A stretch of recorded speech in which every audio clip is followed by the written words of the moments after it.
Today, we're going to be talking about, as the title suggests, two absolute skid marks on the underpants of humanity. Truly, the things that these people did were abhorrent, despicable, reprehensible, nauseating, repulsive, and downright unbelievable. The fact that humans could treat other humans the way that these two did is wow. When I say it's a lot, I really mean it. Multiple veteran investigators on this case either had to seek therapy following working the case, and some just downright retired, left the force altogether. Saw firsthand the incomprehensible levels of depravity that humans can truly go to, and they were like, I'm a head out. So consider yourself warned, because you're in for it. If you're sticking around, grab your vomit buckets and get ready to dishwash your brain, because this is the absolutely hellacious story of Dena Riley and Richard Davis. All right, so let's start with Dena. Dena Dolores Riley was born on July 3rd, 1966 in Independence, Missouri,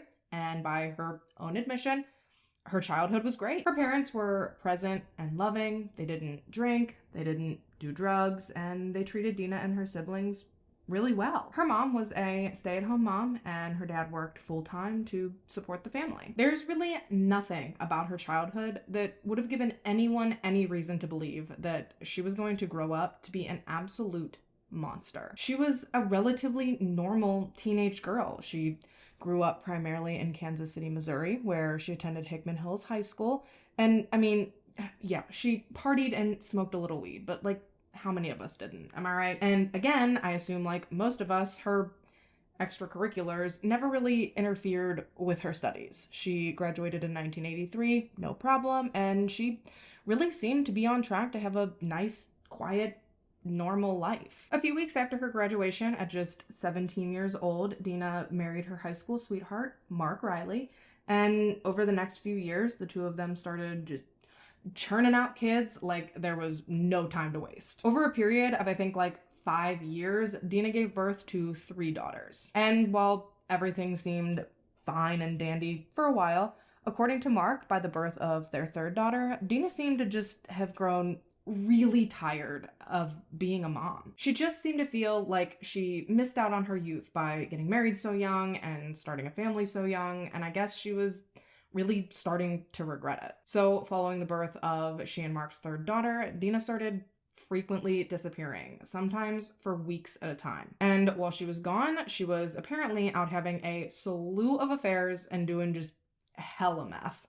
Yikes. Now, to play devil's advocate, Dena's story of her first marriage is it's a lot different. She actually claims that her first husband was an abusive alcoholic, and that because of this, in 1989, she left him. And then somehow throughout their divorce proceedings, she lost custody of their kids and full custody was awarded to Mark. And she claims that it was this period of time specifically that really catapulted her into her meth addiction, that she just could not handle losing her kids. But most official reports you'll read say that Mark got fed up with Dena and her drug use and her absence from he and their children's lives, and that ultimately he filed for divorce and sole custody, both of which he was awarded in 1990. Full transparency, I personally am inclined to believe Mark's side of the story, but do your own research, form your own opinions, believe whoever you want. It's your prerogative. Directly following her separation from Mark, Dena actually found out that she was pregnant again with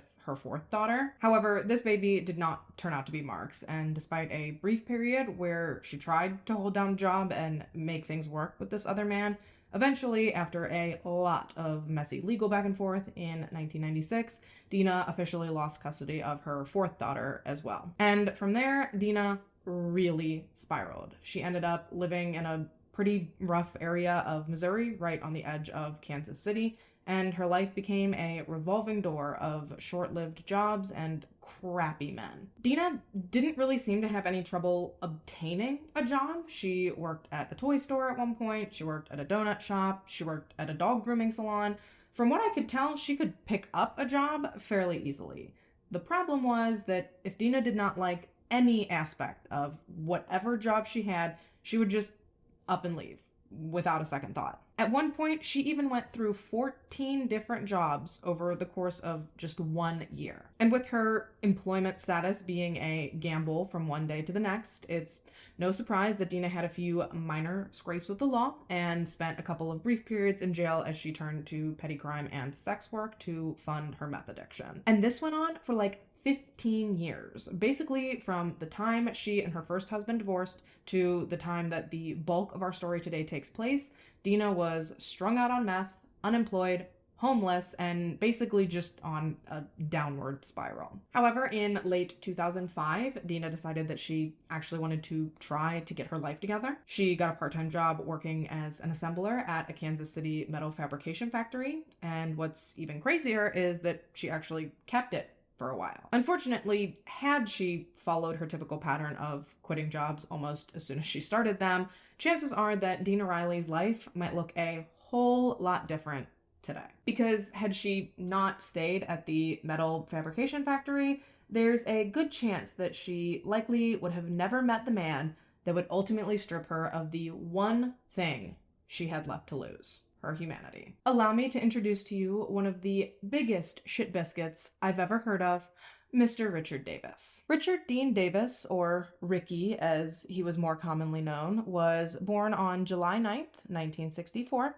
and he grew up with his 3 siblings, primarily in northeastern Kansas City. Now, Richard's upbringing, it's a little more like what you would expect. For starters, his father was allegedly extremely abusive, which in and of itself can negatively impact a child's psychological development, but the trauma of his childhood was further exacerbated by something completely shocking and frankly inexplicable that took place when he was just 6 years old. Okay, so the details on this whole thing are incredibly sparse, but apparently when Richard was 6, he accidentally shot his dad with a rifle. His dad was critically injured, duh, but he actually did survive the shooting. However, Richard was still really affected by the incident, and so was his father, to the point where his father actually ended up leaving the family soon after all this took place, which ultimately led to his parents' divorce. His mother did go on to remarry, but by that time, Richard seemed to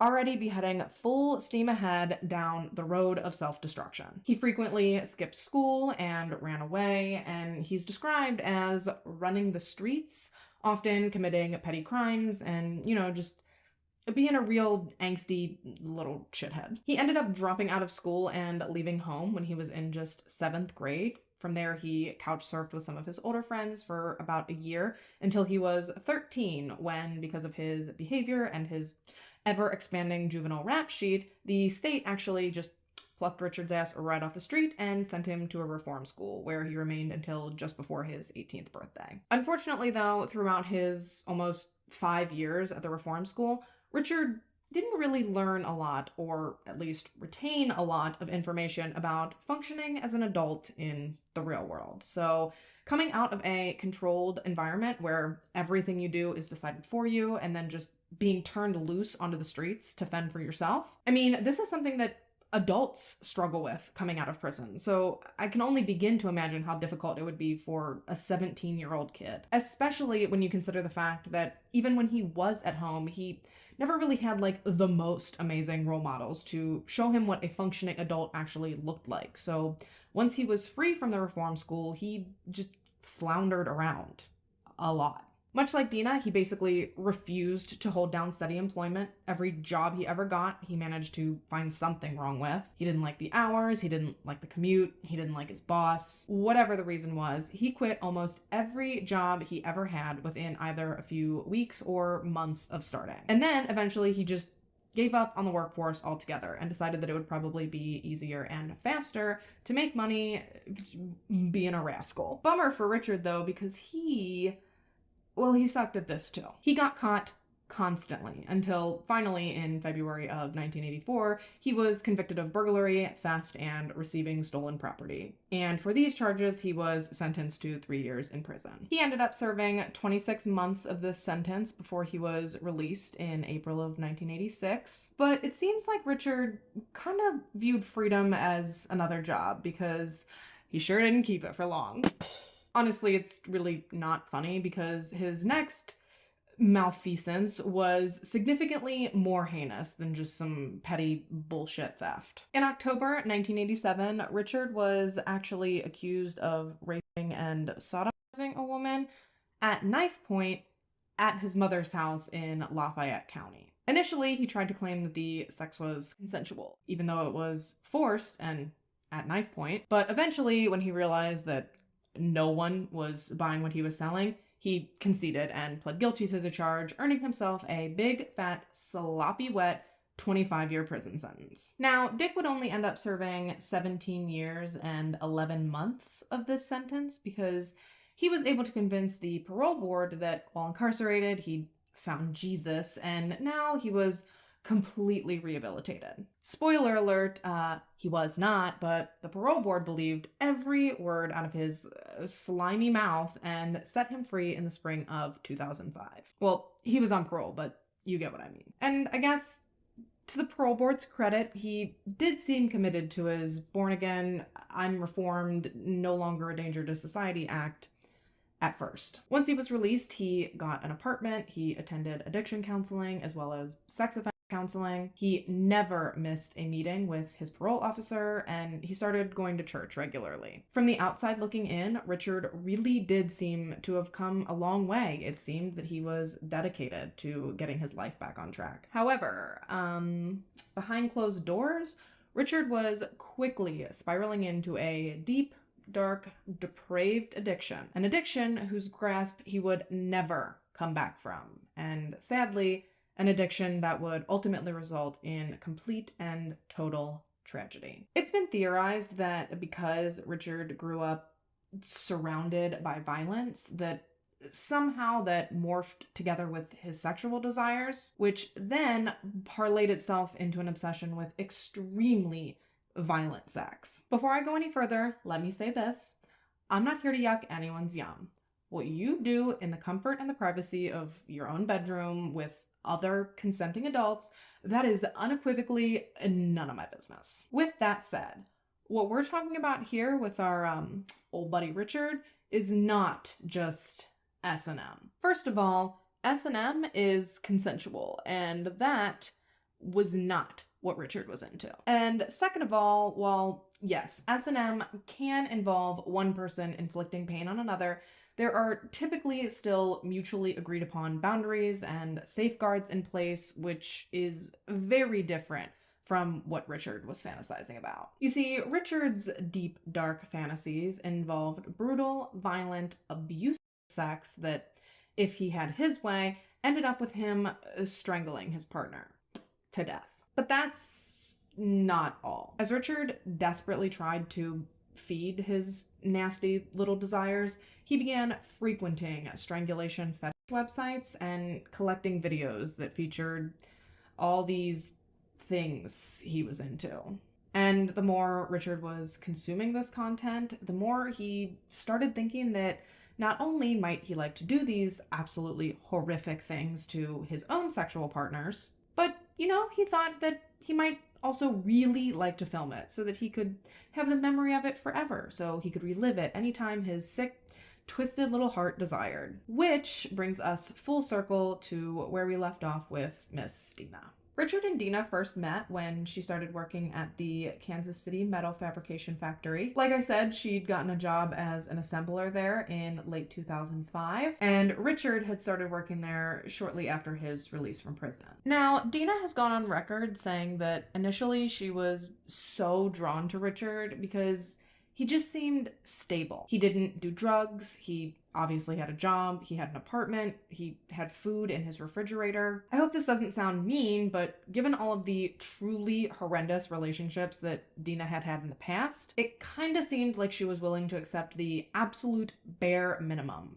from a partner. And as far as Richard goes, I can't say for sure what specifically drew him into Dena, but I can speculate that as someone who is described as having just like the lowest self-esteem possible, I'm thinking Richard could probably smell that from like 30 miles away, and he probably figured that he could pretty easily manipulate Dena into doing quite literally anything he asked her to. They were a match made in the murkiest depths of hell. And I don't know if they knew it at the time, but from the moment they met, their relationship was a ticking time bomb. After just a few weeks of knowing each other, Dena ended up moving into Richard's Independence, Missouri apartment, which was located at 1125 West Truman Road. It was a quaint, stately little house that had been split into separate apartments, which were then rented out by the owner of the home. Richard occupied the upper unit, and a woman named Carol Boydston occupied the lower one. When later asked about Richard, Carol told an inquiring news station that despite the fact that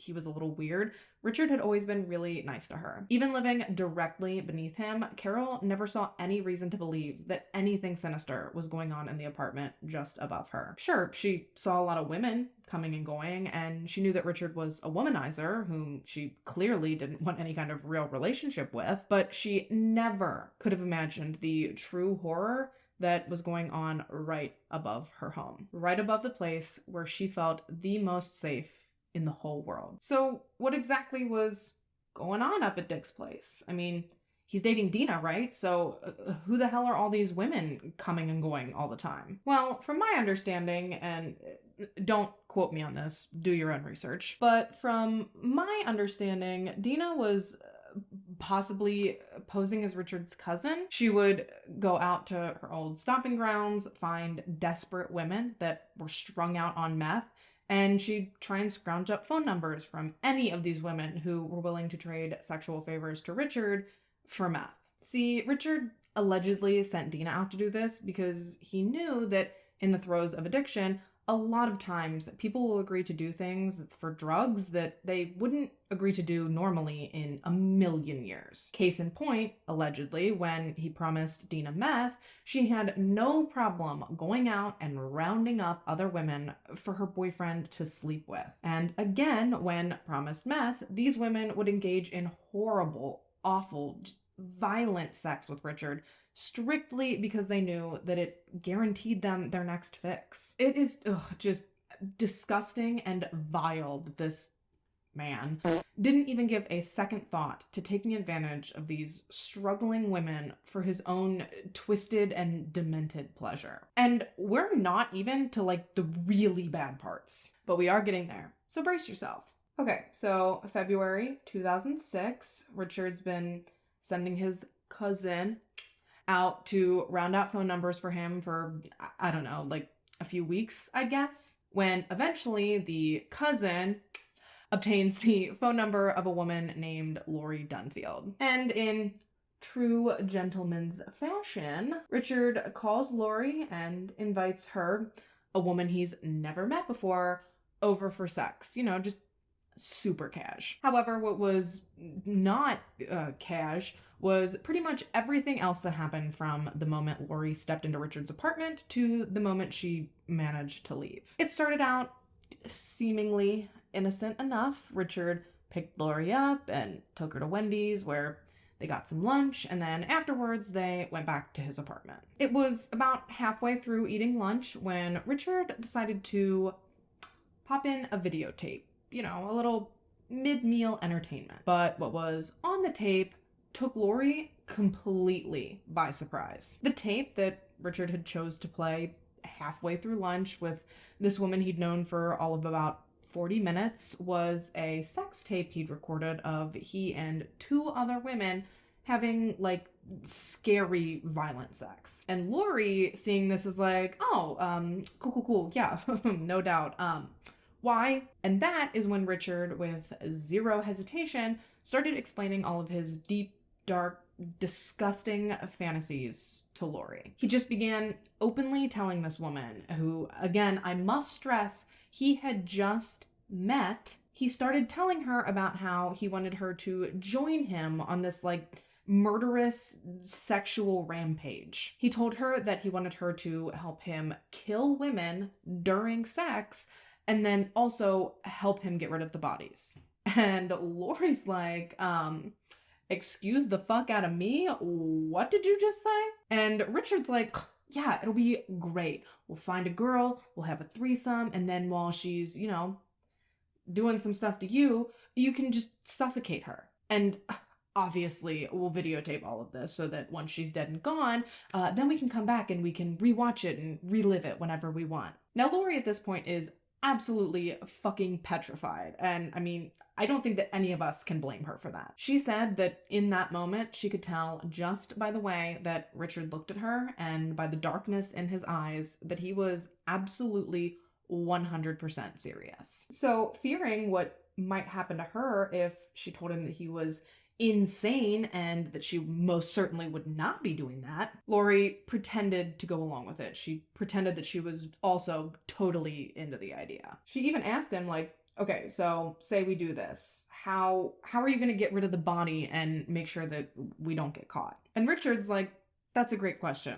I'm glad you asked. And then he tells her that his plan is to straight up dismember them, hose them down with bleach to get rid of any DNA, and then to sneak them out of the apartment in a sack. And Lorie's like, tight, I can't wait to set this up. And she continued the charade of actually wanting to do these things until Richard finally had to go back to work and took her home. Lorie was terrified by the experience, but overall she was just thankful to have made it out alive and hopeful that she'd never have to see Richard Davis again for as long as she lived. Unfortunately, though, Lorie would eventually end up getting wrapped back in with Richard and his disgusting plans. However, it would not be in the way that he'd initially hoped or anticipated. Which brings us to May 14th, 2006. A fisherman named John McGee was out at Snyabar Creek near the intersection of highways D and F, just about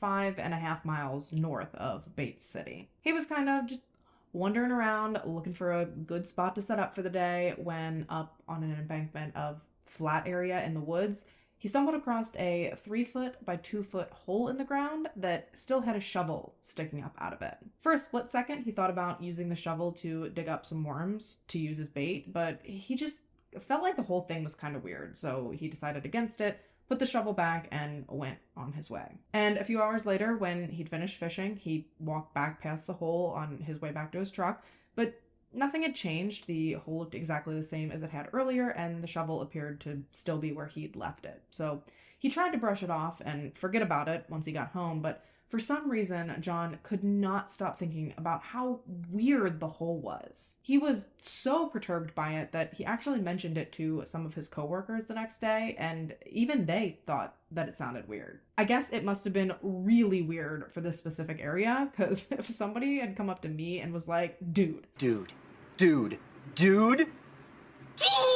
I found a hole somebody dug in the woods yesterday, I'd be like, and? But John and his coworkers were all really weirded out by it. So later that day, which it's May 15th at this point, and John decided he was going to go back and check out the hole to see if... Honestly, I don't know what he was expecting when he went back, but I guarantee he was not expecting what he actually ended up finding. Now, at first, John actually had trouble even finding the hole because it had been filled in, but eventually he noticed a patch of land that had like disturbed dirt on it, so he found a stick and he started digging. And before he'd even managed to dig down a whole foot, John unearthed a human hand. He immediately stopped digging and went to the Bates City Police Department to report what he'd found. The officer that took the report actually ended up having John take him back out to the spot, and almost right away he confirmed that there was in fact a hand, an arm, and a shoulder sticking up out of the ground. The officer then contacted the Lafayette County Sheriff's Department to notify them of the crime scene as well. And within an hour, investigators had arrived and started to uncover the body. They discovered that the body was that of a white female. She had no visible jewelry, markings, wallet, or identification. She was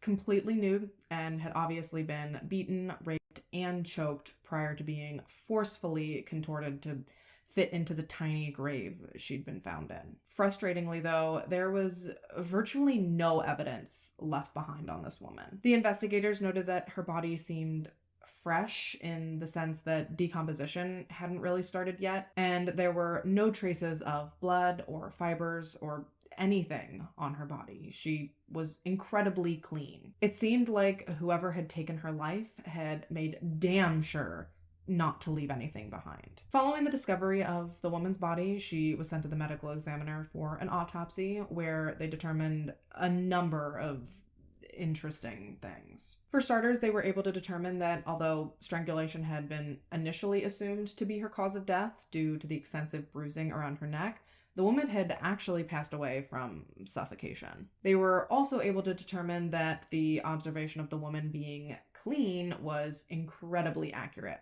because she'd either been soaked in or, at the very least, wiped down with, any guesses? Bleach. Interesting, huh? And finally, most importantly, throughout the course of her autopsy, the medical examiner was able to identify the woman as 41-year-old Marsha Diane Spicer. At the time of her death, Marsha Spicer had been struggling a lot. She'd had a hard life from the start, as it was, described by some as fragile and emotionally stunted as a result of witnessing her mother's death as a child. However, she had been married, she'd had children, and she had tried to live a happy and normal life. She just wanted to be a good mother and a good grandmother. But in 2006, after going through a tumultuous and nasty divorce, Marsha was left fighting just to find her footing again. And unfortunately, throughout this painful time, in an effort to cope, Marsha had turned to and subsequently developed an addiction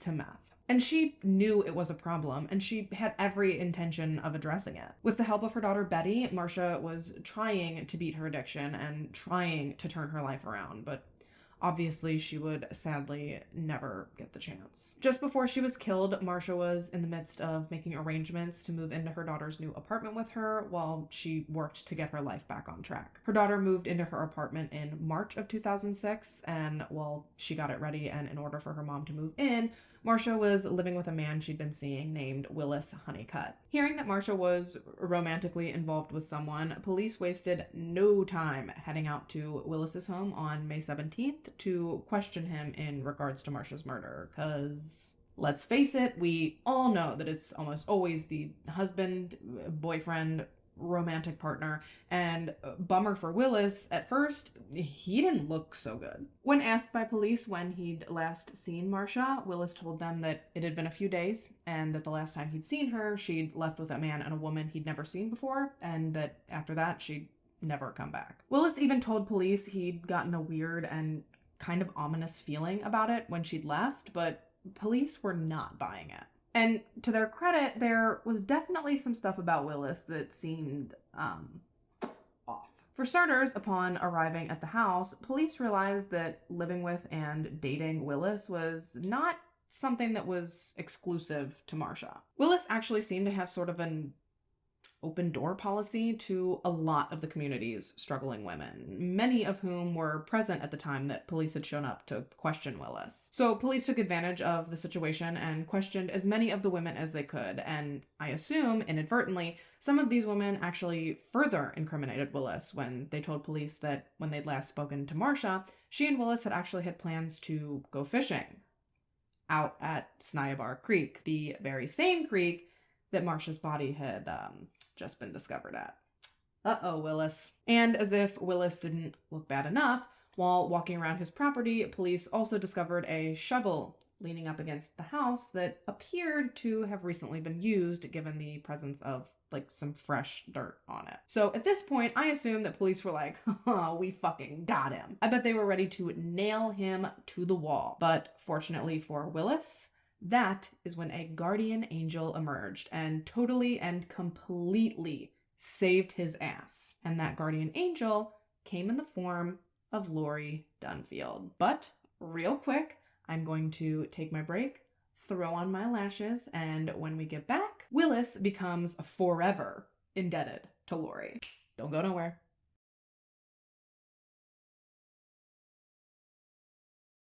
All right. So because Lorie and Marsha kind of ran in the same circle, that meant that they knew a lot of the same people and even had had a lot of the same experiences. So when Lorie saw on the news that Marsha's body had been discovered, she couldn't help but wonder if maybe, just maybe, Richard Davis happened to be one of those experiences. This thought actually became so bothersome to Lorie that she went to Willis's place hoping to talk to him and to get some answers. However, when she got there and she saw the police and saw how hard they were going in on Willis, she skipped right past him and went straight to the police and basically told them, like, y'all aren't even close. She told them that she firmly believed that they were chasing a dead-end theory and that she fully, deeply, and wholeheartedly believed she knew who was responsible for Marsha's death, and she was certain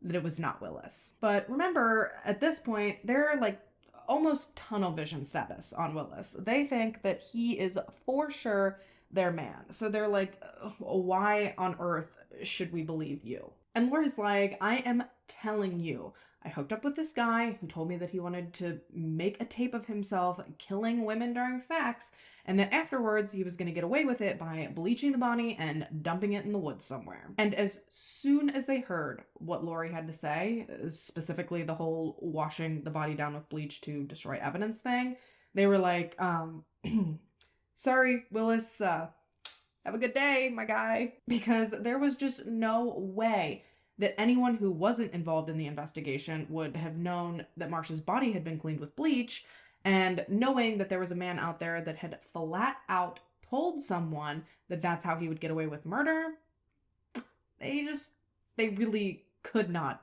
overlook that, obviously. They actually ended up right then having Lorie take them to Richard's apartment so that they could, kind of scope out the area and get a lay of the land, if you will. Eventually, they contacted the Independence Police Department for assistance, and finally, at 9:30 p.m., Independence officers arrived and knocked on the door to Richard's apartment. And by this point, they'd done some recon on our old pal Dick, so they knew going in that he was on parole after serving time for a rape. So they were hyper vigilant going in, just eyes peeled for even the teeniest, tiniest little thing that might be out of place. When Richard answered the door, he invited them in and he led them into the kitchen as they began talking. And while Richard chatted with one of the investigators, the other one asked Richard if it would be okay if he did like a quick walkthrough of the apartment. Not like an extensive search or anything, just a cursory glance, which Richard said was fine. However, he did tell the investigator that Dena was there and that she was wearing not so much clothes. And sure enough, right as he started on his way through the apartment, the second investigator ran straight into Dena, wearing nothing but her unmentionables. He politely requested that she cover herself and go sit on the couch to wait for him to come back, which she did. From there, he continued through the apartment and past the bedroom, where he noticed some very interesting and slightly disturbing things. First of all, he noticed that there was a video camera in the bedroom that was positioned so that it was pointing right at the bed, which in and of itself wouldn't be a big deal if you're into that kind of thing, but it definitely caught the investigators' attention because it corroborated parts of Lorie's story. So could it be that there were other parts of her story that were true as well? It certainly seemed that way when, upon peeking a little further into the bedroom, the investigator discovered a notebook with words like sexual desires, choking, chasing, and victims scribbled in it. There was also clearly visible porn and marijuana, both of which directly violated Richard's parole. So at that point, the investigator had seen enough. He felt strongly not only that they were on the right track, but also that they had enough probable cause to obtain a search warrant. So he goes back to the other detective who's trying to get Richard to agree to go down to the station for an on-record interview. I mean, he was still playing it cool. He just told him that his name had come up in an investigation and that he thought it would be easier to go down to the station to talk. But by this point, Richard was kind of spooked, so he asked if he could call his lawyer first, which obviously they let him do. And while Richard was out of the room, the second detective started telling the first detective all about what he'd found in the bedroom and how he thinks that they are definitely onto something. So when Richard came back, he couldn't get a hold of his lawyer, by the way, so he refused to go down to the station to be questioned. But police were like, that's all fine and well, but we are going to need you to grab a few things and get the fuck out, because we're going to try and get a search warrant for the apartment. Now, the investigators fully intended to have that warrant encompass not only the apartment, but also Richard's light blue Toyota, so Richard and Dena were not able to leave immediately. They actually ended up having to call Dena's friend Shelly to come and pick them up, and it was while they were all standing out in front of the apartment waiting for Dena and Richard to get their ride that one of the detectives was like, "Before you go, y'all know Marsha Spicer?" And immediately, Dena and Richard's demeanor flipped. They both seemed kind of nervous the whole time, but when the detective mentioned Marsha, they both had trouble maintaining eye contact, and they denied knowing Marsha or even anyone matching her description. They were clearly a little edgy when the discussion shifted to Marsha and the fact that the whole investigation was a homicide investigation. So they must have been very relieved when Shelly pulled up and they got to dip the fuck out. Now, there is a whole lot of criticism directed at the investigators over the fact that they let Richard and Dena leave. I'm gonna get into that more later, but just remember that, okay? They were allowed to leave while investigators waited around for the warrant to be issued. It actually took investigators 2 separate tries to get the search warrant approved. The first request was denied, and the second request wasn't approved until the middle of the night between May 18th and May 19th, and it was finally executed early in the morning on May 19th. From Richard's god-forsaken wasteland of an apartment, police initially seized the video camera, as well as some videotapes from on top of the dresser and from under the TV. The tapes were brought back to the police station for viewing, and on 2 tapes in particular, what investigators saw was so graphic and so disturbing that almost immediately there were discussions of offering counseling to the detectives who had viewed the tapes. These tapes were cataloged into evidence as items 26 and 31. On the first tape, tape 26, which had actually been recovered from inside the VCR in Richard's bedroom, police found horrifying and vile footage of Richard and Dena raping, beating, strangling, and torturing Marsha Spicer. For much of this ordeal, Marsha's eyes were duct taped shut and her wrists were bound behind her back. And for just over an hour, 1 hour and 8 minutes to be exact, Marsha Spicer was repeatedly sexually victimized by both Richard and Dena in every possible way you could even begin to imagine, all while continuously being beaten and strangled. And while obviously police were shocked and disgusted, outraged and appalled by what they saw on tape 26, I think what they found on tape 31 shocked them even more. Tape 31, again, showed graphic and disgusting footage of Richard and Dena raping, beating, strangling, and torturing a completely different woman. And this tape had been filmed a month earlier on April 8th, 2006. The woman was put through the same horrific torture that Marsha was. Her hands were bound, this time with yellow speaker wire, and she was subject to unspeakable brutality. It would actually come out later that this woman had been put through days of this hell before Richard and Dena took her life, and as if everything we've just gone over wasn't disturbing enough, throughout the course of video 31, Dena and Richard were heard on multiple occasions saying that they wished the woman was a child. Disgusting! Yeah, these people are absolute fucking monsters. And now police not only have to go after them for Marsha's murder, but they also need to try and identify the woman on tape 31 so that they can charge them for what happened to her as well. The problem was they had absolutely no idea who this poor woman was, nor where to even start in trying to identify her. All they had at their disposal were still shots of her face from the video, and eventually, out of desperation, they made the difficult decision to distribute those photos to the public in hopes that someone could help them identify her. And thankfully, this did work. However, sadly, it was actually the woman's mother who recognized her and called in and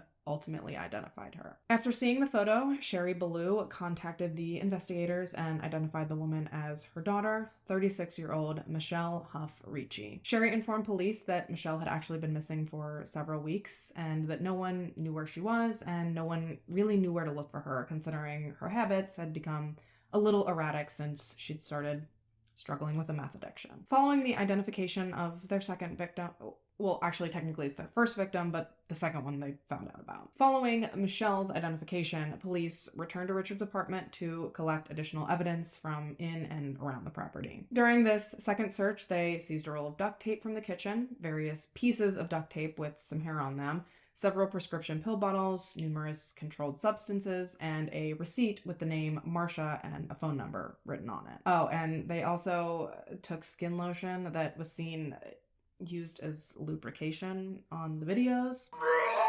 And they found a box containing numerous wires, including yellow wire, which appeared to match the wire used to bind Michelle's wrists in tape 31. Richard's vehicle was also searched, and inside of that, they found rubber gloves and a pitchfork, in addition to the fact that luminol tests on a spot on the back floorboard showed positive for the possible presence of blood. Following this second search, Lafayette County authorities issued an APB for Richard and Dena, who were formally being charged with first-degree murder, assault, kidnapping, rape, and sodomy. Unfortunately, though, they were nowhere to be found. The search for them became national news, and the duo was eventually dubbed America's Most Wanted Couple. Authorities did their best to track them via their cell phone and credit card activity. However, they always just seemed to be one step behind them. They were able to track them east across Missouri to St. Louis and then into Illinois. However, before they made their way into Illinois, they had stopped off in Perryville, Missouri to visit with Dena's friend Susan Summers. On Sunday, May 21st, a Missouri State Highway patrolman was actually sent to speak to Susan following police's discovery of some recent telephone and mail contact she had with Richard and Dena. When he got to her house, she actually insisted on speaking to him outside, which he agreed to do.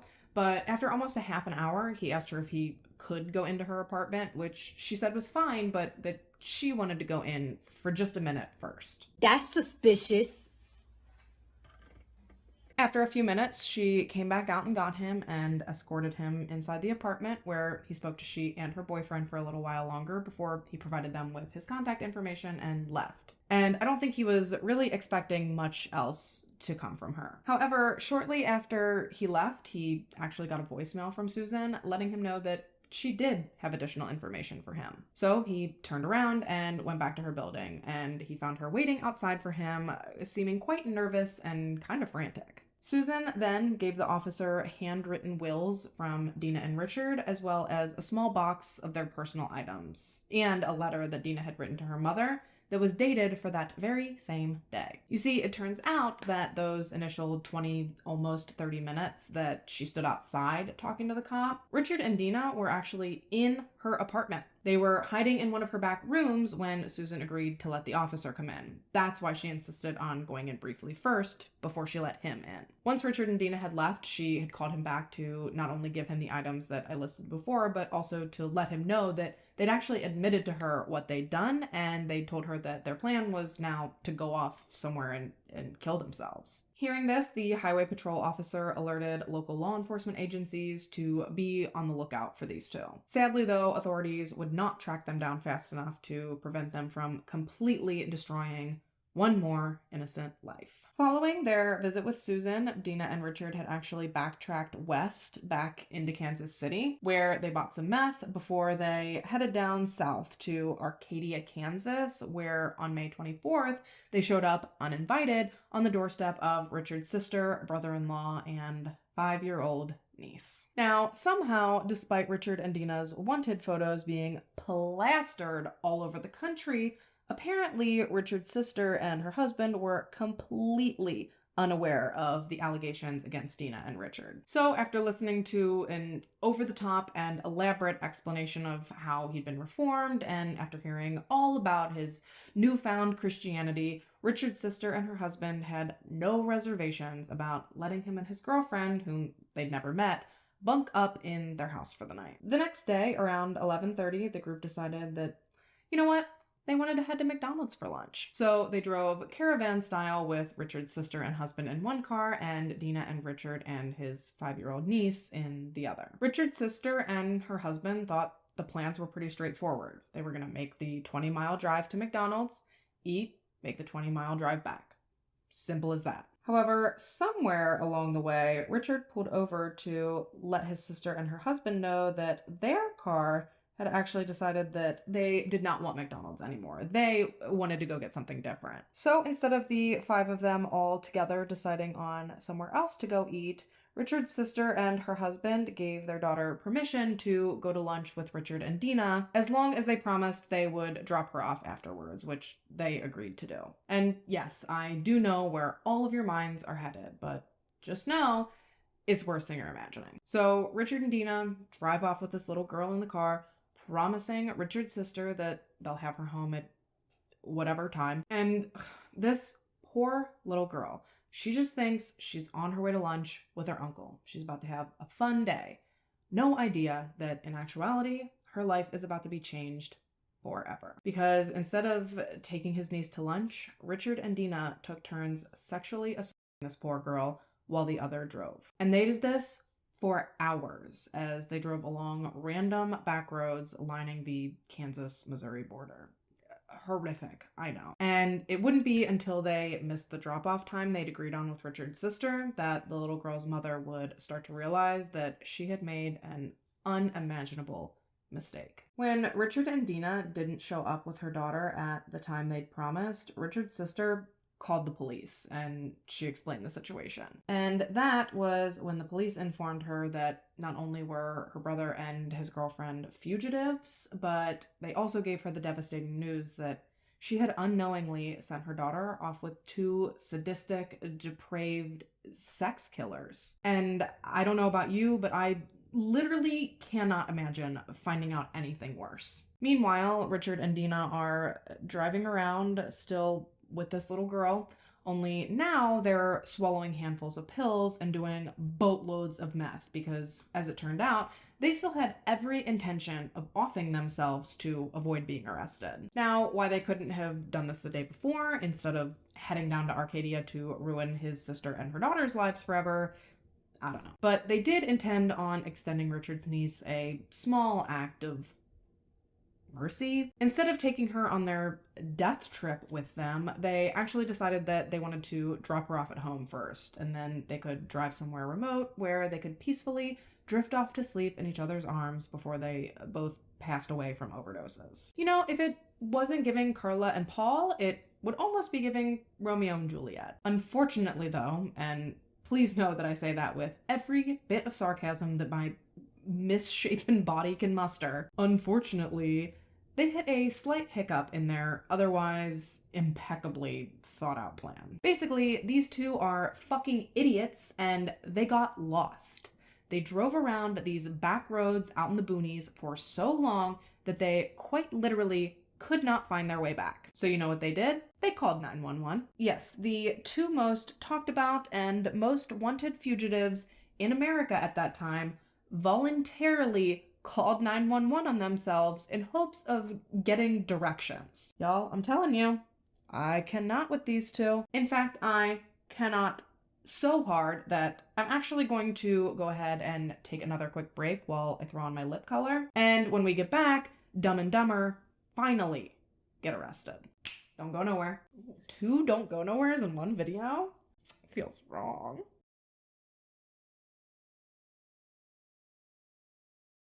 Okay, so Richard's call connected to an operator in Barton County, Kansas at 4:40 p.m. And through drug-muddled words, Richard tried to explain to the operator what was going on and that he needed directions, but the operator was having such a hard time trying to decipher what Richard was saying that Deputy Vincent Ashworth actually offered to see if maybe he could help. He got on the phone, and over the following 20 minutes, he was passed back and forth from Richard to Dena, back to Richard, back to Dena, just round and round while they tried to explain that they were in the process of trying to end their lives, but that they wanted to spare the life of Richard's niece. And Ashworth, who was actually familiar with the case against Dena and Richard, tried to talk them down. He asked them why they wanted to end their lives, to which Dena responded, quote, "We've done a lot of bad things, and we don't want to be caught by anybody. We're going to end this before anybody gets to us," unquote. Ashworth stayed on the phone with Dena as she screamed at Richard, who was nodding out and driving like a complete maniac, to wake up and stay on the road. Dena was trying to find either a landmark or a street sign that she could relay to Ashworth so that maybe he could help them determine where they were and how to get to where they wanted to go. Finally, Dena did manage to find a street sign that immediately let Ashworth know exactly where they were. However, as officers raced in that direction in hopes of apprehending the two,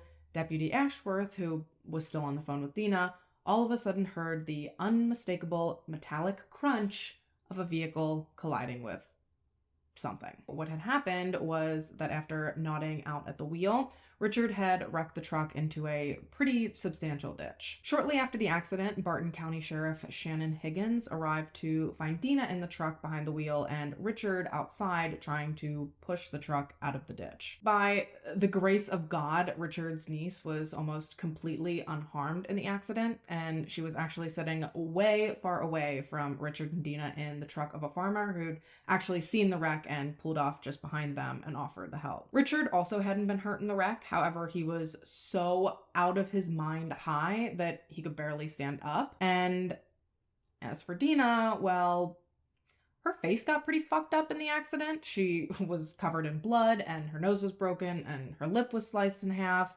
It really seemed like her face had bore the brunt of the impact. Isn't that sad?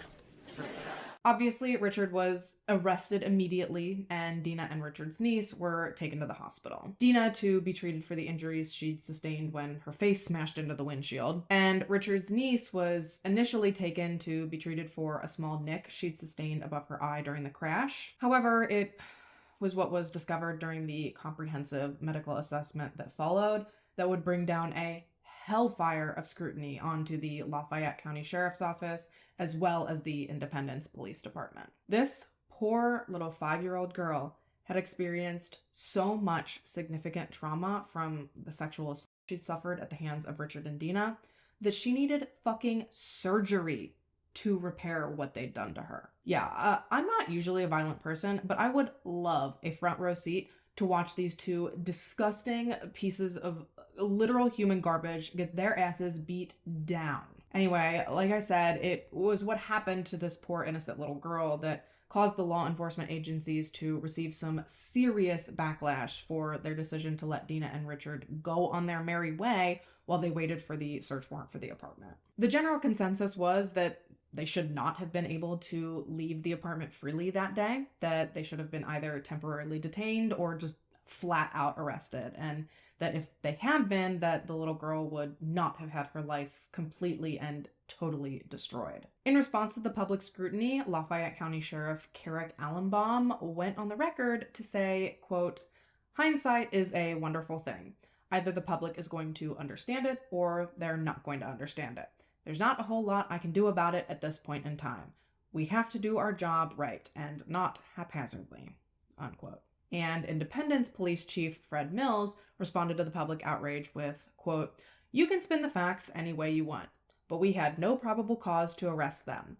What you need for an arrest warrant is a lot more than you need for a search warrant," unquote. I've got questions. Question 1 being, can't you legally detain someone for like X amount of hours before formally arresting them or filing charges? And question 2, why wasn't Richard, at the bare fucking minimum, arrested for violating his parole? They clearly found marijuana and porn in his apartment, which were both clear violations of the terms of his parole, so I don't understand why he wasn't arrested for that reason alone. I'm sorry, I usually try really hard to be objective, but I agree with the general public.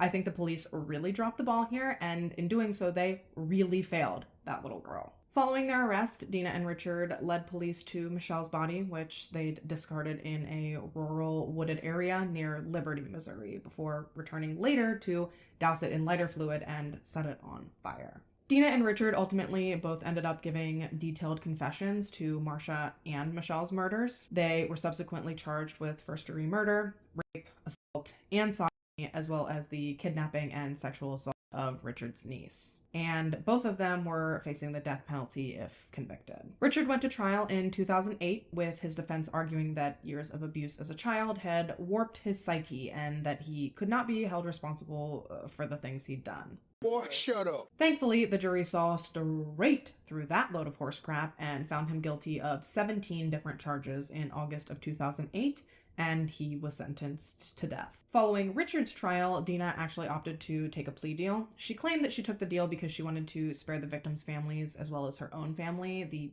anguish of a trial. But I'm inclined to believe that she saw Dick get the old DP, and that made her feel way less confident about rolling the dice where her own fate was concerned. But of course, that's just my speculation. Regardless, whatever the true reason behind her plea deal, Dena Riley was sentenced to 2 life sentences without the possibility of parole, which she is currently serving out at the Chillicothe Correction Center in Chillicothe, Missouri. She claims to be remorseful, and she insists that at the time of the crimes, she was so methed out and entranced by Richard that she couldn't help but simply go along with whatever he wanted. But if you ask anyone that had the misfortune of having to view the videotapes of what these animals did to these poor women, they will die on the hill that Dena was a willing participant and that she enjoyed terrorizing these women every bit as much as Richard did. And speaking of Richard, he spent 12 years on death row at the Potosi Correctional Center in Mineral Point, Missouri, before he passed away on December 1st, 2020. Most places you look say that his death was natural causes. However, according to deathpenaltyinfo.org, Richard was admitted to the hospital with COVID and placed on a respirator in mid-November of 2020 before he ultimately succumbed to his condition. Either way, good riddance, because he was an absolutely horrendous piece of human garbage. And while, yes, justice was served in the legal sense, it still doesn't bring back Marsha and Michelle.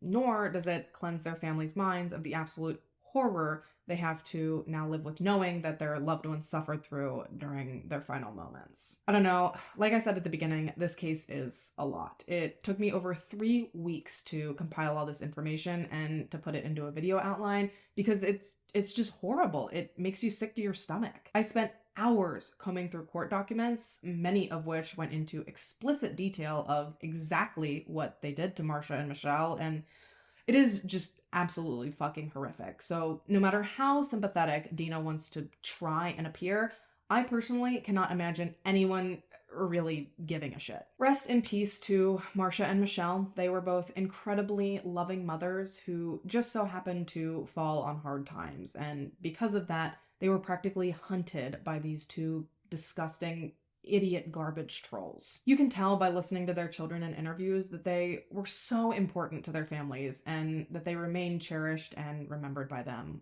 to this day.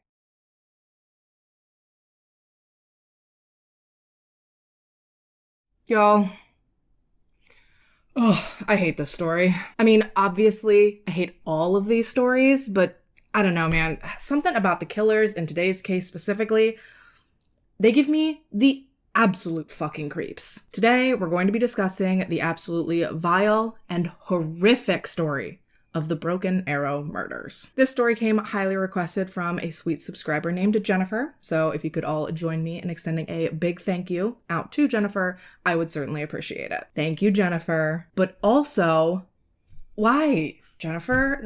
These boys, they're so yucky. In all honesty, though, this is why I really do value and appreciate the case request form, because it really does force my hand to cover cases that I normally wouldn't, cases I would normally avoid. So overall, I do think that it helps to kind of round out the channel, you know? So with that said, and without further ado, these clowns.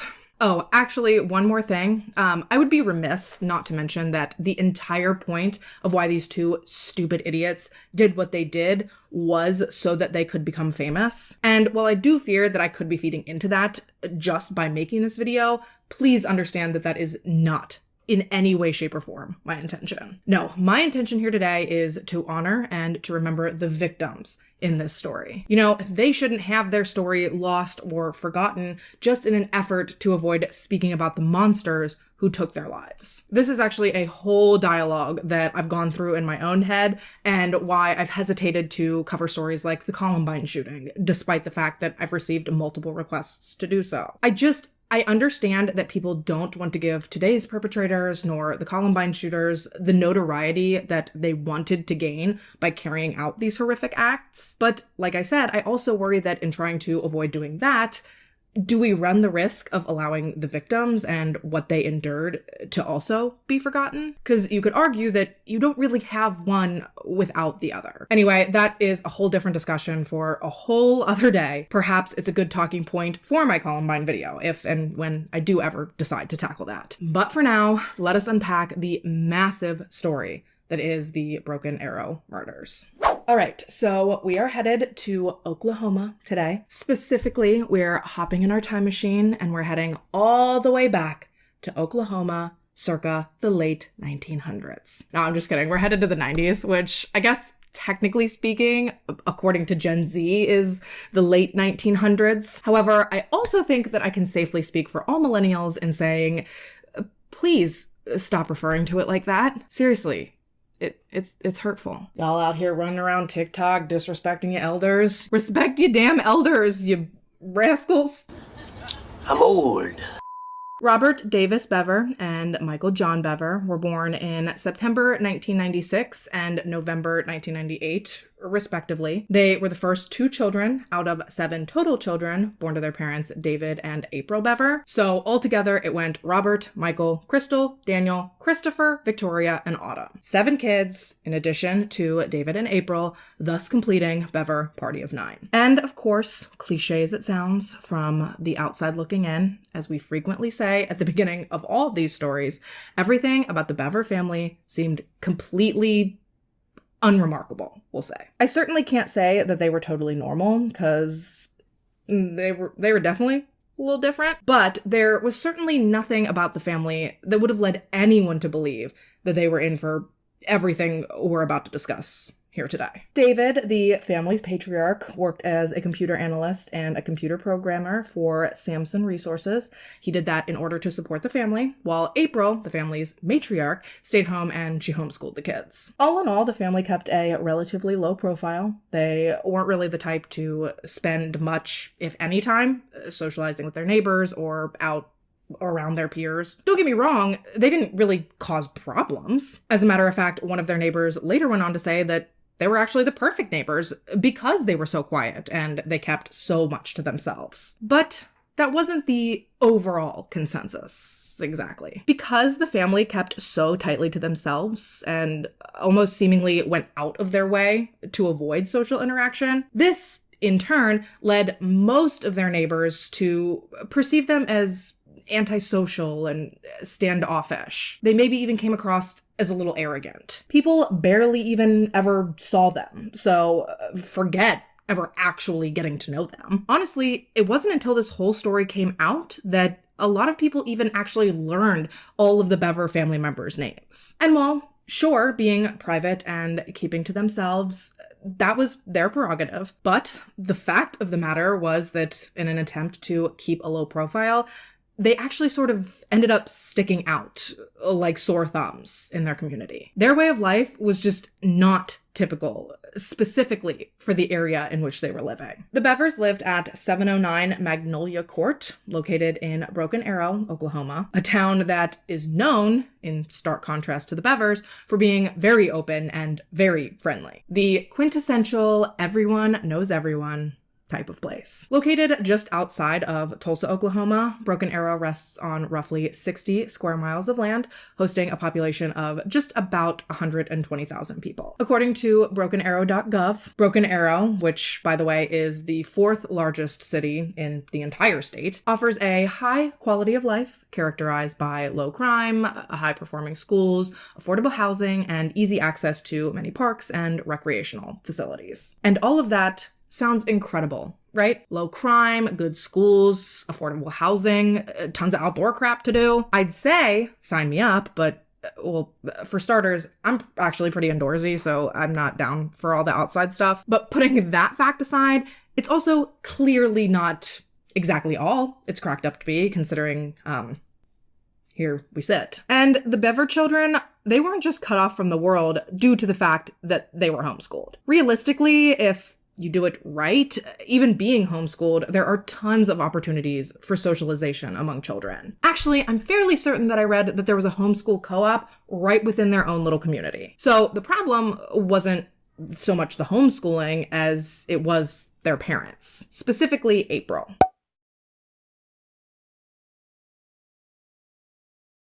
Evidently, April, in particular, wanted her kids kept away from the influence of the outside world as much as humanly possible. The family, again, specifically April, was very dedicated to their Christian faith. April and David lived strictly and devoutly by the word of the Bible, so they were beyond determined to ensure that each and every one of their children grew up to hold the same values that they did. Robert's first job was even working at a religious call center, praying over strangers who called in seeking support. So yeah, big fans of the big guy upstairs, the Bevers. So obviously, these parents had some relatively extreme views and extreme outlooks on parenting. And April even went so far as to post some of her opinions and her philosophies onto different Reddit forums in an effort to help other parents. And then as far as David was concerned, well, according to some of the children, David was apparently borderline abusive. So operating under the assumption that that's true, given that the Bever children grew up so very isolated and didn't necessarily have the best relationship with their parents, well, suffice it to say that these siblings pretty much only had each other to lean on. I mean, truthfully, they only really knew each other. They only really spent time with, you guessed it, each other. And building off of that, I don't know if it's because they were the oldest or because they had the most in common or what it was specifically, but from what I could gather, Robert and Michael were pretty much always the closest. They were the best of friends. It is very clear in looking into this case that Michael looked up immensely to his older brother, and therefore he kind of followed pretty much everything and anything that Robert ever did. Any interests that Robert had, Michael adopted. Any hobbies that Robert pursued, Michael was right there behind him. And what's really ironic about this is that most of these interests and these hobbies were sought out or pursued via the internet. And I say that's ironic because, in my opinion, considering how terrified April was about the outside world corrupting her children, she then turned around and allowed them completely unfettered access to the internet. Whether it was YouTube, Minecraft, Roblox, or what have you, they had access to everything, and they were never supervised while indulging in it. And while personally, this is a level of freedom that I wouldn't advise any parent dole out to their kids, I am also absolutely nobody, so who am I to be giving out parenting advice? Sure, the Bever boys' internet consumption might have started out innocently enough, gaming and posting silly videos to YouTube. However, it most certainly did not stay that way for long. Somehow, things appear to have quickly gone from Robert posting innocent YouTube videos, talking about Minecraft, to the boys researching and obsessing over serial and spree killers. We're talking people like Bundy, Ramirez, Manson, the Columbine shooters, the Aurora Theater shooter, etc., etc. And with that, I'm going to stop right here for a second because, hello, I think we all know my Google history ain't that wholesome. But rest assured, this was not just morbid curiosity or a fascination in the macabre like you or I have. No, this was much more of these jackasses wanted to be famous like these jackasses. Now, obviously, you and I know that none of these horrific monsters are famous per se. I mean, if anything, I guess you could consider them infamous, but famous, infamous, notorious, whatever you want to call them, I guess this wasn't a distinction that the Bever brothers were exactly concerned with. Sure, normal people, relatively speaking, people like you or I, we can clearly discern the difference. We can easily understand that these are not the types of people that anyone should be idolizing. However, in that same vein, we also have to remember that the Bevers did not have the same access to the outside world, nor did they probably have any of the same real-life experiences that you or I have had. They barely knew anything outside of their metaphorical four walls. So when they're watching and reading about and taking in this stuff, they have precious little to compare it to. I think they were easily able to convince themselves that this was really actually something to strive for, something for them to aspire to. And this is why parenting really is so goddamn scary. If you don't strike this exactly perfect balance of protecting your children, but also letting them experience life, dude, it can be a recipe for disaster. And devastatingly, in this particular case, disaster is exactly how things would end up. Through this distorted and sheltered view of the world and these boys' ass backwards way of thinking, because of their completely deluded understanding of the real world, these brothers were actually able to convince themselves that by going on this murder spree that they were dreaming of, they believed that they were going to be doing the world a favor. They convinced themselves that in doing this, they would be helping to clean up our overpopulated planet by brutally killing anyone that they felt wasn't contributing enough to it to be here. And what's even sadder about that whole philosophy is that this wasn't even some deep theory that the boys came up with by themselves. Trust me, these kids had not an original bone in their bodies. No, all of this bullshit that they were spouting simply stemmed from Robert's fascination with the movie Rampage. Now, I've never seen it, but I guess in the movie, the main character gives this monologue that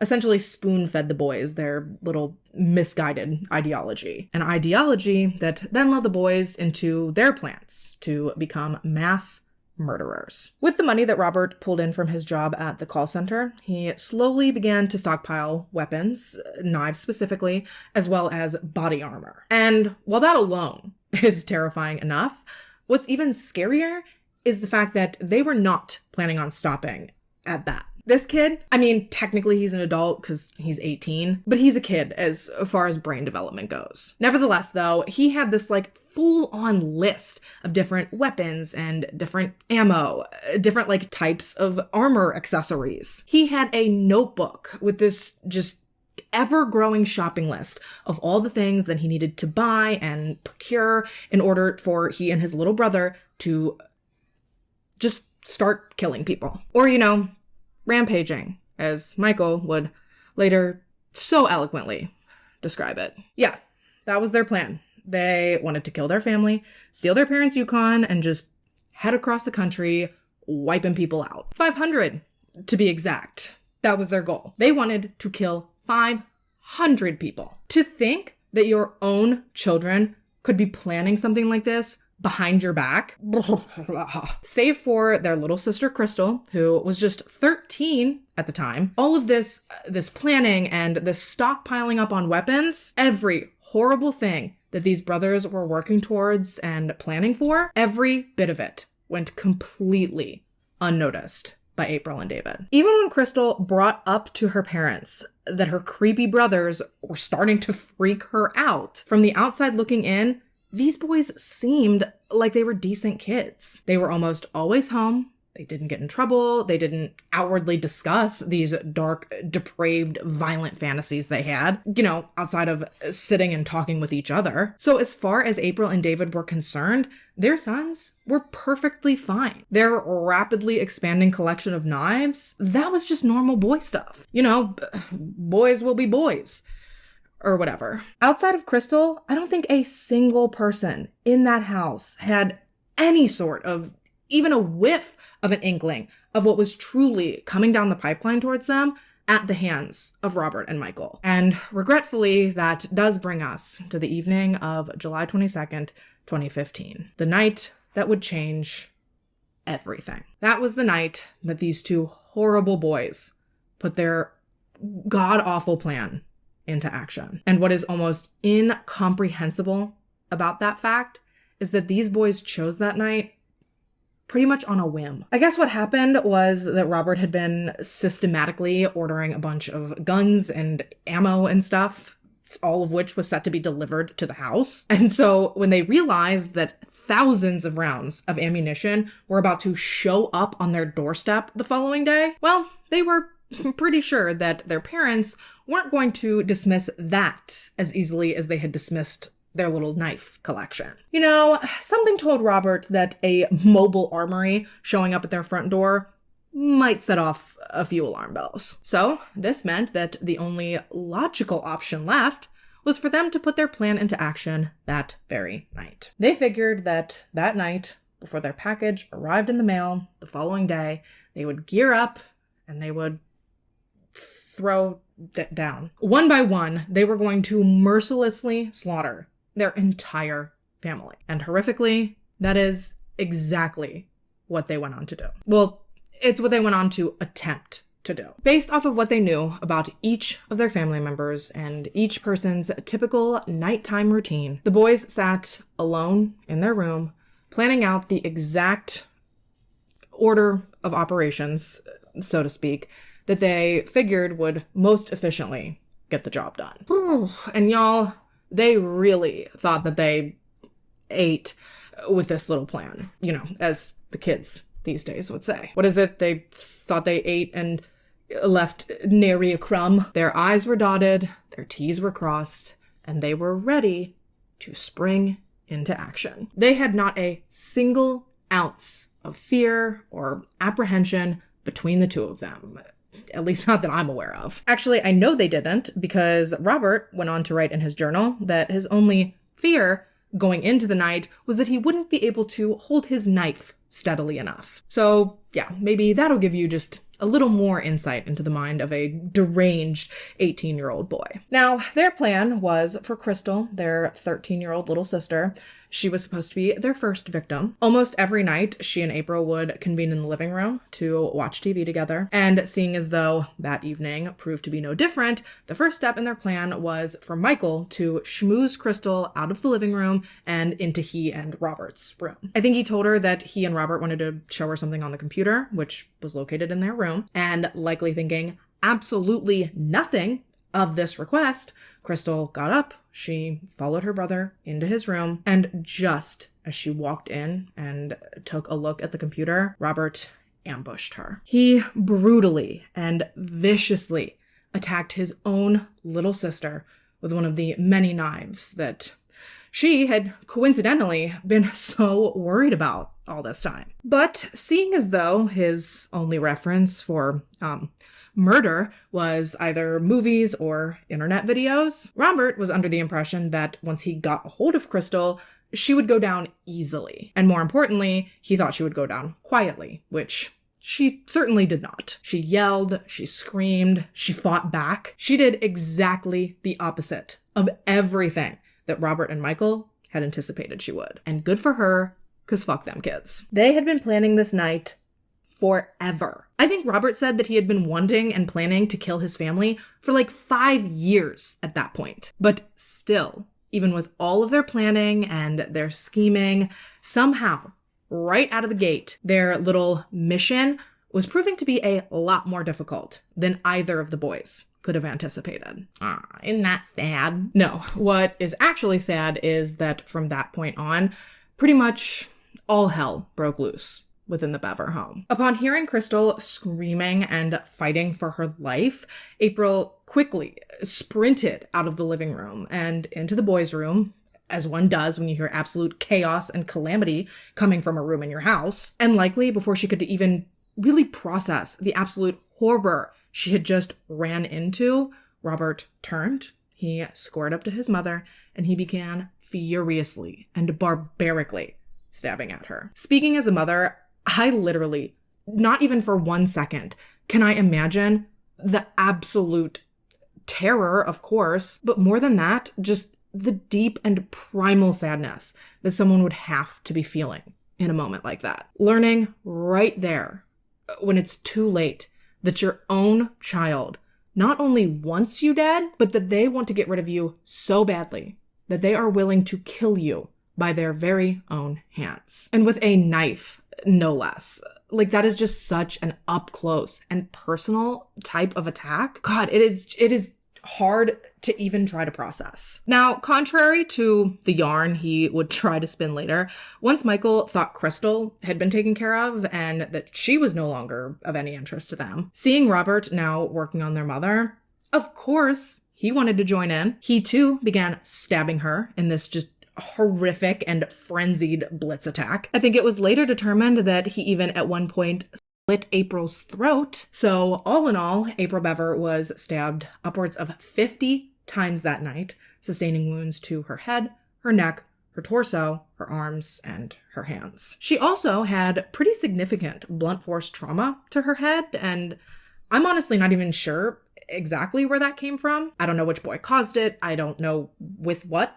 they caused it. And realistically, I probably don't want to know. I'm sure collectively, we can all just imagine. By the way, sorry. Yes, I know this is a lot. It's definitely a tough one to unpack, even just at this point. And unfortunately, I am not even halfway through the events of this horrible evening. Once April went down and Crystal, to the boys' knowledge, was incapacitated, they then moved on, finally heading out of their own bedroom, looking and prowling for their next victims. Like fucking animals. And unfortunately, right at that very moment, that was when their little brother had decided to come out of his room and see what all the commotion was about. This poor kid came out of his room, clearly having no idea what to expect.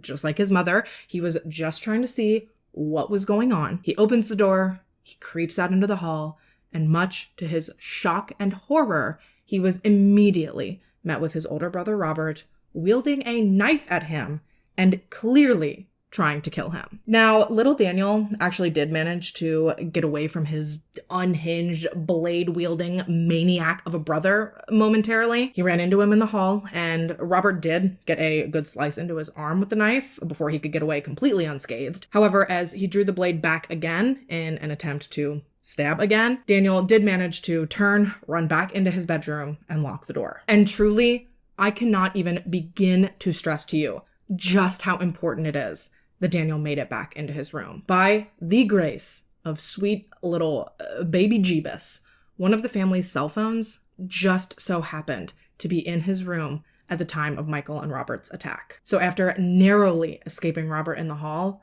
Daniel was able to grab this phone and he called 911. And honestly, had Daniel not made that phone call, I don't know how much further Michael and Robert might have made it in their killing spree. And dude, this 911 call, it is so fucking sad. This poor little boy is obviously so just beyond scared. He's hurt. He's out of breath. You can tell he's trying to be quiet. It is really harrowing to listen to. And as awful and sad as that part is, it's the next part that really fucking gets me. If you'll remember, Daniel's only seen Robert acting crazy so far. So as he's on the phone, he is 1000% under the impression that Robert alone is attacking their family. So when Michael knocked on his door and pretended to be scared and begged to be let in to safety, acting on purely impulse to save his big brother,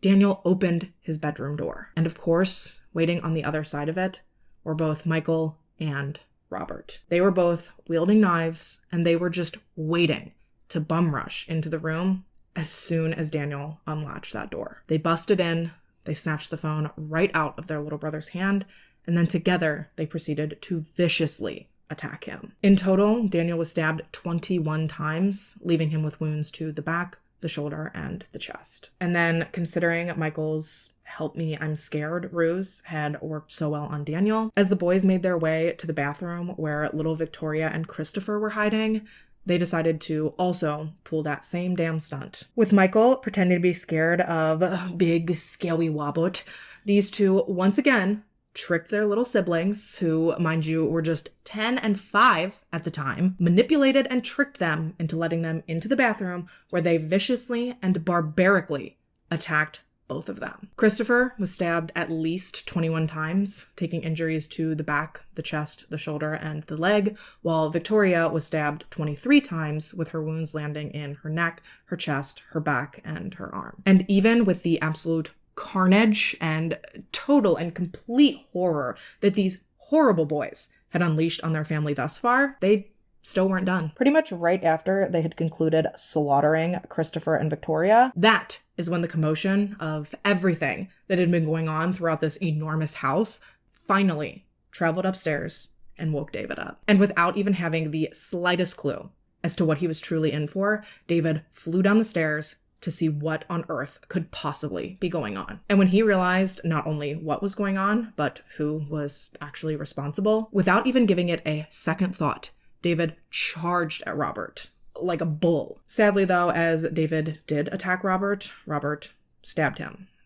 repeatedly. The first strike landed to David's face. However, once Robert had secured the upper hand, it appears as though he went completely mental on damn near every inch of his father's entire body. David was ultimately stabbed almost 30 times, all across the face, the neck, and the torso, as well as in his arm and in his hand. And just like that, 5 people brutally attacked, 5 people savagely ambushed, 4 lives snuffed out as if they were nothing. However, notice I said 4 lives ended, not 5. That is because in the midst of all of this madness, after the brothers had attacked Crystal, they failed to notice that she had actually managed to crawl her way out of their room, out of the house, and into the front yard in an attempt to save herself. Frustratingly, though, once the boys had completed the attack on the rest of the family, Robert did see her. He went out in the front yard, he scooped up his sister, and he dragged her right back into that house,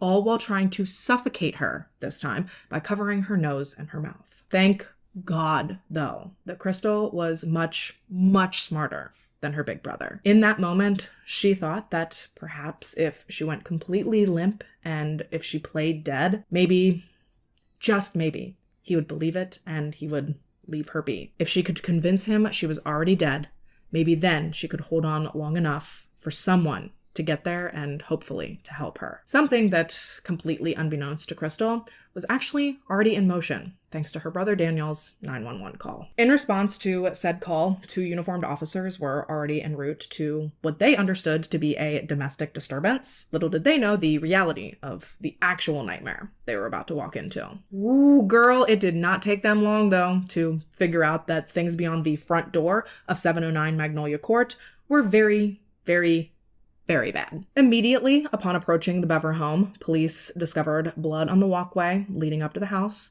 They found blood on the front porch. There was blood smeared across the front door itself. It was beyond clear that something truly horrific had happened at that house that evening. Obviously, we know that this blood specifically was left from when Crystal had tried to escape, and coincidentally, it was in this moment, as these cops were staring at her blood trail, that from inside, all of a sudden, they heard just the tiniest, meekest, faintest little desperate cry for help. Mind you, at this point, only 1 additional officer had even made it to the scene, so there were 3 there total. And this trio still didn't have a single solitary clue as to what possibly lay beyond that front door. But in that moment, it truly really didn't even matter anymore. Once they were sure they had heard what they thought they had, that tiny little cry for help was the only thing in the entire world that mattered to them. They had to get into that house, they had to get to the source of that voice, and they had to help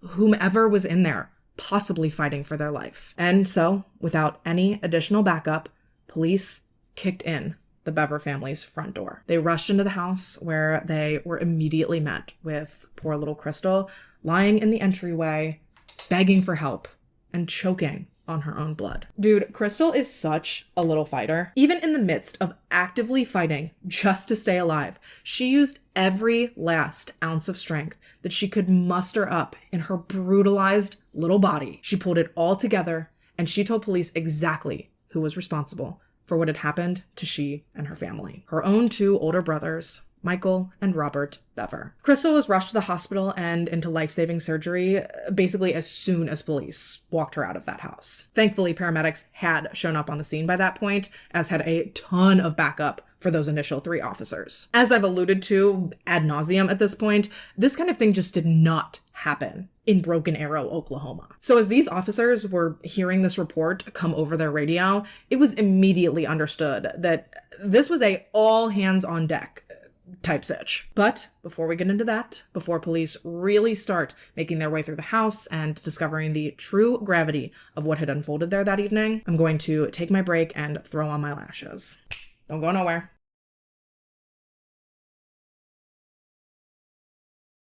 All right, so we're back.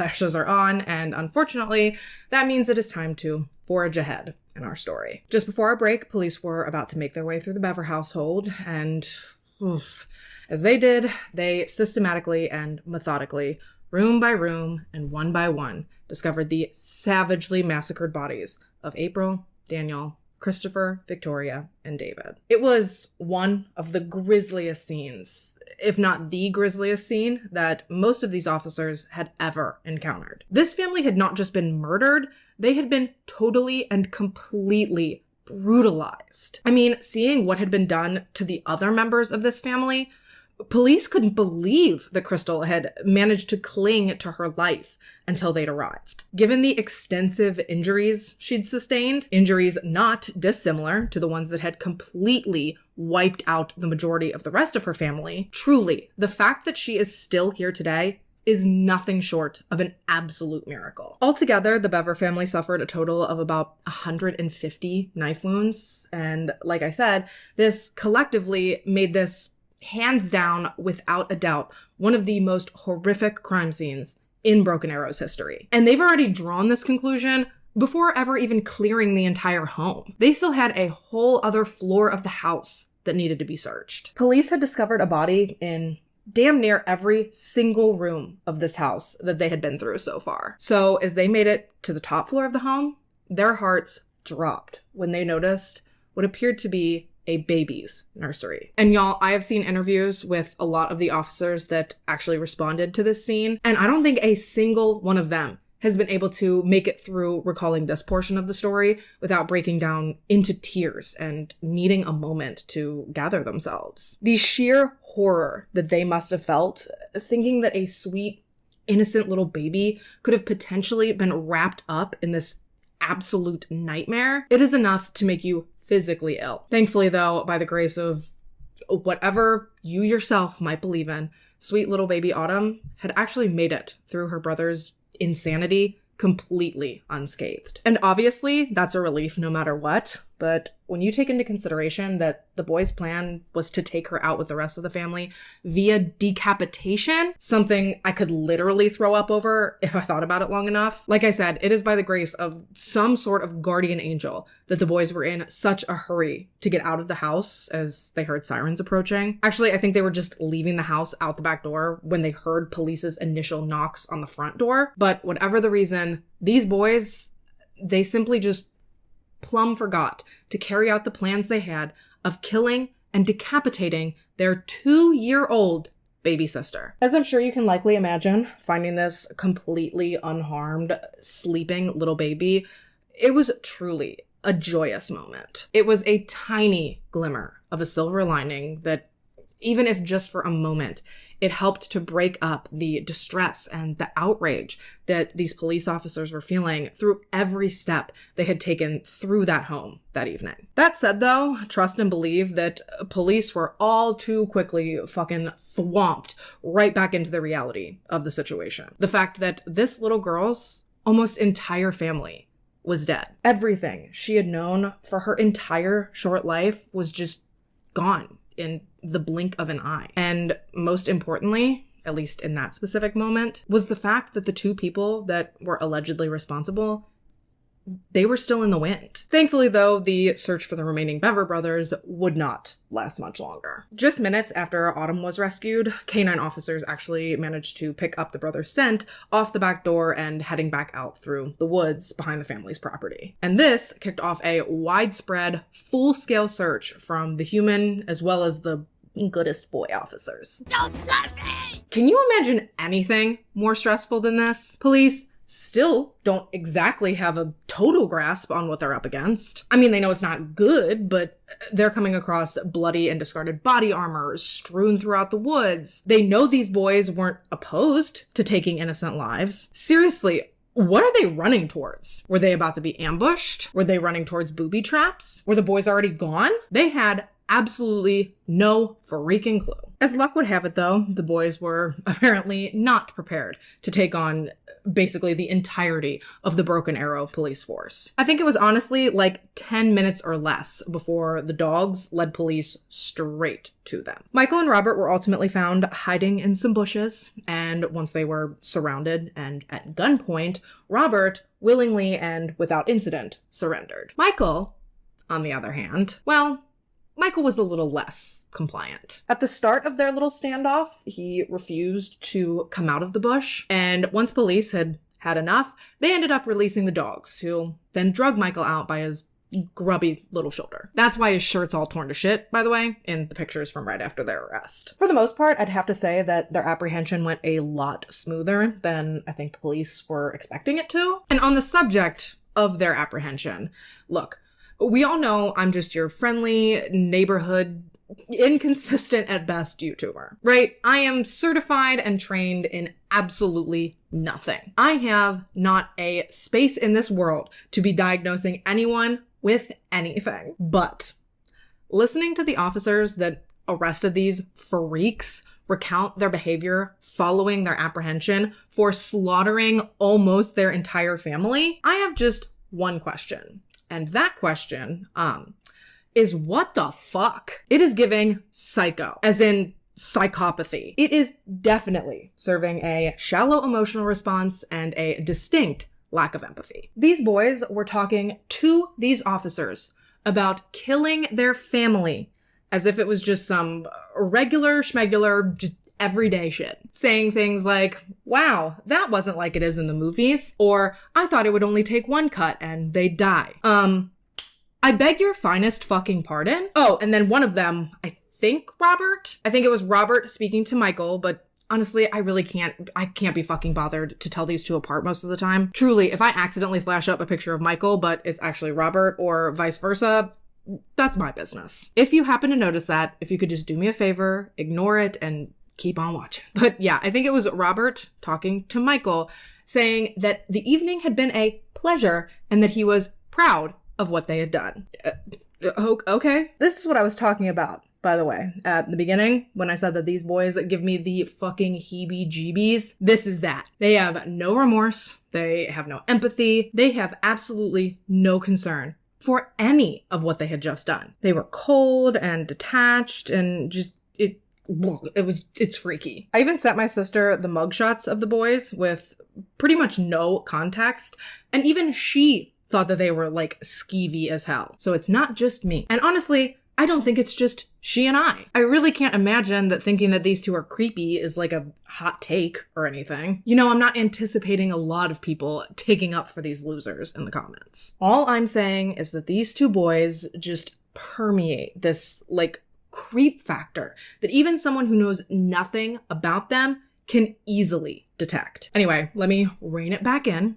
So once the police got the boys to the station, they took each of them into separate interview rooms before they then proceeded to conduct Michael's interview first. And dude, the interview footage of Michael explaining he and Robert's process, him walking police through their plans and through their goals, there was no more emotion in that kid's voice in talking about killing his entire family than I would expect to hear from someone ordering food through a drive-thru. Honestly, people get fucking wild over their food sometimes, so I really wouldn't be surprised if I found out that there were people who do get more worked up ordering food through a drive-thru than Michael did in talking about attempting to massacre his entire family. A furious young woman takes out her frustration on a McDonald's drive-thru window, punching it out, but she can't get her hands on an order of chicken McNuggets. Evidently, according to Michael, their plan, which I briefly covered earlier, was to kill their family, move all of their bodies up to the attic, wait a couple of days to retrieve the ammo, and then they would just pile into the old family Yukon and head out. Just bon voyage, nothing to see here. And honestly, bless these officers, because even in sitting here, listening to this kid recount the unspeakable things that he did, as well as the things that he and Robert had planned to do, these cops were still trying desperately to give this kid some benefit of the doubt. They were sitting here and listening to him and thinking that surely there had to have been something off within this family that served as a catalyst for everything that had happened leading up to this point. There had to be some form of abuse or some breakdown within the family's mental health. Just something.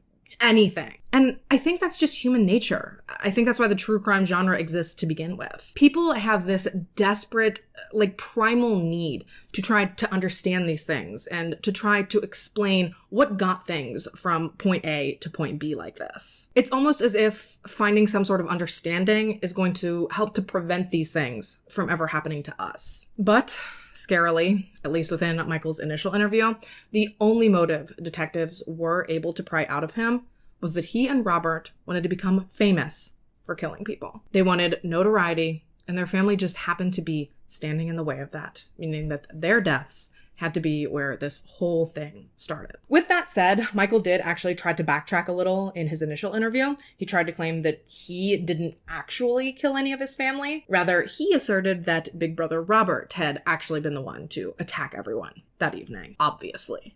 Sure, Jan. Of course, we know that that's a hot, steaming pile of bullshit, and even though police hadn't technically closed the case yet, I'm here to tell you that they weren't buying the story for even half a quarter of a fraction of a second either, because based solely on what they had seen in that house with their own 2 eyeballs, they just knew that there was no freaking way. So then they moved on to questioning Robert. Now, frustratingly, I believe as part of his plea agreement, which, sorry, spoiler alert, I guess. Oops. But for some reason, Robert's interview has been completely sealed from the public. So because of this, I can really only go off of the few things from in the interview that police have released to the public. And ultimately, that boils down to the fact that Robert, he was pretty much the polar opposite of Michael as far as talking went. Now, don't for a second misconstrue that to mean that he all of a sudden had a sense of guilt or remorse, because that was not even slightly the case. Trust me, he certainly did not try to hide the fact that he was obviously proud of what he had done. I'm just saying that unlike his brother, Robert was actually quite eager to talk to police and to tell them exactly what he had done. Honestly, it seems like he was expecting them to almost be proud of him, like they were going to be impressed with him or something. Again, I haven't seen the actual interview footage the same way that I have unfortunately seen Michael's, but I don't think I have to stretch before taking the leap and assuming that it was full to the brim with just all sorts of sick and twisted, delusional type shit. Not to say that it wasn't helpful to the overall investigation, because it definitely was. So, pros and cons and all that. Robert told police everything that we've already gone over. He told them all about he and Michael's plans and their aspirations, but he also told them exactly, point by point, how everything played out that night. He told them exactly how each and every attack had gone down. He confidently recounted to the police who all he'd stabbed, and perhaps even just slightly more important than that, he told officers who all Michael stabbed, which shockingly was not no one. And then, of course, once Michael knew that his brother had sold his ass out, he too then started singing a different tune. Still not the right one, though. No, his next attempt was the, oh, I only helped him so that he wouldn't kill me too defense. You know, another one of the oldest tricks in the book. I think that one falls right behind I didn't do it, and I don't know how that got there. Personally, I just think that getting caught as quickly as they had was not something Michael was expecting. I think that finding himself in the position he was in now, he was freaking out. The consequences of these actions weren't all Robert had hyped them up to be. Now he's stuck trying to figure out how he can talk his way out of this hot steaming pile of you-know-what that he'd found himself waist deep in. And you know what? I don't think that he thought that this was all that fun anymore. Ultimately, both Michael and Robert would be charged with 5 counts each of first-degree murder, as well as with an additional assault and battery with intent to kill charge regarding what they'd done to Crystal. If convicted, given the fact that he was over the age of 18 at the time of the murders, Robert was actually potentially facing the death penalty. And then, even though Michael was only 16 when the murders took place, the DA did ultimately have to try him as an adult. You know, you make adult choices, you commit adult crimes, you face adult consequences. That said, though, Michael was not eligible to be put to death if he did end up being found guilty. When push came to shove, though, neither brother would actually end up facing the needle, the chair, or the squad. And you know who Robert has to thank for this? For essentially saving his life? Crystal. Yes, the little sister whose throat he had slit before then wiping out the rest of his family. She turned around and basically saved his life. When she spoke to the prosecution going up against her brother, although he had viciously tried to rob her of her life, she refused to do the same. She specifically asked that the state not seek the death penalty when they took Robert to trial. She wanted the shortest and least invasive trial possible. She didn't want to have to jump through the hoops or be raked over the coals that it would have taken for the state to pursue a death penalty case against her brother. She wanted him to get life in prison so that she could simply walk away and never look back. She just wanted this all to be over. And I will tell you what, she is a much bigger person than me, because I would have told him to light his ass up. My petty ass, I would have asked if I could have personally pulled the plug. To clarify, objectively, I'm actually not hugely for the death penalty. Sure, I understand that there's instances where it makes sense. Overall, though, I just think it's hugely overused here in America. But putting myself in Crystal's position, if someone had tried to kill me and then taken out like 3/4 of the rest of my family, I'm sorry, but in my eyes, you have vastly worn out your welcome here in the land of the living.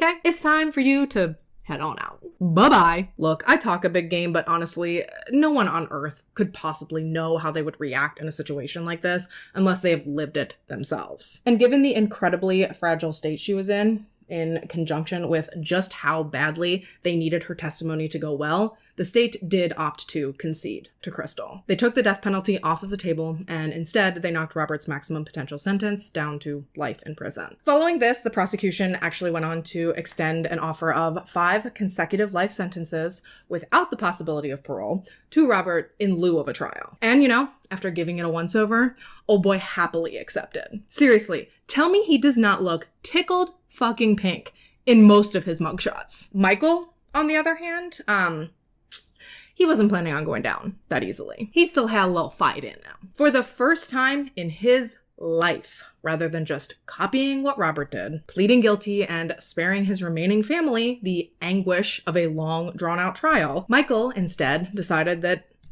he was crazy. Together with his lawyers, Michael decided that he was mentally unwell and that therefore he simply could not be held legally culpable for any part he may or may not have played in the murders of his family. I mean, I will argue on the mentally unwell part. However, I will not stand for the no legal culpability part. He can take that and he can stick it where the sun don't shine. Not legally culpable. Get the fuck out of here. But y'all, I will give it to Michael's attorney because he came to play when it came to defending this degenerate waste of space. He tried to get his confession tossed down. He tried to get his charges reduced. He wanted him to be charged as a juvenile instead of an adult. And of course, the cherry on top of the shit sundae that was Michael's defense, his lawyer tried to prove that he wasn't mentally fit to premeditate anything. He was like the little lawyer that could, except for the fact that he absolutely, most certainly, could could not. For starters, according to Oklahoma law, minors over the age of 15 that are charged with first-degree murder have to be charged as an adult. So take that, combined with Crystal's story, as well as Michael's blood having been found on some of the knives used on the evening of the massacre, neither he nor his lawyer really stood much of a chance. Michael's trial began in April of 2018, and it lasted for just about 6 weeks. Crystal ultimately was called to testify, forcing her again to recount in painstaking detail everything that had went down the horrific night that her own 2 brothers had tried to kill her. And she, of course, had to do this with Michael sitting in the courtroom and staring directly at her. Much like Sandra last week, Crystal is yet another incredibly tough little girl who took her fear and her trauma, and instead of letting it consume her, she channeled it into securing justice for herself as well as the less fortunate ones from the night of her attack. Crystal wasn't the only sibling, though, of Michael's that ended up taking the stand throughout the 6 grueling weeks of testimony. Because on top of wanting to hear what Crystal had to say, the court was also, of course, hugely interested in hearing Robert's side of the story. While on the stand, Robert testified to having allegedly experienced abuse while enrolled in a local preschool, and he asserted that that was actually what led April to have this obsession with keeping her kids home and safe from the outside world. However, in stark contradiction to the supposed safety that April was trying to provide, Robert claimed that David then was actually routinely abusive towards he and his siblings. And let me just say right here that I am never not going to feel overwhelming empathy for a child or children that were mistreated. But it is still no excuse for the bloodbath that Robert and Michael were responsible for. How the fuck does an abusive father justify the brutal slaying of your defenseless little siblings? Sure, Crystal corroborated these allegations of abuse within her own testimony, and of course I feel sadness for the fact that Robert and Michael had to go through that. It just does not negate that they themselves then grew up and made this decision to viciously wipe out their entire family. Really, the only main takeaway that anyone ever seems to get from Robert's testimony is how inappropriate his demeanor was while he was testifying. At the risk of repeating myself again, this motherfucker is spooky. There is just no other way to put it. He was apparently smiling and laughing and giggling pretty much the entire time he was on the stand. Like, you are testifying about your supposed physical and sexual abuse, as well as recounting how you murdered almost your entire family. Read the room, bro. Yeah, and Michael was the one that shot for the insanity defense. In my opinion, if anyone should have pled mentally unwell based on mugshots alone, it probably should have been Robert. Old boy looks straight up crazy in his latest prison portrait. Honestly, it really didn't matter, though. It was very clear to the jury pretty much from the start of Robert's testimony that his goal was to try to deflect blame from his little brother. Robert had clearly told investigators during his own confession that Michael had also done a fair bit of stabbing on the night the family was killed, but then in this official court testimony, he is trying to backpedal and state under oath that he was the only one who stabbed anyone the night that his family was killed. Michael didn't so much as nick even a single of their fallen family members. Sounds like bullshit to me, my guy, but it's your broken oath, not mine. Do your thing, just perjure away. Of course, Robert's claims also completely contradicted Crystal's account of what had happened that horrible night, along with going completely against some of his own past statements. So thankfully, in the end, the jury was much more moved by Crystal's testimony and much more inclined to believe her story. Once testimony wrapped up and deliberations began, it only took the jurors 6 hours to return, having found Michael Bever guilty of each and every single charge he was tried for. They recommended that he be sentenced to life in prison with parole eligibility after 38 years. However, following the verdict, the judge instead took it upon himself to sentence Michael to 5 consecutive life terms for the murders of his family, as well as to 28 additional years for his part in the attack on Crystal. Meaning that, rightfully so, both of these wretched, awful, horrible young men will spend the rest of their natural-born lives here on Earth behind bars. Michael's lawyer did attempt to appeal his sentence. He filed on the grounds that 5 consecutive life sentences could be considered cruel and unusual, therefore arguing that the sentence violated the 8th Amendment. But the Supreme Court saw things much differently, and ultimately they did decide to uphold Michael's life sentences. So no parole for Mikey. Oh, and by the way, unlike the Fryer brothers last week, which, yes, I am in fact still mad about, this time around, according to Oklahoma law, because Michael and Robert were co-conspirators in their crime,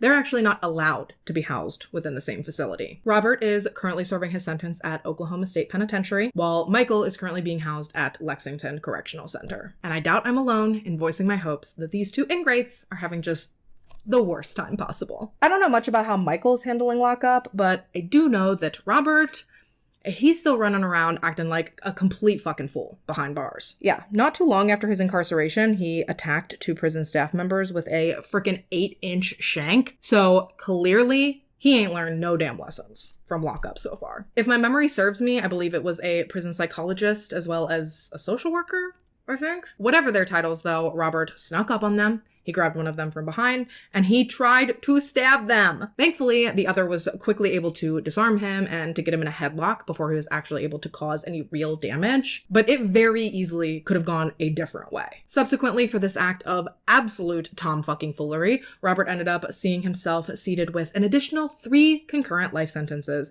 set to run consecutively to his previous 5 life sentences. Like, honestly, just throw the whole man away at this point. Serving what? 8 life sentences at this point? What a mess. Oh, and that reminds me, I guess he did apparently at one point attempt to take his own life. He tied a sheet to a bed and then around his neck, and I don't really care enough about him to try and figure out the logistics or the mechanics behind all of it, but really all that matters is that it didn't work, and unfortunately, like I said, he is still haunting the halls of Oklahoma State Pen to this day.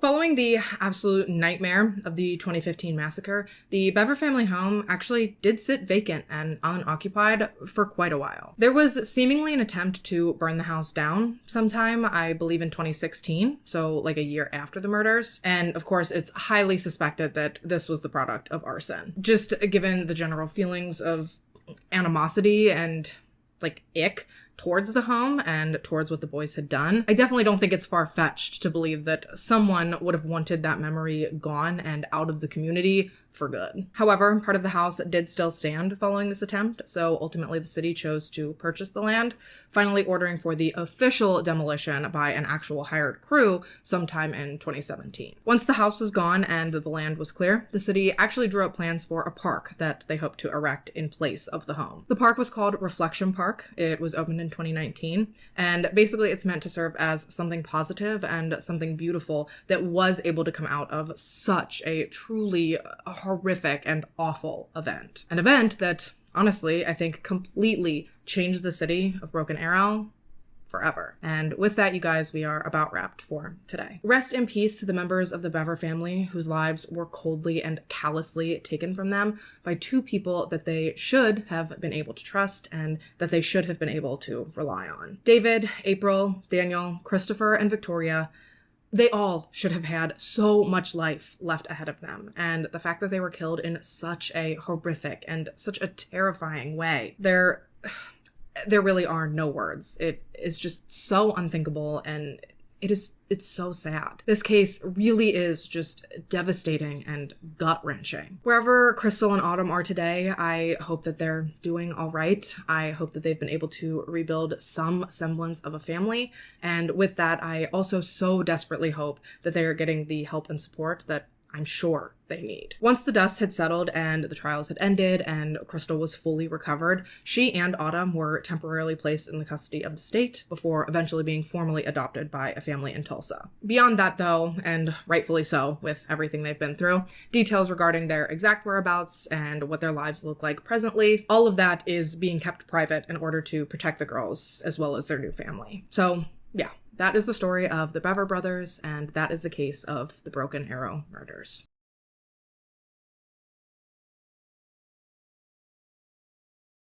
Girl, when I tell you that no matter how many times I hear today's story, hear it, read it, see it, probably when I'm done speaking it here myself, I will simply never, ever, ever, ever, ever be able to believe that this shit actually happened. The fact that a human can not only endure what the victim in today's story did, but the fact that she survived it, how? This story illustrates, without a doubt, one of the most incredible displays of human strength and determination ever, at least that I personally know of. Today, we're going to be discussing the unbelievable survival story of Alison Botha. This case was kindly requested by two sweet supporters, so Angie from New York and Anika from South Africa.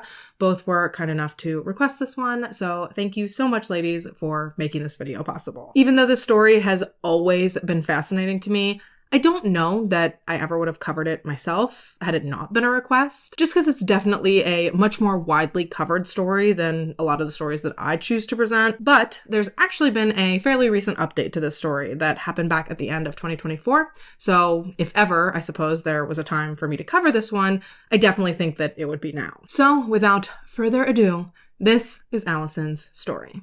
All right, y'all, pack your bags and grab your passports because we're headed to South Africa today. Specifically, we're headed to a cute little coastal town called Port Elizabeth. Actually, since this story took place, Port Elizabeth has been renamed to, Lord help me with this one, Liberha?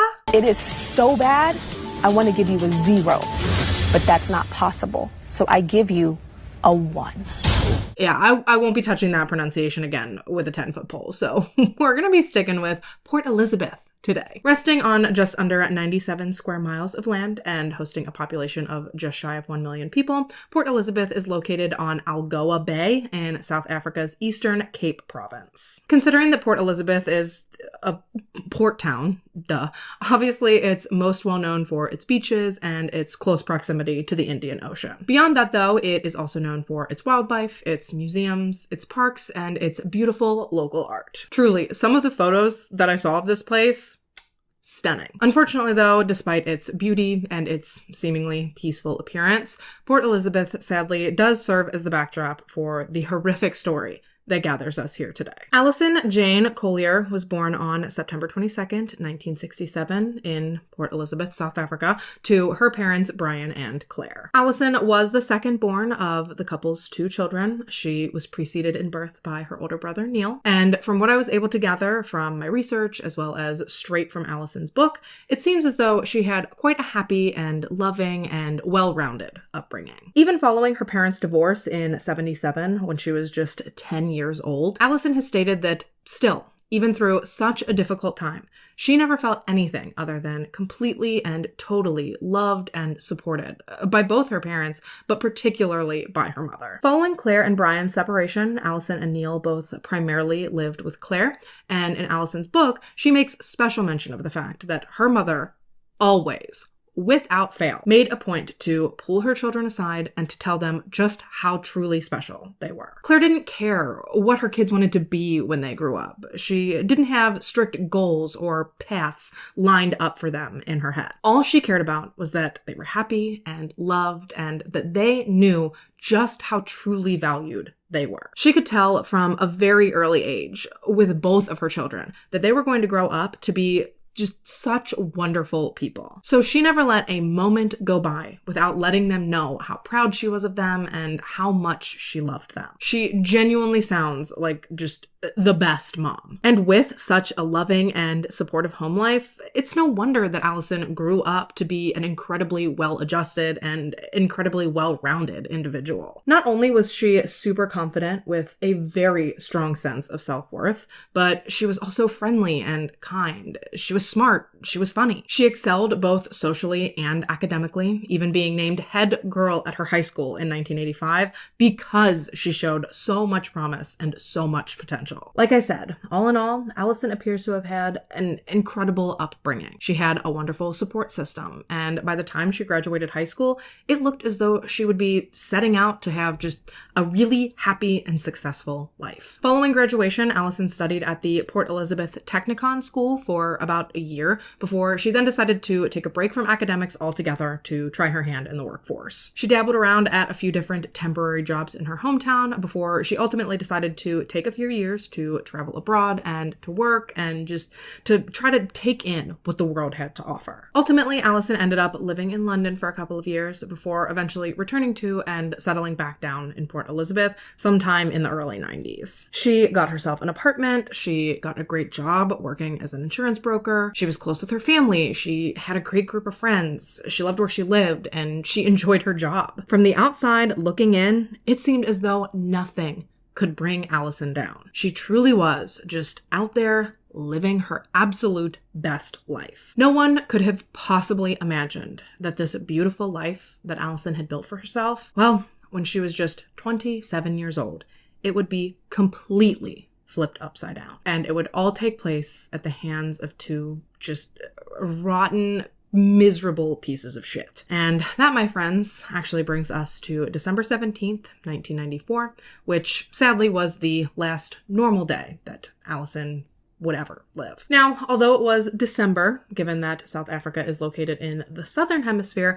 it was actually summer in Port Elizabeth. So while all of us up here were in our coats and our galoshes, Allison and her friends were planning a day trip to the beach. Can you imagine the beach in December? I mean, obviously there's places even in the US where you can experience that. I don't happen to live in one of them. It's fine. I've only been snowed in with my kids for the last few days who are going clinically insane from cabin fever, but it's fine. I'm fine. They're fine. We're all fine. What was I talking about? Oh, right. The beach. Yes, Allison and her friends went to the beach that day. They lounged in the sand. They spent some time in the water. The weather was beautiful. Overall, it was just a perfect summer day. Then, once they were done at the beach, they all made their way back to Allison's apartment where they ordered pizza and they played board games. And they actually all ended up hanging out there until I think it was probably sometime after midnight when everyone started to clear out. Everyone, that is, except for Allison's friend,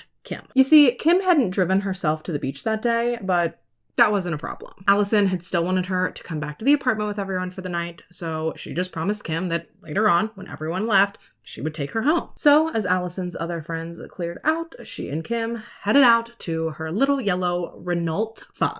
They drove to Kim's, Allison then dropped her off, and she turned around and she headed back to her apartment. I believe she got back sometime right after 1 a.m. So now it's technically December 18th, 1994. Allison has obviously had a very long day. She's been in the sun all day. She's been cutting it up with her friends. Like I said, it's past 1 a.m. at this point. I mean, she was beat. All she wanted to do was go inside, hop in the shower, and then finally crawl into bed. Frustratingly, though, for Allison, when she got back to her apartment building, the parking spot that she typically parked in, it had been taken. Apartment living, am I right? Now, I don't know if this spot was specifically assigned to Allison and someone took it anyway. I don't know if it was just a spot that Allison liked to park in when she got the opportunity because it was close to the building and it was well lit. Whatever the case may be, when Allison got back from dropping Kim off, the spot was no longer available. And actually, none of the close, well-lit spots were open. Allison ended up having to drive around for a few minutes up and down the street that her apartment complex was on before she finally just decided that she was going to have to settle on a much less desirable parking spot. Not only was this spot like 10 meters or so away from her apartment building, but it was also under this like big ass tree, meaning that when she got out of her car, she was going to be in the pitch black shadow that this tree was creating. But like I said, she was tired, she was over it, and she just wanted to get inside. So she parked her car, she turned off the ignition, and she reached over to the passenger seat to grab a couple of things. And that is when she felt it. A very unexpected gust of warm summer air. Someone had just opened Allison's car door, and before she could even really process what was happening, a man's voice told her, "Move or I'll kill you." And when she turned around to see who was making these demands, Allison was actually surprised to see sort of a scrawny looking man, a pretty non-threatening looking man, standing in the doorway of her car. However, just because the man wasn't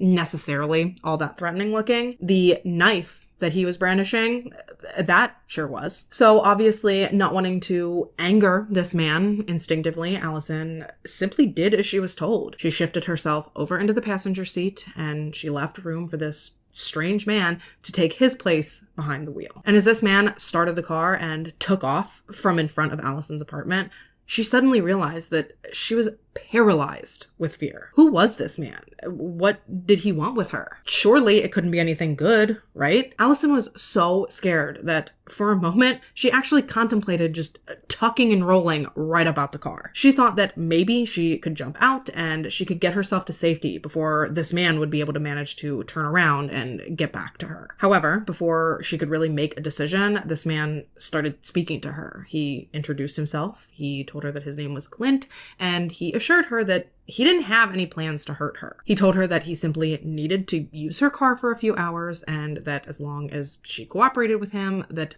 everything would be fine. And while obviously Allison still didn't feel good about the situation, hearing this man promise her that no harm would befall her, she decided that she would put her plans to cannonball out onto the asphalt on the back burner. Because mind you, homeboy was driving pretty fast at this point. So not only was he telling her that he had no intentions to hurt her, but comparatively speaking, she knew if she jumped out of the car at the rate they were going, that surely was not going to fare well for her. So instead, she just sat there quietly, only speaking if and when this man spoke to her. Eventually, Clint did ask her what her name was, and although she lied and she told him that her name was Susan, she did answer him. She even tried to tell him that she had a boyfriend back at home waiting for her at her apartment, and she asked if he would just let her out and take the car, but unfortunately, Clinton wasn't having any of that. Instead, he told her that he wanted her company while he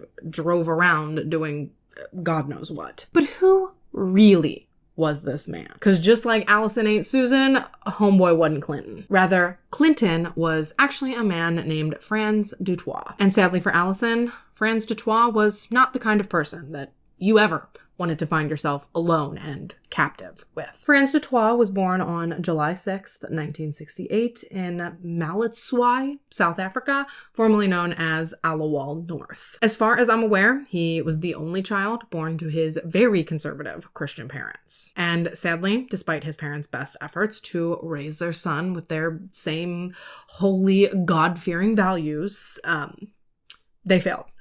Spoiler alert. By the time Franz was just 13, he had fully transformed from a devoted youth group member, son of a policeman, to a mischievous little thug. He started doing drugs, he caused never-ending trouble at his school, and he was actually starting to get in trouble with the law at this point. Like I said, just a real degenerate piece of shit. The problem, though, was that no matter what Franz did, his parents simply could not see anything past their sweet little boy.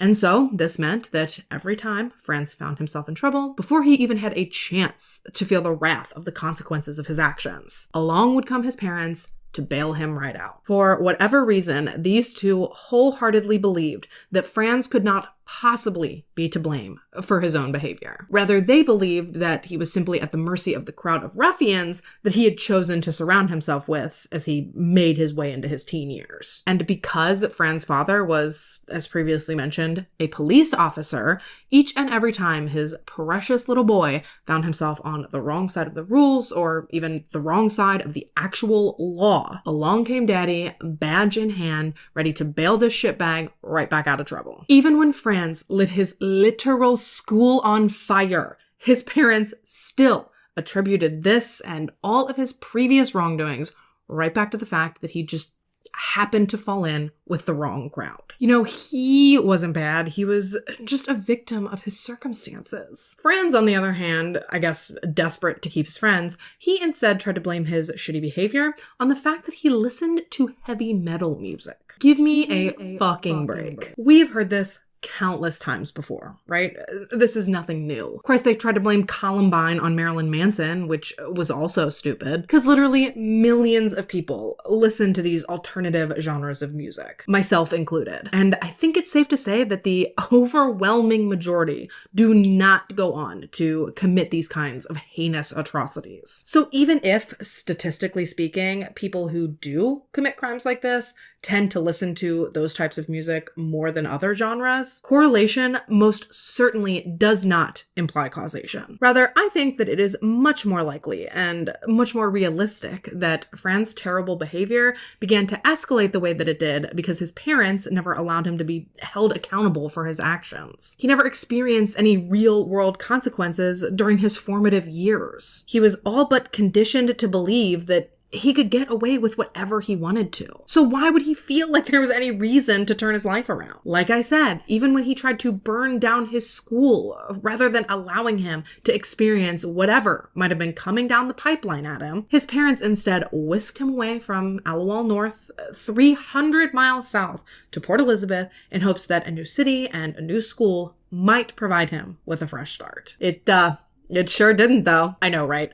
Shocking. Turns out, it didn't matter where he was. New city, old city, red city, blue city. Franz was he was too far gone. He had no intentions of trying to turn his life around. If anything, it was actually after this big move to Port Elizabeth that Franz really started to cut ties with his family's religion and their values. Like, I'm talking he went from one end of the spectrum all the way to the other end. From God and Jesus straight down to, El Diablo. The devil. Now, to Fran's credit, which, yes, is a sentence that burns my tongue to say, but his descent into Satanism actually wasn't like a solo mission. From what we do know about him, it seems like he only began to dabble in these darker type of things after he had met and began dating a girl who claimed to him that she was a witch. And she wasn't just any witch. No.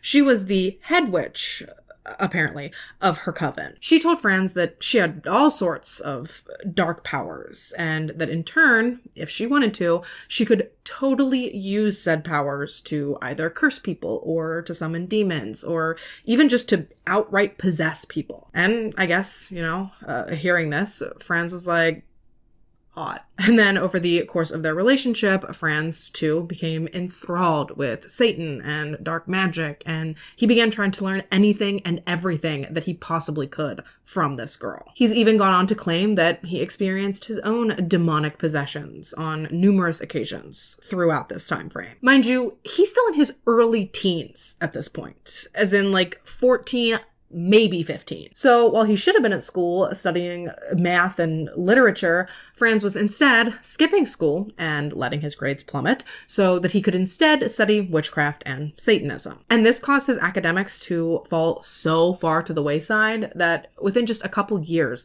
of moving to Port Elizabeth, Franz ended up dropping out of school altogether. And again, rather than seeing this as a problem with their son, like it was, Fran's parents instead blamed all of this, you guessed it, on his girlfriend. Not a big proponent of accountability or consequences, these people. Not at all. Once Franz turned 18, he did enlist in the military for a short time. However, he couldn't seem to keep himself out of trouble during that time frame either. He was always being reprimanded. He was always being punished. And as we know, this was not something that Franz was used to, let alone very keen on. So by the time he was 20, he went ahead and chose to abandon this potential career path as well. Now, the details on this next part are a little murky, but somehow, some way, from this point, Franz actually went on to get married.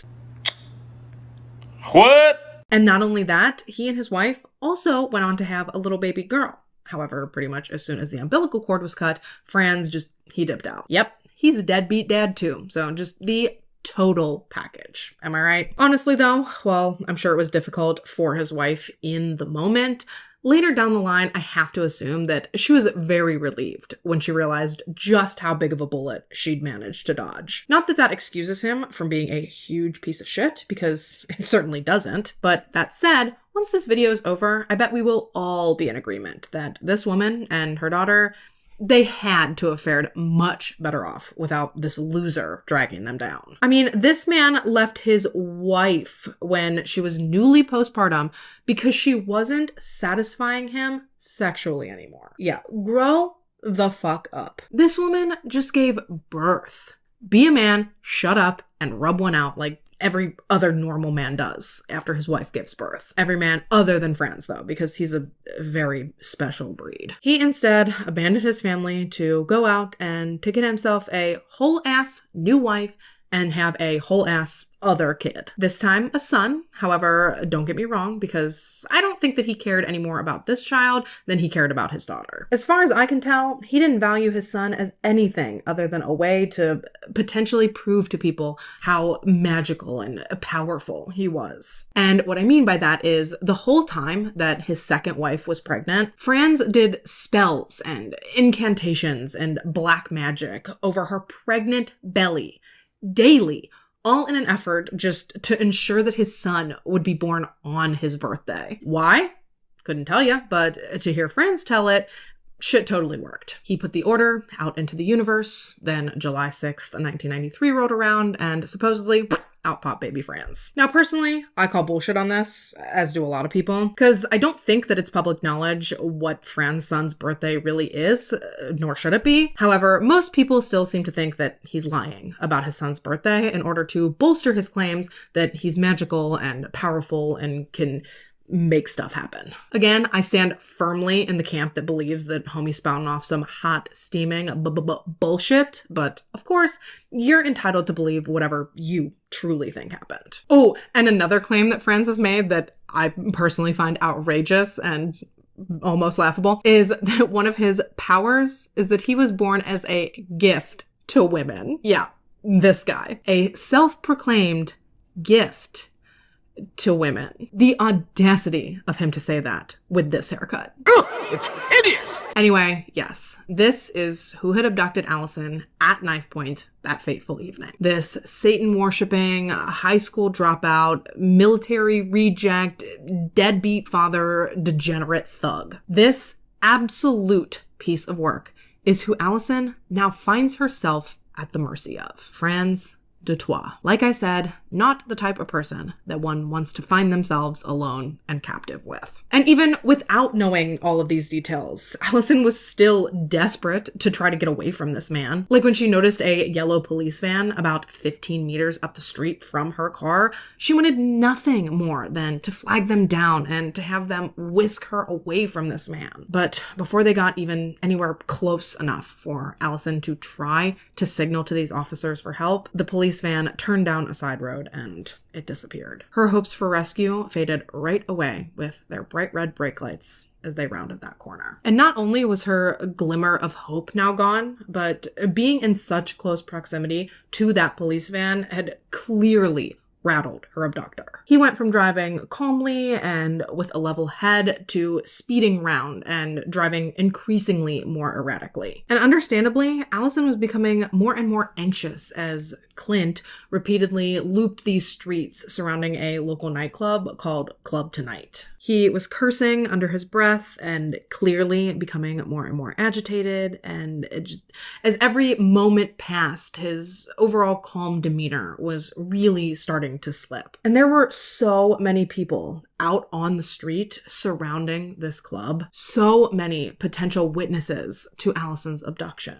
So many possibilities for her to motion for help, but she just couldn't convince herself to do it. At the end of the day, she didn't know these people on the street any more than she knew this man sitting next to her. This club nightlife, it really wasn't her scene. So for all she knew, the person that she decided to alert to her abduction, how did she know that it wasn't going to be someone that this man happened to know? In her brain at that time, these were his people and this was his turf. And just as Allison began to wonder why on earth they were continuously circling this club over and over and over again, her heart dropped as she got her answer. Her captor was now pulling her car over in order to pick up a second man. She was about to officially be outnumbered. Sure, the situation had never been ideal, but up to this point, 1v1, that had seemed manageable to Allison. Clint, Frans had been mostly calm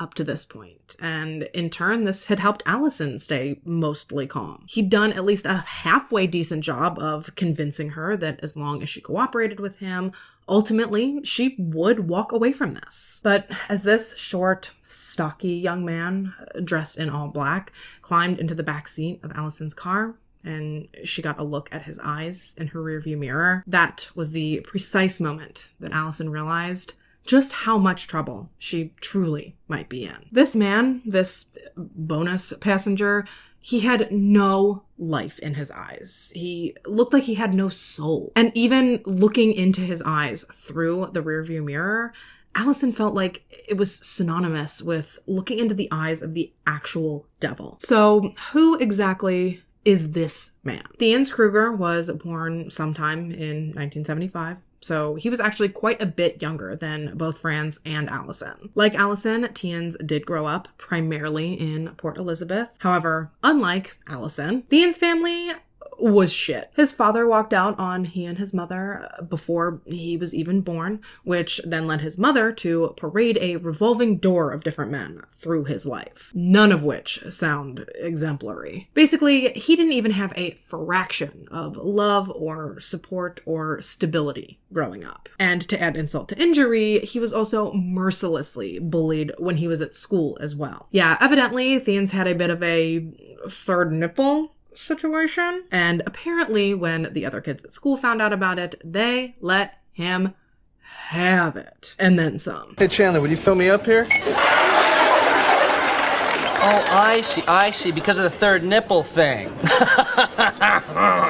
So yeah, this kid had absolutely nowhere that he could turn where he felt safe or comfortable or valued at all. And not surprisingly, all of these things combined ultimately resulted in a lot of instances of Theuns acting out, running away, and just getting in a lot of trouble. Evidently, things got so bad at certain times that he toyed with the idea of just ending it all. He wanted to punch his ticket early and piece the fuck up out of here. But for whatever reason, when push came to shove, obviously he decided against it. Instead, he opted to drop out of school entirely before eventually then briefly enlisting in the military. Just like Frans. And actually, this wasn't the only thing that Frans and Theuns supposedly had in common during their younger years. Aside from just objectively being shitbags, Theuns, apparently, like Frans, had also dated a pretty hardcore witch. Now look,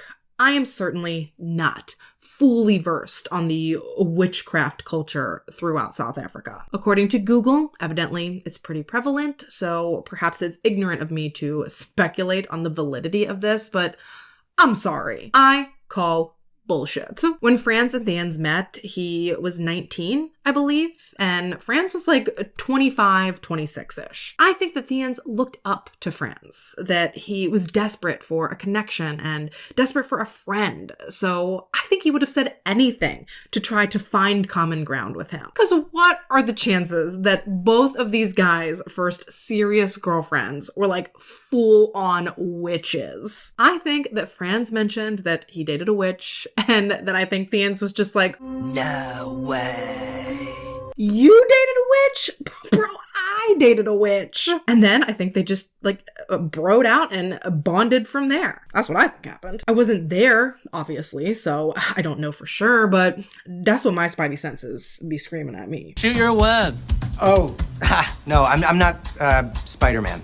Shoot it anyway. In my opinion, no matter what it took, Theuns was going to chameleon his ass right into a friendship with Frans by any means necessary. Ultimately, the two did have enough shared experiences and enough common interests to become not just friends, but also partners in crime. Yes, because believe it or not, kidnapping Allison, hijacking her car, and taking her hostage, this was far from Frans and Theuns' first experience terrorizing the innocent women of South Africa. And I definitely think that Frans was the driving force behind a lot of the trouble that these two found themselves in. Don't get me wrong, as previously mentioned, Theuns was a shithead all on his own. But to my knowledge, he was not out sexually assaulting women or anything like that prior to getting himself all tangled up with Franz. Franz, however, the first sexual assault that he committed that we know of, that was perpetrated solo. He noticed a girl, a 20-year-old student, sitting in her car outside of a restaurant,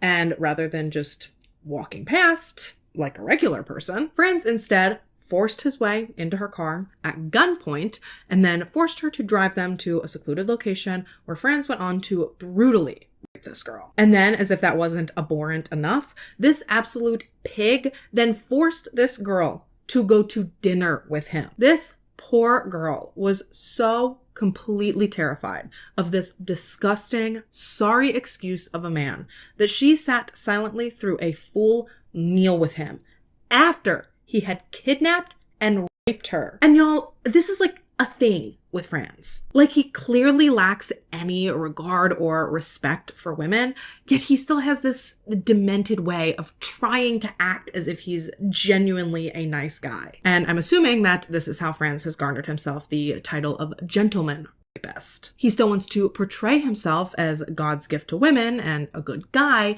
even though in actuality he's a literal walking fucking nightmare. Like, answer me this, my guy.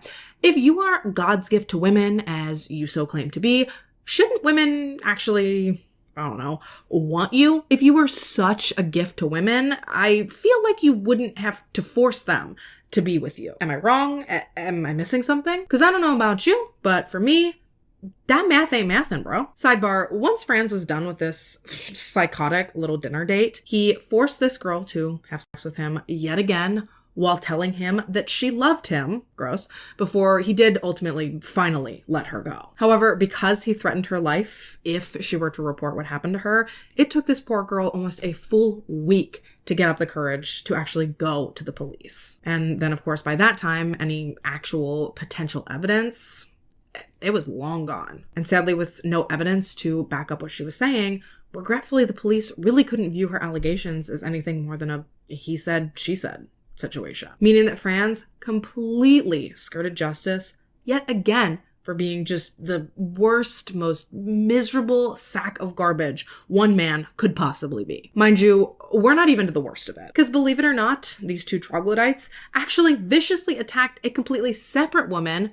before Allison found herself at their mercy. Now, this attack took place on December 4th, 1994, which, if you're paying attention, was in fact just 2 weeks before the pair would then go on to abduct Allison. This victim was a 21-year-old woman who, at the time she fell victim to Franz and Theans, devastatingly happened to be 3 months pregnant. This poor woman was simply trying to walk home when these two fucking goons ambushed her. They accosted her, they held her at gunpoint, and they forced her into a nearby, overgrown thicket type area, where they then went on to take turns brutally assaulting her. And understandably, this woman was terrified of the situation in general, sure, but mainly she was just so scared that being roughed up and forced around like this was somehow going to hurt her baby, which is just one of the saddest things I've ever heard. When you are pregnant, there is nothing scarier to you than the thought of something happening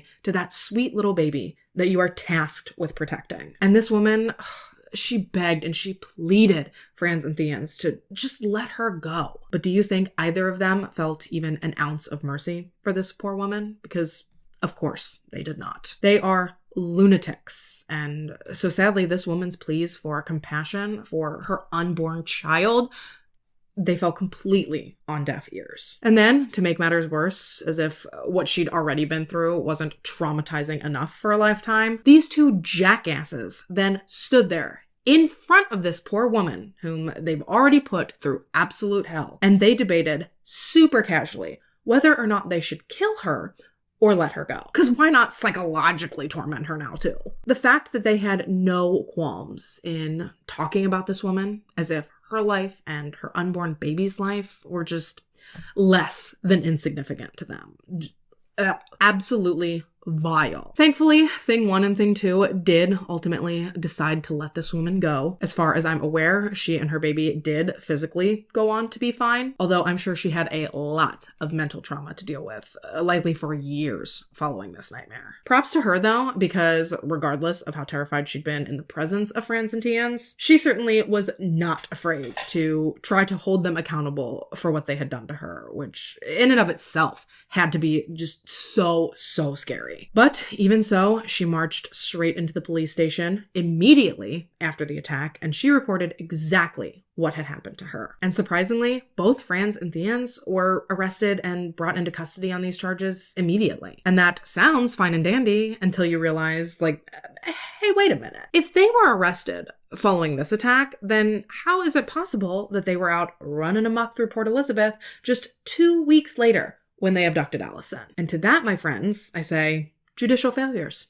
That's how. Once they had both been interviewed and given their statements, they were both subsequently released, pending a court appearance almost a month later after the new year. Yeah, what? These men should have never even had the opportunity to be near Allison the night that she was taken. But alas, here we sit. These two men were more or less out on bail, pending sexual assault charges, when they decided to kidnap Allison. And despite the fact that Johnny Law was literally already breathing down their necks, what they would go on to do to Allison would be their worst attack yet. And again, it took place just 2 weeks after their previous attack. But before we get too far into that, I'm going to take my break, throw on my lashes, and when we get back, what Franz and Tienz have planned for Allison, it becomes painfully clear. Don't go nowhere.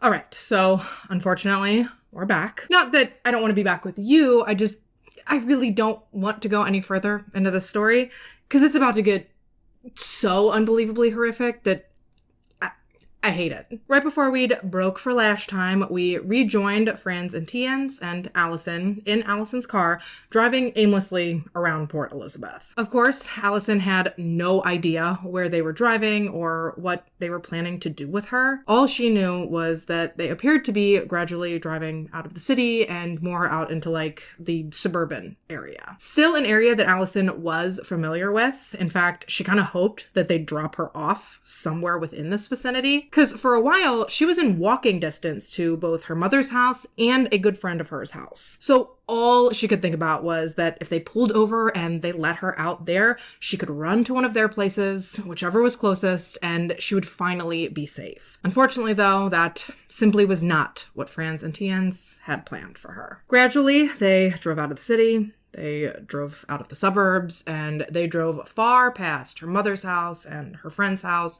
until eventually they drove so far that there really weren't any buildings or vehicles or even streetlights to be seen. And with each passing minute, feeling as though she was leaving civilization behind her, Allison's fear continued to mount. Ultimately, they ended up driving 14 kilometers straight out of Port Elizabeth and straight into a quiet little beach town called Schoenmakerskop, or in English, it translates to Shoemaker's Hill. They pulled off into a small, secluded area. Actually, calling it an area is probably generous. Basically, it was like a small, secluded, sandy dirt road. Franz pulled the car up off the main road. He parked on this dirt road, and almost as if they'd rehearsed it, Tienz immediately stepped out of the vehicle and he lit up a cigarette. And for a moment or two, Franz and Allison just sat in the car in like deafening silence. That is until Allison finally got up the nerve to ask Franz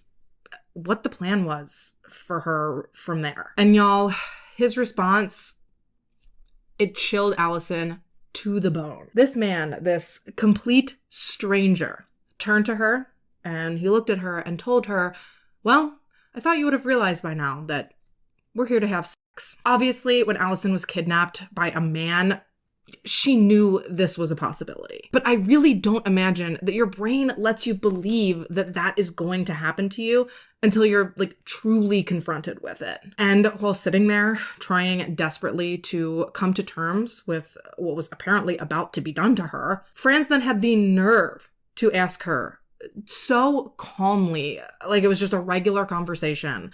"You're not gonna fight, are you?" And while I am sure that Allison would have loved nothing more than to go full Bruce Lee on both of these pieces of shit, she knew that realistically, there were two of them and one of her. And that's not even taking into consideration that Allison had never had to fight someone before in her entire life. She didn't even know how to fight. So after taking a few moments there, sitting and weighing her options, Allison simply just resigned herself to the situation, and she told Franz that no, she wasn't going to do anything to try to fight them. And with that, Franz basically immediately then instructed Allison to start taking off her clothes. Of course, Allison did as she was told, but while she was doing so, she couldn't help but notice that she felt like almost out of her body. It almost didn't feel to her in that moment as if she was really undressing herself. It was as if she had somehow managed to completely disconnect her mind from her physical body. And actually, throughout the course of the horrific things that these men would go on to do to her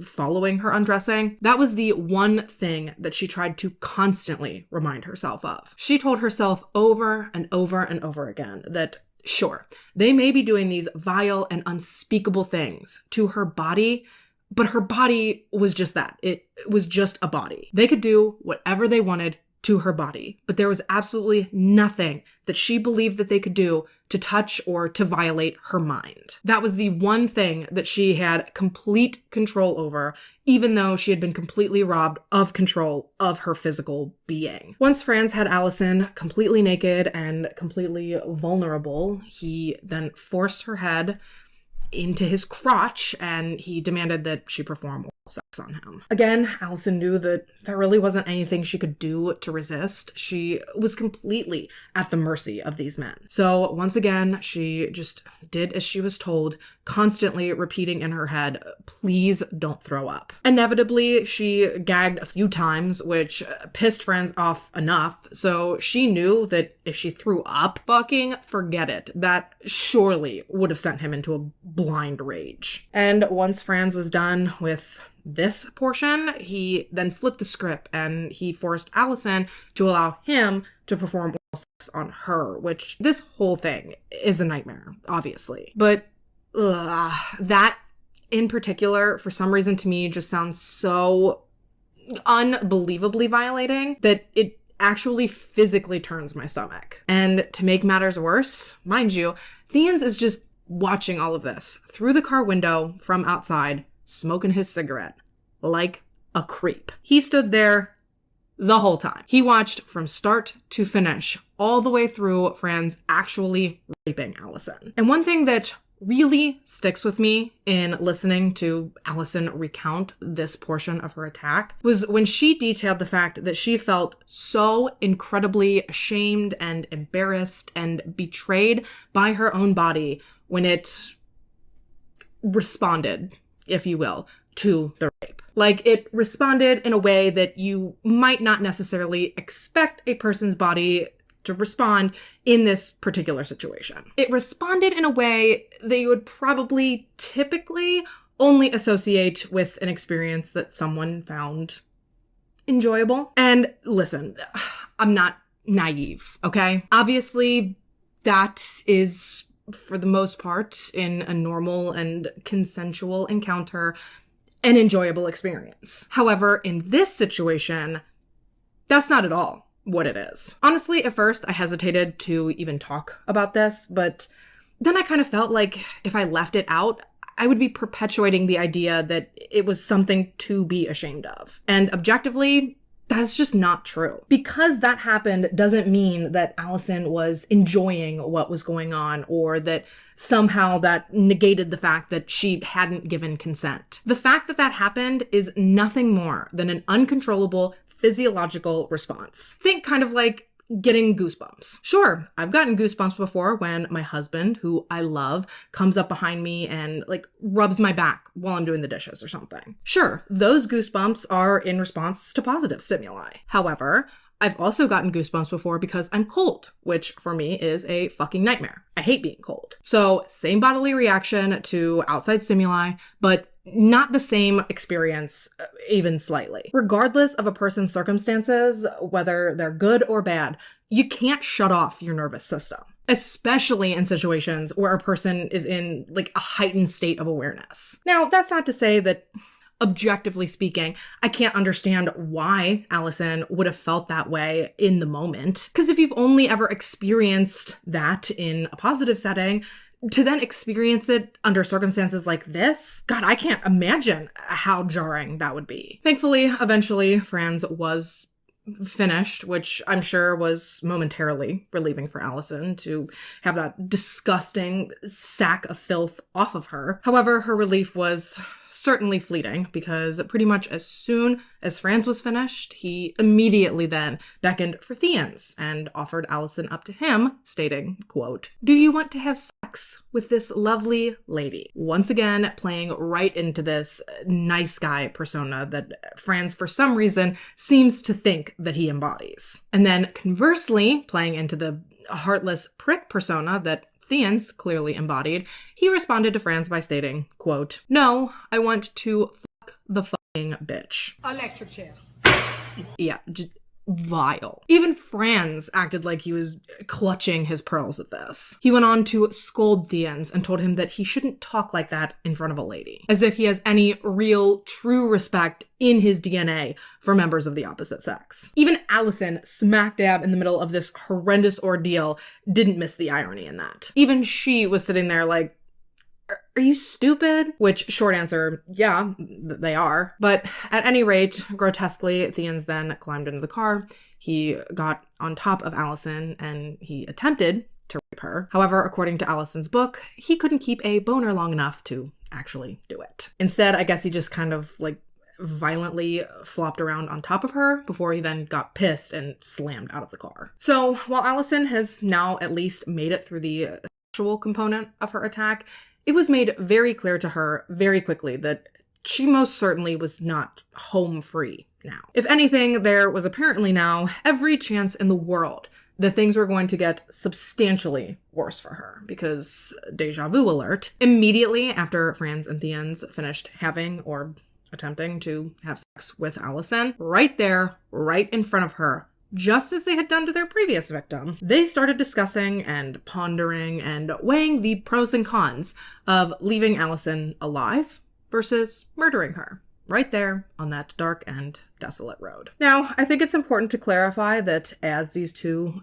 pieces of shit were sitting there having this conversation, that is when they actually started carelessly referring to each other by their actual names. Because remember, Franz had been going by Clint up to this point. And actually, I think Theans had been upfront about his name right from the get-go, which, if you think about it, is hilarious, because here Franz is trying to maintain some anonymity, but then he left his friend out to dry by letting him introduce himself to Allison by his actual name. Just stupid. Nevertheless, though, as Allison was hearing this, horrifying as it was, she still had the wherewithal to not only notice this, but to lock the information into her brain. Obviously, she had no idea if she was making it out of this situation alive or not, but if she did, come hell or high water, this woman is going to make sure that those animals paid for what they did to her, and that they never got the chance to hurt another person as long as she had a say. However, sadly though, much to Allison's dismay, by the end of the conversation,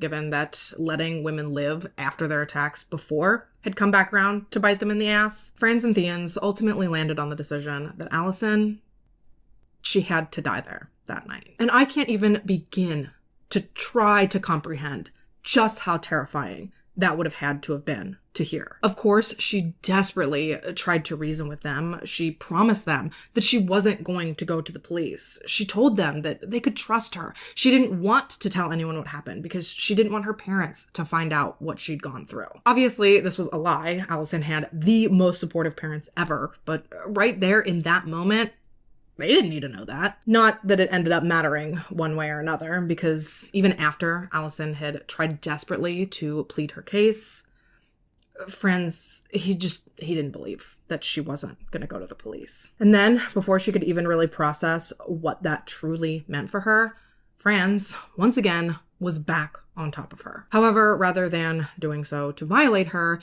this time he placed his hands around her throat and he attempted to squeeze the life out of her. Terrified and completely desperate to survive, Allison tried to squeak out a few last words. She was trying to beg these men to let her live, but Fran's grip on her throat, it was just too tight. Not only had he completely cut off her air supply, but he had actually fully crushed her windpipe. So even if he had let go and he had given her the opportunity to try to speak, she wouldn't have been able to get out a single word. And as Allison's vision began to go black and her consciousness began to waver, the last thing that she remembers feeling was actually her bowels release. Again, a completely normal bodily response to what was being done to her. However, again, poor Allison, she felt embarrassed by this, as if she was in any way, shape, or form to blame for anything about the situation that she was now in. And then, just as she felt that take place, everything went completely black. Once she had passed out, Franz then drug Allison from her car near the road, through some trees, and off the actual path that had been marked out, like in the clearing. And once he felt as though Allison was far enough off of the main road, he then pulled out his knife and he began repeatedly stabbing Allison in the chest as well as in the abdomen. Over and over and over again, he just kept stabbing at her. And he wasn't just stabbing at her, he was making special sure to focus his blows primarily on where he believed Allison's reproductive organs were located. And like, if that right there doesn't illustrate to you everything that you need to know about Franz and how he feels about women, I don't know what else on earth possibly could. During this portion of the attack, Franz stabbed Allison upwards of 40 times, understandably believing that he had successfully murdered her. However, just before he and Theans could walk away from Allison's body, she began to regain consciousness. And as this was happening, completely involuntarily, one of Allison's legs twitched. And of course, one of them saw it. So they turned right back around. Theans then took out his own knife and he began slashing at Allison's throat. And the next part really gives me the freaking heebie-jeebies, because this was all taking place underneath this like gigantic full moon, right? So Allison's attack was basically illuminated for her. She could very clearly see each and every thrust and slash that her attackers made with their knives. Can you imagine anything more terrifying than that? Oh, and the cruel irony of it all, as Franz pushed Theans out of the way and he took over slashing at Allison's throat, the way that the moon was positioned behind him almost made it look like he had a halo. I don't like that. Halo and Franz de Troyes, those are not two things that will ever go together. Almost 20 times these two savage animals slashed at Allison's throat. They had already partially disemboweled her with their dozens of stabs to her abdomen, and now, as they repeatedly slashed at her throat, they were actually getting dangerously close to decapitating her as well. Yeah, like I said, this case, this story, beyond brutal. However, difficult as it may be to believe, there's actually a silver lining hidden within the fact that Franz and Theans had decided to cut Allison's throat. Remember how I mentioned that her windpipe had been crushed? Well, had they walked away from her after that first portion of the knife attack, before they started in on her throat, it's actually almost certain that she would have died incredibly quickly upon their departure. You see, with a crushed windpipe, Allison wouldn't have been able to breathe at all following that first portion of the attack. But because she moved and because they then doubled back and they attacked her in the throat, unbeknownst to them, they basically gave her a bootleg tracheostomy. So horrifying and painful and dangerous as it was, the fact that they inadvertently opened up her windpipe like that, actually in the moment, that saved Allison's life. I mean, don't get me wrong, of course, she was still in horrible shape. That should go without saying. But it is just amazing that they managed to cut her enough to open up her windpipe, but that they didn't cut her enough to kill her. One of many miracles that took place that night. However, from where they were standing, they 1,000,000,000% believe that their work there was done. Allison even heard one of them say, as they were finally leaving, that she had to be dead this time because, quote, no one could survive that. Little did they know, though, that Allison had just done that. She had survived everything they had put her through, and she was still alive. Now, granted, she was doing her best to lay as still as a corpse, because she knew that if they came back and they carried out a third round of their knife attack, there was just no way that she could possibly take any more. So, as a means of self-preservation, she just lied there. She lied perfectly still as they got in her car, as they threw her clothes down the hill at her, and as they started her car and drove away. And actually, she still lied there for quite a while after that. Honestly, at the time, I think she had kind of resigned herself to the fact that she was going to die. And I think that she was kind of just trying to lie there peacefully until that moment inevitably came. But as seconds turned to minutes and the minutes started to add up, she was still there. She was still conscious, still breathing, still alive. And while each moment alive certainly was a gift, understandably, Allison figured that it couldn't possibly last too much longer. I mean, she couldn't even fathom the idea that she was going to make it out of this situation. And as that realization truly hit her, she became overwhelmed with, I wouldn't even say the desire, but the need to do whatever she could to try to make sure that these two heinous excuses for men could never do to another person what they had just done to her. And so, using what she believed to be every final ounce of strength in her battered body, Allison rolled over slightly and she began to write a message in the sand that surrounded her. And that message read, "Brands and the ends." Allison used what she believed to be some of her final moments on this earth to try to protect other women from falling victim to her same fate. And then once she was sure that she had taken care of what she felt was her duty in naming her killers, she then shimmied just a little bit to a new patch of sand where she then wrote out, "I love Mom." She wanted her mom to know that in her very last moments alive, that she was thinking of her and how much she meant to her. Literally, that alone could make me cry. That is hands down one of the most loving things I have ever heard. Like, I can't even imagine. Obviously, we know Allison does live through this, but it must have meant so much to Claire when she learned that her daughter had done that. And once Allison had finished writing out what she believed to be her dying declarations, once again, she just laid there, waiting to die. And actually, at one point, she says that she remembers leaving her body. She remembers sort of hovering over herself and staring back down at her body. She says it was the most peace and quiet and serenity that she's ever experienced, being out of that body that had just been through so much. But as she stared down at herself, all she could think was that there was still so much that she had wanted to do in that life that she hadn't gotten the chance to. And so as she floated there, she realized that she had a decision she had to make. Either she was going to allow herself to drift off, to follow the peace and allow herself to die, or she was going to have to return to that body, to return to the pain, and to fight to stay alive. And although letting herself drift away certainly seemed like the easier option,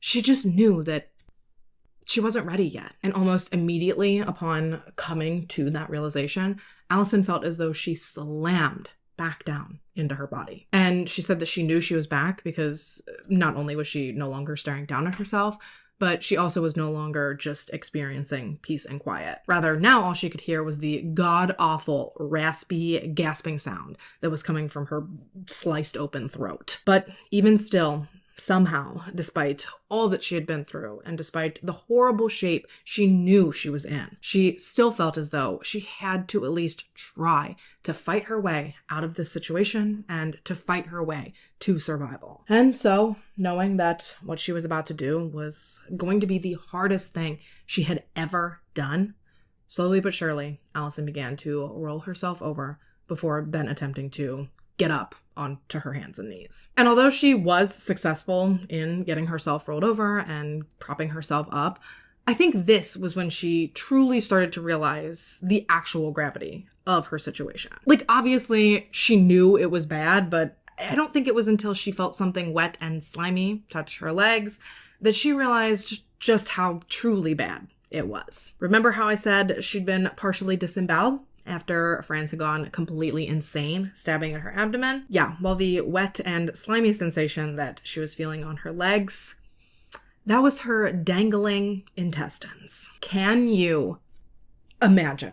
Because I sure can't. But Allison, she did not let herself be deterred by that for even a second. Instead, she simply shifted into problem-solving mode, and she tried to figure out what she could do to hold her insides in while she attempted to get herself to the road. And thank God that Franz and Tienz had thrown her clothes down on top of her before they drove away, because Allison was actually able to grab one of her shirts and to tie it into like a fanny pack that held her intestines in. I can't even believe that these sentences are coming out of my mouth, let alone that this is a real and true experience that a person lived through. Unfucking real. And yet somehow this was exactly where Allison found herself, crawling on her hands and knees through dirt and sand, broken glass, trash. There were literal barbecue droppings, like fatty meat bits and charcoal that she was forced to crawl through, all in hopes of trying to survive this brutal attack. However, the longer she tried to crawl and the more cut up that her hands and her knees and her legs began to get, Allison started to realize that if she wanted any hope of making it out of this and getting up to the road, somehow she was going to have to get herself up and onto her feet. She just knew she was never going to actually make it to the road if she kept trying to crawl there one-handed while also trying to support her intestines in her makeshift pouch. So, slowly but surely, through means I'll never understand, Allison did manage to get herself, one by one, back up onto her feet. Thank God, right? Well, yes and no. Sure, she was about to be upright, which was great. However, as she finally managed to stand up from the crouching position she was initially in, suddenly, again, everything went black. And at first, my guess is well, maybe she thought she was about to pass out again. Maybe she really had been through too much to be trying to physically assert herself like this. But as she continued to stand there and she continued to remain aware, she actually ended up deciding to reach up to try to feel exactly what might be obstructing her vision. And that, my friends, is when she realized exactly why she could no longer see what was in front of her. And that was because she was no longer looking in front of her. Again, please cast your memories back to when I said that Franz and Tienz had damn near decapitated her by slicing at her neck as much as they had. Remember? You remember. Well, although they had managed to miss all of Allison's vital arteries and veins that run through a person's neck, one part of her that they did manage to do significant damage to was the muscles in Allison's neck. You know, the ones that hold a person's literal fucking head on. So yeah, when Allison stood up from crouching, her barely attached head had quite literally flopped backwards and was now resting in between her shoulder blades. So what did she do? Well, she simply reached up, she grabbed her head by her hair, and she lifted it back into place. Bitch, I get queasy if I cut my leg when I'm shaving. And here is this unstoppable beast of a woman literally putting her own head back into place. Some people are just built differently. I firmly believe that, because I would never be that resilient. And not only did she have to put her head back in place, but she had to hold it there for the entire rest of her journey back up to the main road. And while I'm sure that in the moment making this journey from where Franz and Tienz had left her all the way back up to the main road, as she was doing it, there is not a doubt in my mind that physically and mentally it was the hardest thing that she had ever done. However, in retrospect, looking back on this experience, Allison says that she, honest to God, does not remember any of the physical exertion that it took to make it from point A to point B. With the same full moon that had illuminated her attack, now illuminating her path to salvation, Allison claims that once she was upright, she truly feels as though she was lifted up from where she was standing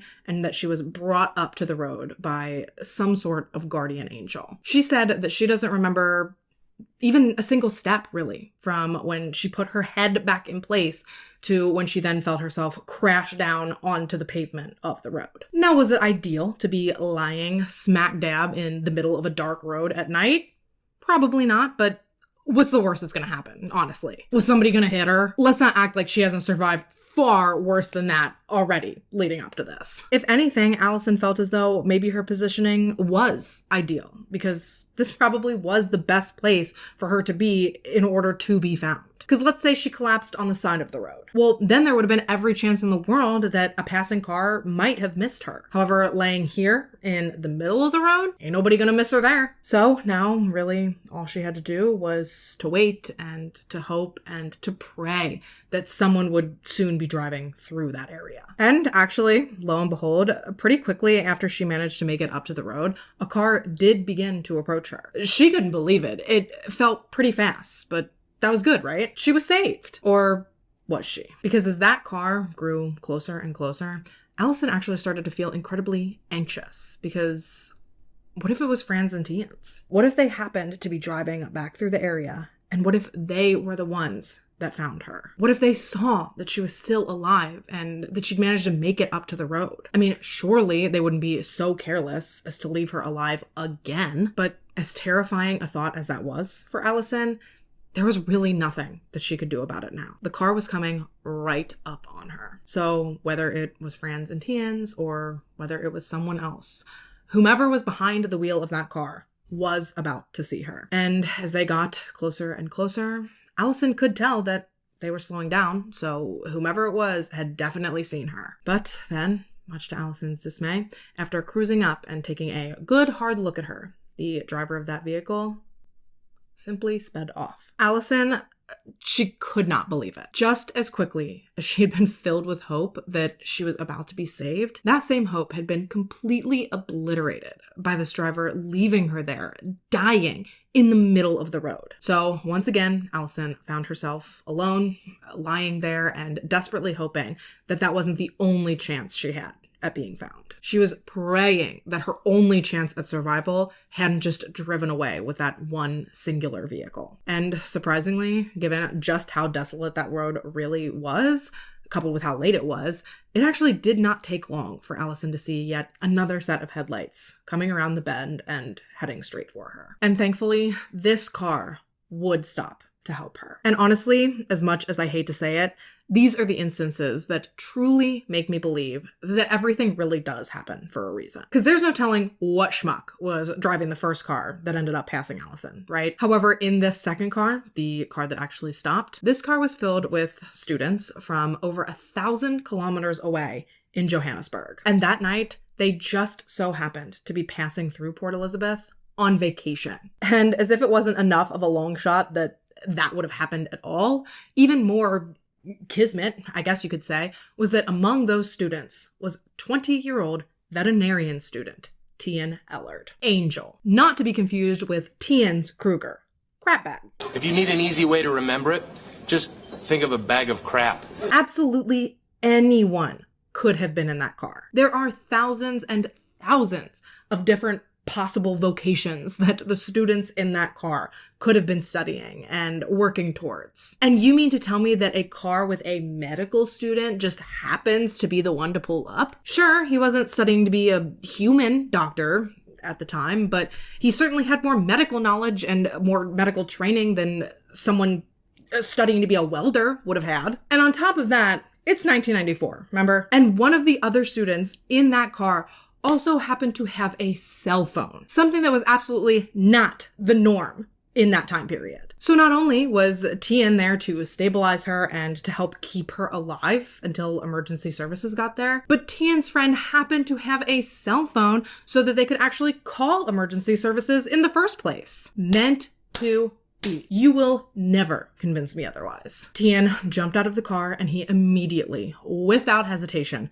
sprang into action. He checked Allison's vitals, he assessed the situation, and even with injuries beyond anything that I think anyone could imagine, Tien was seemingly completely unfazed. He ripped off his shirt and he used it to apply pressure to Allison's wounds, while he simultaneously shouted out instructions to his friends, either telling them to call EMS or instructing them on how they could help him tend to Allison. And while there were only a few things that Tien was able to do to help Allison there in the road while they waited for an ambulance, arguably the most important thing that he did for her, other than putting her freaking thyroid back in place, because apparently that had become dislodged, but mostly he just talked to her, promised her that he was going to do everything he could for her, and just whatever he could think to say, he did. He knew that the most important thing that he could possibly do in that moment, other than attempt to control Allison's bleeding, was simply to keep her awake. And despite Allison being completely exhausted, understandably, from the horrific ordeal that she had been through up to this point, Allison has gone on to say that Tian being there and being so kind and so supportive actually made her fight harder to stay alive because she didn't want to disappoint this nice man who had stopped to help her. For close to an hour, Tian knelt there in the road with Allison, doing anything and everything in his power that he could to try to keep her condition managed. And as if that wasn't significantly more than most people could or would have done, Tian even went above and beyond when the ambulance did arrive by demanding that he be allowed to accompany Allison to the hospital. You know, he'd seen her through to this point, and there was just no way that he was going to abandon her now and let her go through the rest by herself. Because like I said, he's an angel. You want to know something completely demented, though? According to Tian, paramedics didn't even bother trying to rush Allison to the hospital because, and they literally said this, there was no reason. Yeah, these emergency medical professionals had taken it upon themselves to resign Allison to death, which is just so reprehensible. I do not care what you think is going to happen to someone in an emergency situation. I don't think that you have the right as a paramedic to decide whether or not to try your hardest at your job. If that's your mentality, you are very much in the wrong field. Thankfully, though, once again, beating the odds, Allison did survive the ambulance ride, despite the drivers doing their best to basically aid and abet her murder. But I digress. She made it, and as soon as she was wheeled in, she was rushed immediately into emergency surgery. To reiterate, Allison had been partially disemboweled. She had been partially decapitated, her windpipe had been crushed, her thyroid had been displaced, she had lost a ton of blood. Her intestines were covered in dirt and sand and charcoal. Her hands and her knees and her legs were sliced to hell and back from crawling through broken glass. I mean, it sounds awful to say, but truthfully, no one had all that high of hopes that Allison was actually going to survive. Much like Franz and Tian's, the doctors also believed that no one could possibly survive what she had been through. However, unlike the paramedics and the driver of the ambulance, the doctors at least didn't let their fears for Allison affect the effort that they put into trying to save her life. And believe me, they had their work cut out for them. Christ, it took them hours just to clean her intestines. And that's before they even attempted to try to Tetris them back into her body. Allison's insides were so dirty from having been exposed to so much that doctors quite literally had to take scrub brushes to some of the sections of them. I'm talking like a literal cleaning brush. And while, yeah, the thought of that sounds heinous, if they had risked so much as 1 grain of sand or dirt being left in Allison's abdominal cavity post-op, there's no doubt that she would have gone septic and she would have died. I mean, thank God she had emptied her bowels before she'd been stabbed, because that alone probably would have killed her. You know, had feces been released into her body when these knife wounds had nicked her intestines. But remarkably, we know that that didn't happen. We know that the neck wounds managed to miss her vital arteries and her vital veins. Somehow her chest wounds had also managed to miss her organs. Yes, had she been through hell and back? Obviously. But that did not change the fact that, from a medical perspective, Allison was truly a miracle. And just like Tian was probably the closest thing to the perfect person to pull over to help Allison in the middle of the road, the surgeon that happened to be on call when Allison was brought into the hospital, well, he was also the absolute perfect person to treat wounds as severe as Allison's. Not only was Dr. Volodya Angelov a certified ENT, so ears, nose, and throat specialist, but because of where he'd gone to school, he had also been required to earn his certification in general surgery. So rather than having to call in an additional surgeon in order to address Allison's abdominal wounds, Dr. Angelov was able to do it all. Now, realistically, I don't think there was anyone on Earth that would have been perfectly equipped to deal with everything that Allison had going on. But I do think it's safe to say that Dr. Angelov was probably about as close as one human could get. Allison was in surgery for over 3 hours to address the wounds to her throat, her abdomen, and her intestines. And while the fact that she had even managed to survive her surgery was a miracle in and of itself, she certainly still wasn't doing well. She was still facing a massive risk of infection. Her throat was so swollen it was almost suffocating her. And beyond that, she was in basically nonstop, excruciating level 10 pain. As a result, Allison was placed in the high care unit of the hospital, and she was monitored constantly. And when she finally woke up after her surgery, she was greeted by her mother, by her father, and also by Tian. Obviously, unbeknownst to Allison, I don't think that he left the hospital at all until he got word that Allison was out of surgery and that she was stable. And even then, I think he just went back to his hotel to shower before he came straight back to the hospital to check on her. And seeing him made Allison so emotional. She felt like she owed this man so much of her survival because of his quick and concise action. And although Tian had to leave to go back home pretty shortly after this, he and Allison would actually go on to become lifelong friends after sharing this experience and going through something so transformative together. Inevitably, they formed an incredibly close and deep bond and connection, but I'll get more into that later. Because also, upon waking up from her surgery, Allison was quickly greeted by the police, who had obviously been contacted by hospital staff following her arrival.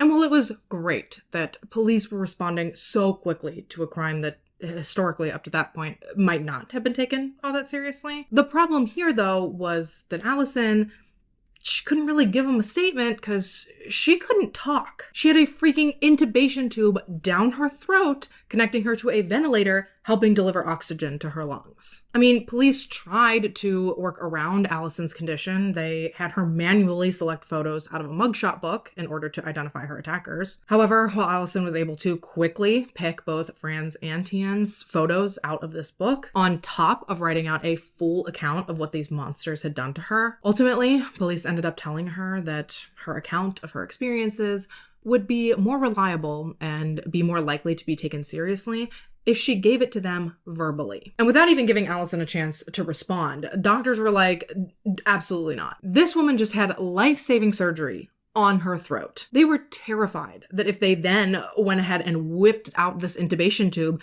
they could seriously fuck her just like right back up. If there were complications removing that tube, Allison could have died. Like I said, her throat was so swollen that it was suffocating her after her surgery. But as doctors were trying to explain this to police, that there was no way they were going to take that tube out of Allison's throat, Allison herself began scribbling something down on this like tiny little pad of paper that she had. And when doctors looked at the pad and they read what she had written, they literally could not believe their eyes. Allison had scrawled a very simple, yet very shocking, 3-word demand across her notepad. Take it out. Regardless of the risks, regardless of the pain, and regardless of the discomfort or possible complications. If verbal identification was what police needed from Allison to go out and to arrest these losers, then a verbal identification she was going to make. And so, slowly, cautiously, and with terror in their hearts,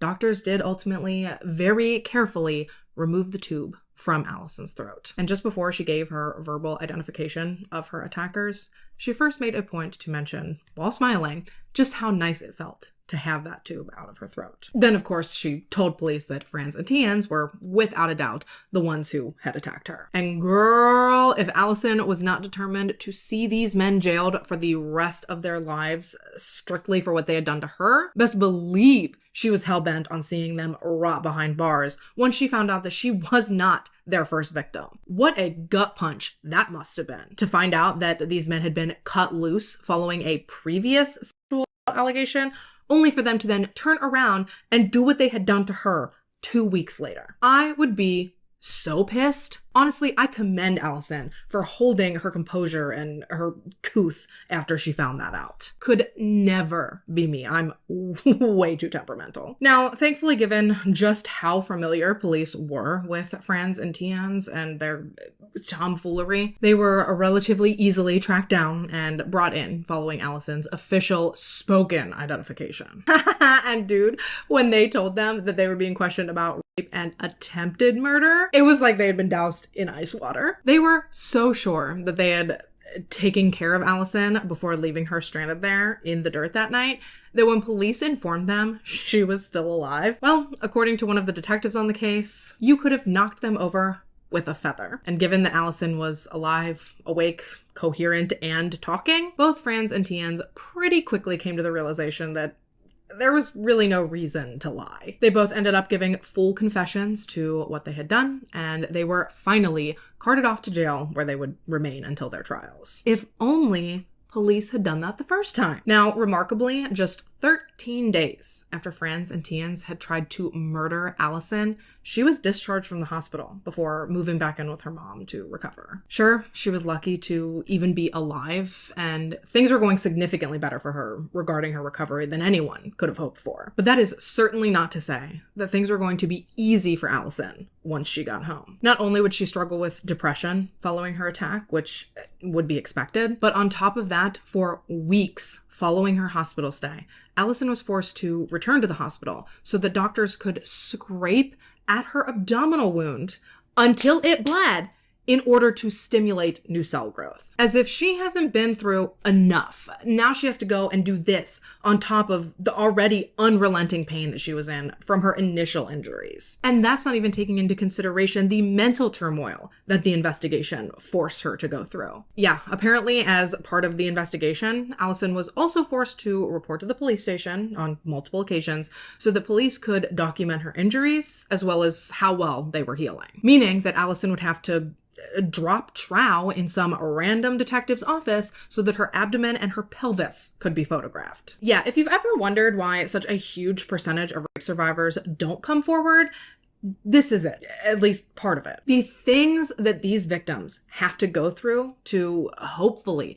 put their assailants behind bars, they're often demeaning and embarrassing and re-traumatizing. It is totally valid that someone who has already been through arguably one of the most dehumanizing and demoralizing things that a person can go through, why wouldn't they want to avoid then having to go through something that feels like more of the same? But as we know, Allison is a fighter. Whatever was asked of her, whatever was required, she did it. No pushback, no argument, no questions. She had come this far, and she had fought through so much that no matter what it took, she was dedicated and she was committed to helping police build as strong of a case as they possibly could against Franz and Tien's. Even if that meant looking directly into their eyes, she was going to do it. Yes, prior to Franz and Tien's being taken to trial, there was one more very scary and potentially very traumatizing thing that Allison was expected to do. And that was to pick Franz and Tien's out of an in-person criminal lineup. And if you've seen any crime drama or movie or what have you ever, then when I say criminal lineup, you're most likely immediately picturing how it's done today. The victim stands anonymously on one side of a one-way mirror, while on the other side, a line of people that hopefully includes the accused, they line up single file on the other side. The victim then, from their vantage point, can see the lineup, while from the other side, the lineup can see nothing other than their own reflections. Of course, then we know that the victim is meant to pick out whom they recognize as the accused, and if they pick right, then this can be used at trial to substantiate the case against them. And thankfully, that is how things went down for Allison. However, what if I told you that Allison's case was the first time in South African history that the criminal lineup process went down like that? What type of scenario would your brain then cook up for how it might have been done before? Because I can guarantee you, whatever you're thinking, what they actually did, way worse. Prior to Allison's case, when attempting to identify their attackers, victims were expected to be in the same room with the folks in the lineup, and in order to identify the accused, victims were to walk up to them and place their hand on their shoulder. Then they had to stand there while police took a photo of them to prove their identification. Truly, the only way I think they could have made that worse was if they offered the victim a copy of the picture on the way out, like a fucking theme park photo. Because seriously, who came up with that process? And follow-up question, what were they thinking? Jesus, I think I'd rather have my wounds scraped out than to have to participate in that style of identity parade. Even Allison herself said that after everything she had been through, that this was hands down one of the worst parts of her whole ordeal. To know that she was in the same building as these men and to have to stare into their eyes, she said it felt as though she had found herself right back there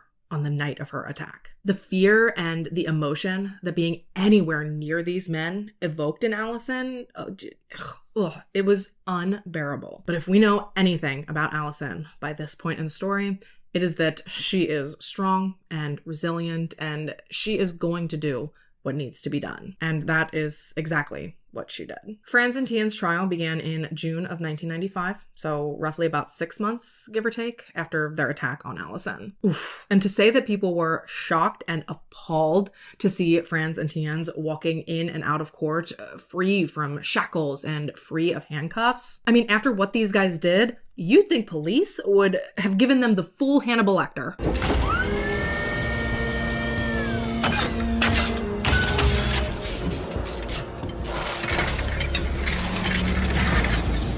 However, allowing Franz and Tien's to walk in and out of court without these protective measures was actually a very strategic move made by one of the main investigators on Allison's case. Detective Melvin Humple, who Allison worked very closely with throughout the course of the investigation, he explicitly made a point not to handcuff these men on their way in and out of court because, in his own words, his dream was that these two degenerate pieces of shit would try something. Try to run, try to fight, try to stir up literally anything. Detective Humple did not care. He just wanted Franz and Tien's to feel safe enough to step out of line because he knew that if they did, he would finally have an excuse to shoot them both. Now, unfortunately, neither of them took this bait, which I have to admit is slightly disappointing, but what are you gonna do? It is a crying shame that Humple didn't just, trip and, unload a clip into each of their heads. What's that TikTok sound? The one that's like, oh, my shoulder, and there's just boom, boom, boom, boom, boom. Sorry, too much? I really hate these guys. Neither of these two ingrates had enough decency in their good-for-nothing bodies to even try to pretend that they felt any guilt or remorse for what they had done. Tien's refused to even take the stand to speak for himself, and Franz recounted everything he'd done with no more emotion than someone who was talking about the weather. And actually, rather than even taking a shred of accountability for the horrible things he did do to Allison, Franz instead tried to explain his actions away by claiming that he'd been possessed by the devil, meaning that he couldn't really be held accountable for anything he did. Ooh, and even more reprehensible than that was that Franz's wife actually showed up to court and she stood by her man's side, if I'm not mistaken, the whole damn time. Yeah, I bet that little tidbit of information has slipped your mind by now. The fact that this motherfucker was married, girl, if I had been that man's wife, you would not have been able to get me to that courthouse at gunpoint to back him, let alone on my own volition. Yet, there was his wife every day at the courthouse showing support for her mans. Embarrassing. Obviously, of course, Allison was also present at court for every single day of the trial. And I'm sure that it was not easy for her to sit there and to have the worst experience of her life recounted and dissected and scrutinized just over and over and over again. But difficult as it was, Allison was determined to be there every day because she wanted to look Franz and Tien's in their beady little eyes and remind them that they had lost and that she had won. Ultimately, Franz and Tien's were both found guilty of the crimes of which they were accused, and then subsequently they were both sentenced to life in prison without the possibility of parole. And actually, the judge that presided over the case went so far as to take extra steps in hopes of assuring that neither Franz nor Tien's would ever be released. Following handing down both of their sentences, the judge put a note on each of the men's case files,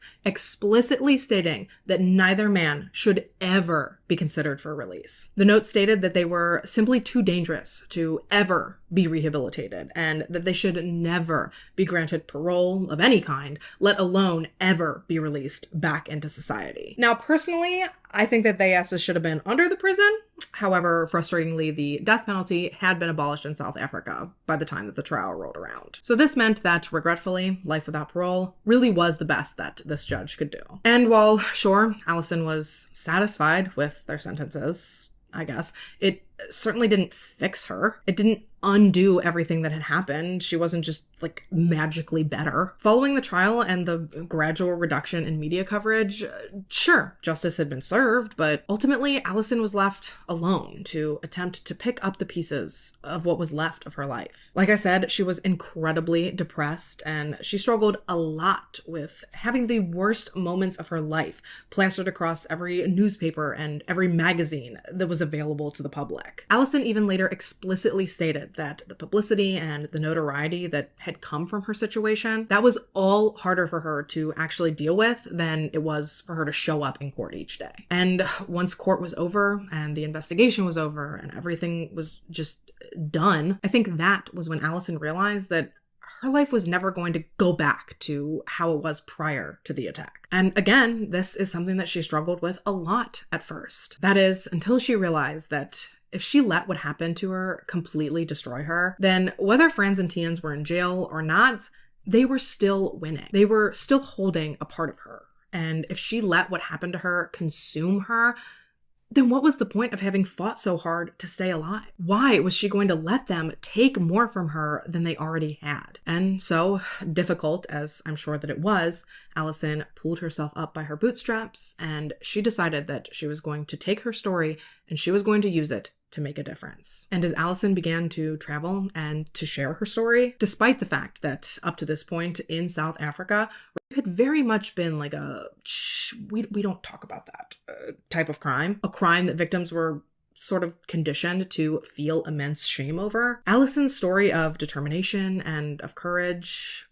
it completely shattered that mold. There was no shame to be felt from Allison. There was no reason for her to be embarrassed or ashamed of what she had gone through. And as she proudly shared her heroic and harrowing story, people were touched by her. They were inspired by her resilience, and they were in awe of her strength. Allison quickly became a symbol to many people of hope and strength and of perseverance. She could have easily let what Franz and Tiens did to her destroy her life, which honestly would have been valid. But instead, she took what had happened to her and she managed to spin it into this amazingly successful empire. She traveled here, there, and everywhere in order to share her story and to encourage and uplift victims all over the world. And undoubtedly, Allison changed so many people's lives by bravely telling her story and by sharing with her audiences the invaluable lessons that her ordeal had taught her. And it wasn't just her professional life that began to flourish once she began her ascent, but her personal life also seemed to blossom as well. After meeting a man through a mutual friend at a party one night, he and Allison hit it off, they started dating, and within 2 years, they were married. And miraculously, despite the damage that Franz had done to her abdomen and that he'd attempted to do to her reproductive organs, Allison was actually able to conceive, carry, and deliver not just one, but 2 perfectly healthy baby boys. Something that doctors had been almost certain that she would never be able to do. And because Allison had been so sure that she would never get the opportunity to do so, she truly soaked in each and every moment of both of her pregnancies. She loved being pregnant and she got pregnant easily, and she had 2 wonderfully easy and wonderfully healthy pregnancies, which honestly is the least that she deserved after everything she's been through. But are you ready for the cherry on top of the wholesomeness sundae that is the story of Allison's journey to motherhood? Guess who delivered her second baby? Tien motherfucking Ellard, baby. Yep. That's right. Remember when I said that he and Allison built a lifelong bond and connection after what they'd experienced together? Well, as it would turn out, Tien's entire life changed that night after stopping and helping to save Allison. This man experienced a literal medical miracle right in front of his very eyes. And understandably so, afterwards, he was a changed man. He completely diverted from his initial path in life. He gave up his pursuit of veterinary medicine, and instead he decided to go to medical school and to become a medical doctor. Then fast forward, bing, bang, boom, he delivers Allison's second son. Is that not just the coolest and most wholesome, like, full circle moment? Oh, I love that part of the story. Along with being an amazing mother to her 2 boys, Allison also wrote and published a best-selling book titled I Have a Life, which has sold upwards of 100,000 copies and has been translated into numerous different languages. Allison's story was also then turned into an award-winning documentary titled Allison in 2016. Upon the release of the movie, Allison stated in an interview, quote, "I've always hoped that by sharing my own journey with others, it would give them hope and courage of their own. To have my story and ultimate triumph shared on screen would mean that so many more people would get to see the power of choice that we each have.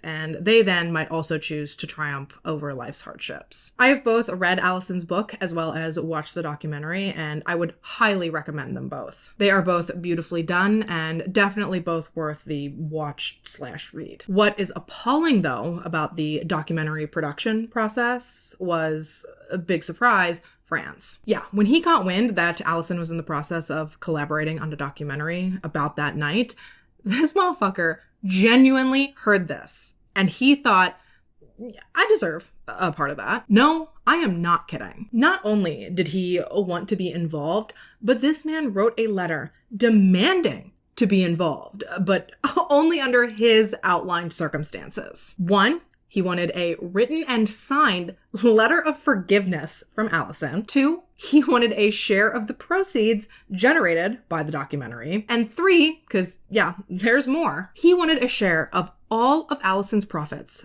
from not only her book, but also from her motivational speaking career. And he wanted this backdated to the very beginning, because according to him, if it wasn't for what he had done, then Allison wouldn't have a story to sell in the first place. Can you believe the audacity of this subhuman pig? Where does this man get off thinking that he has a right to be involved in anything that Allison produces, let alone that he's entitled to any of her money? Allison does not have success because of you, Franz. She has success in spite of you. So I'm gonna need you to take several seats, my guy. I cannot even believe that he sat there and wrote that letter and read it and was like, yeah, that seems reasonable. Be so fucking for real. Now, I'm sure I don't have to clarify this, but just to make sure I cover all my bases, Allison declined this offer, and she went on to produce the documentary without Franz's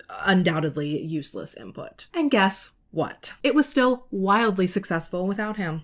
Go figure. Sadly, though, Allison's life has not been all sunshine and rainbows following her ordeal or the conclusion of the trial. She and her husband did end up separating, which ultimately did lead to divorce, something that I'm sure was incredibly difficult. I mean, I can't imagine a scenario where that'd be easy. However, post-divorce, Allison and her ex did remain close friends, and they always remained dedicated to co-parenting their children together. So while the dissolution of their marriage was, I'm sure, not what they had dreamed of, I'd still say that it seems to have panned out the best that it possibly could as far as divorce is concerned. Sadly, though, less acceptable for Allison was a change in South African law that I believe took place in 2004 that deemed life sentences without parole to be inhumane. And horrifyingly, yes, that did extend to Franz and Tien's as well, meaning that at some point, these 2 ingrates would now actually be eligible for release on parole. A thought that, as I'm sure you can imagine, was quite upsetting for Allison. Not a single day went by that she did not think about or fear the possibility that Franz and Tien's could someday walk free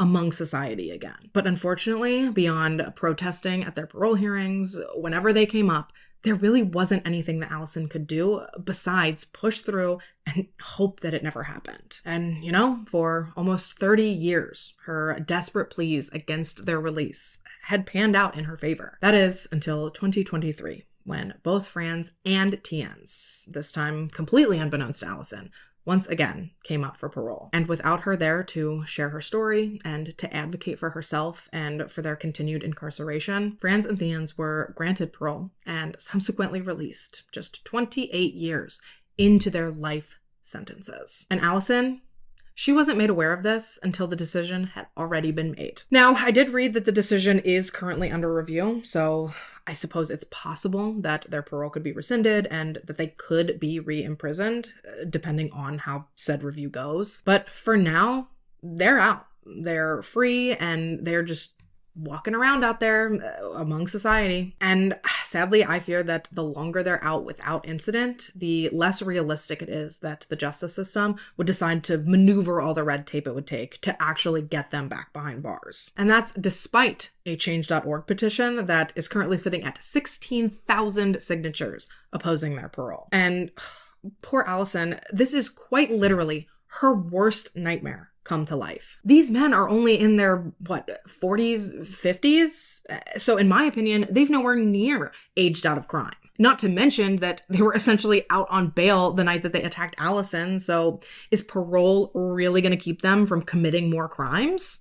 I guess only time will tell, but I certainly don't feel confident about that. I don't know about you. But what I do know is that their release has had some really detrimental effects on Allison. On September 25th, 2024, so just slightly over a year after Franz and Theans were released, Allison suffered a massive brain aneurysm, and she had to undergo life-saving brain surgery in order to stop her bleeding and to relieve fluid buildup on her brain. Thankfully, Allison did survive this second near-death experience because she's a warrior. However, she is certainly far from through this battle and on the other side. When asked to comment on Allison's condition, her mother Claire stated in an interview, quote, "I am beside myself that my child, who was afflicted by a second death blow, has exceeded all expectations and has lived. I can touch her and hold her hand, and she is still in this life with me.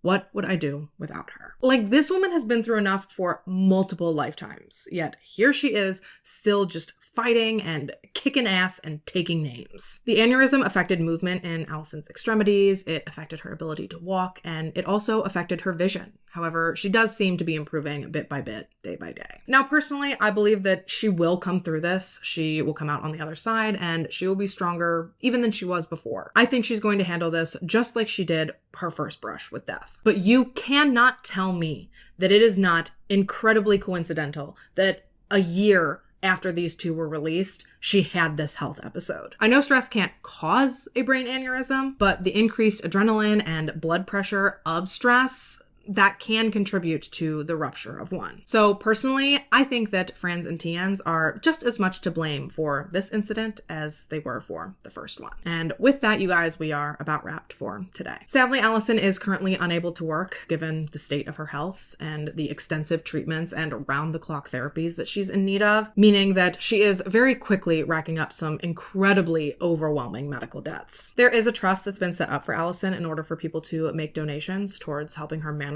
her rapidly increasing bills. So if by chance you're able to, I have left the donation instructions down below in the description. I know things are tight for damn near everyone anymore, but if you have a few extra dollars and you'd like to contribute to the cause, I know for a fact that it is going to someone who is very, very deserving.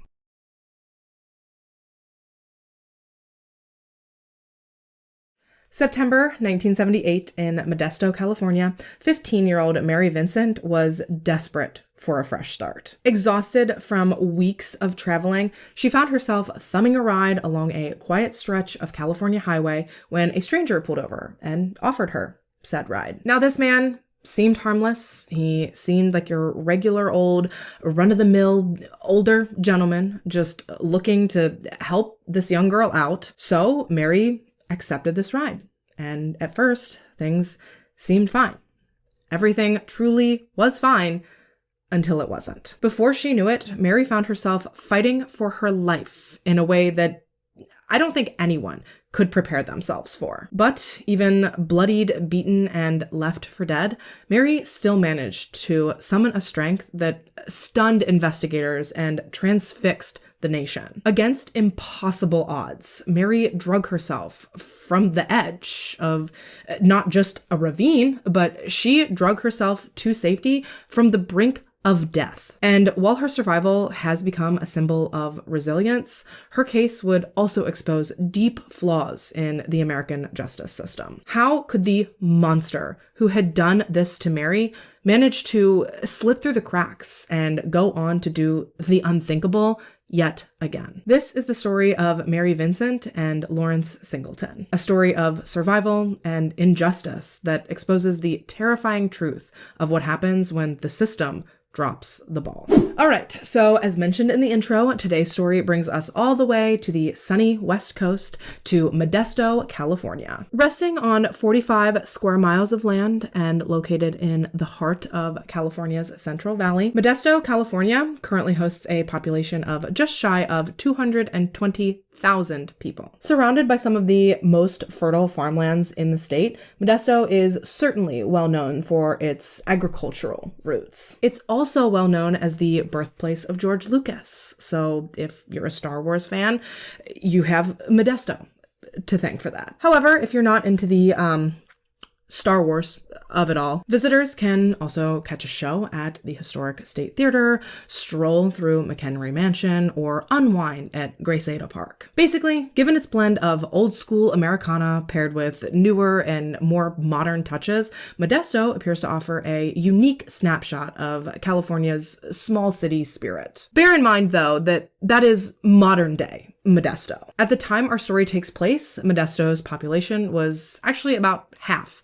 of what it is today. And actually, if you'd really like a glimpse into what the city was like back then, back in the 70s, you could really immerse yourself in the culture and you could watch through George Lucas's American Graffiti. Influenced by local car clubs and the cruising culture, American Graffiti is apparently heavily based on Lucas's own experiences growing up in Modesto throughout that time frame. That said, though, yes, we are going to end up in Modesto for a majority of the story that gathers us here today. But before that, we do first have to take a small jaunt just 500 miles southeast of Modesto to good old Sin City. Mary Belle Vincent was born in 1963 in Las Vegas, Nevada, to her parents Lucy and Herb. The couple had met when Herb was in the military and Lucy was working as a blackjack dealer. She was working at a local casino at the time. And while I don't know their exact love story, I think we can all kind of put the pieces together and imagine how it would have played out. Honestly, the only really important takeaway is that following his service, Herb got a job working as a mechanic, and he and Lucy then settled down together and they built themselves quite a family. Mary was one of 7 children born to the couple, and growing up, those who knew her described her as remarkably creative, and they described her as having an artistic streak that was very difficult to ignore. On top of that, she was also incredibly athletic, and she was an incredibly skilled dancer with dreams of someday hopefully turning that into her full-time career. Another word that I saw used to describe Mary a lot was independent. She was very self-sufficient, and she was determined and resourceful in ways that, until push came to shove, I don't even know that she knew that she could be. Sadly, though, despite how happy and secure in herself Mary was,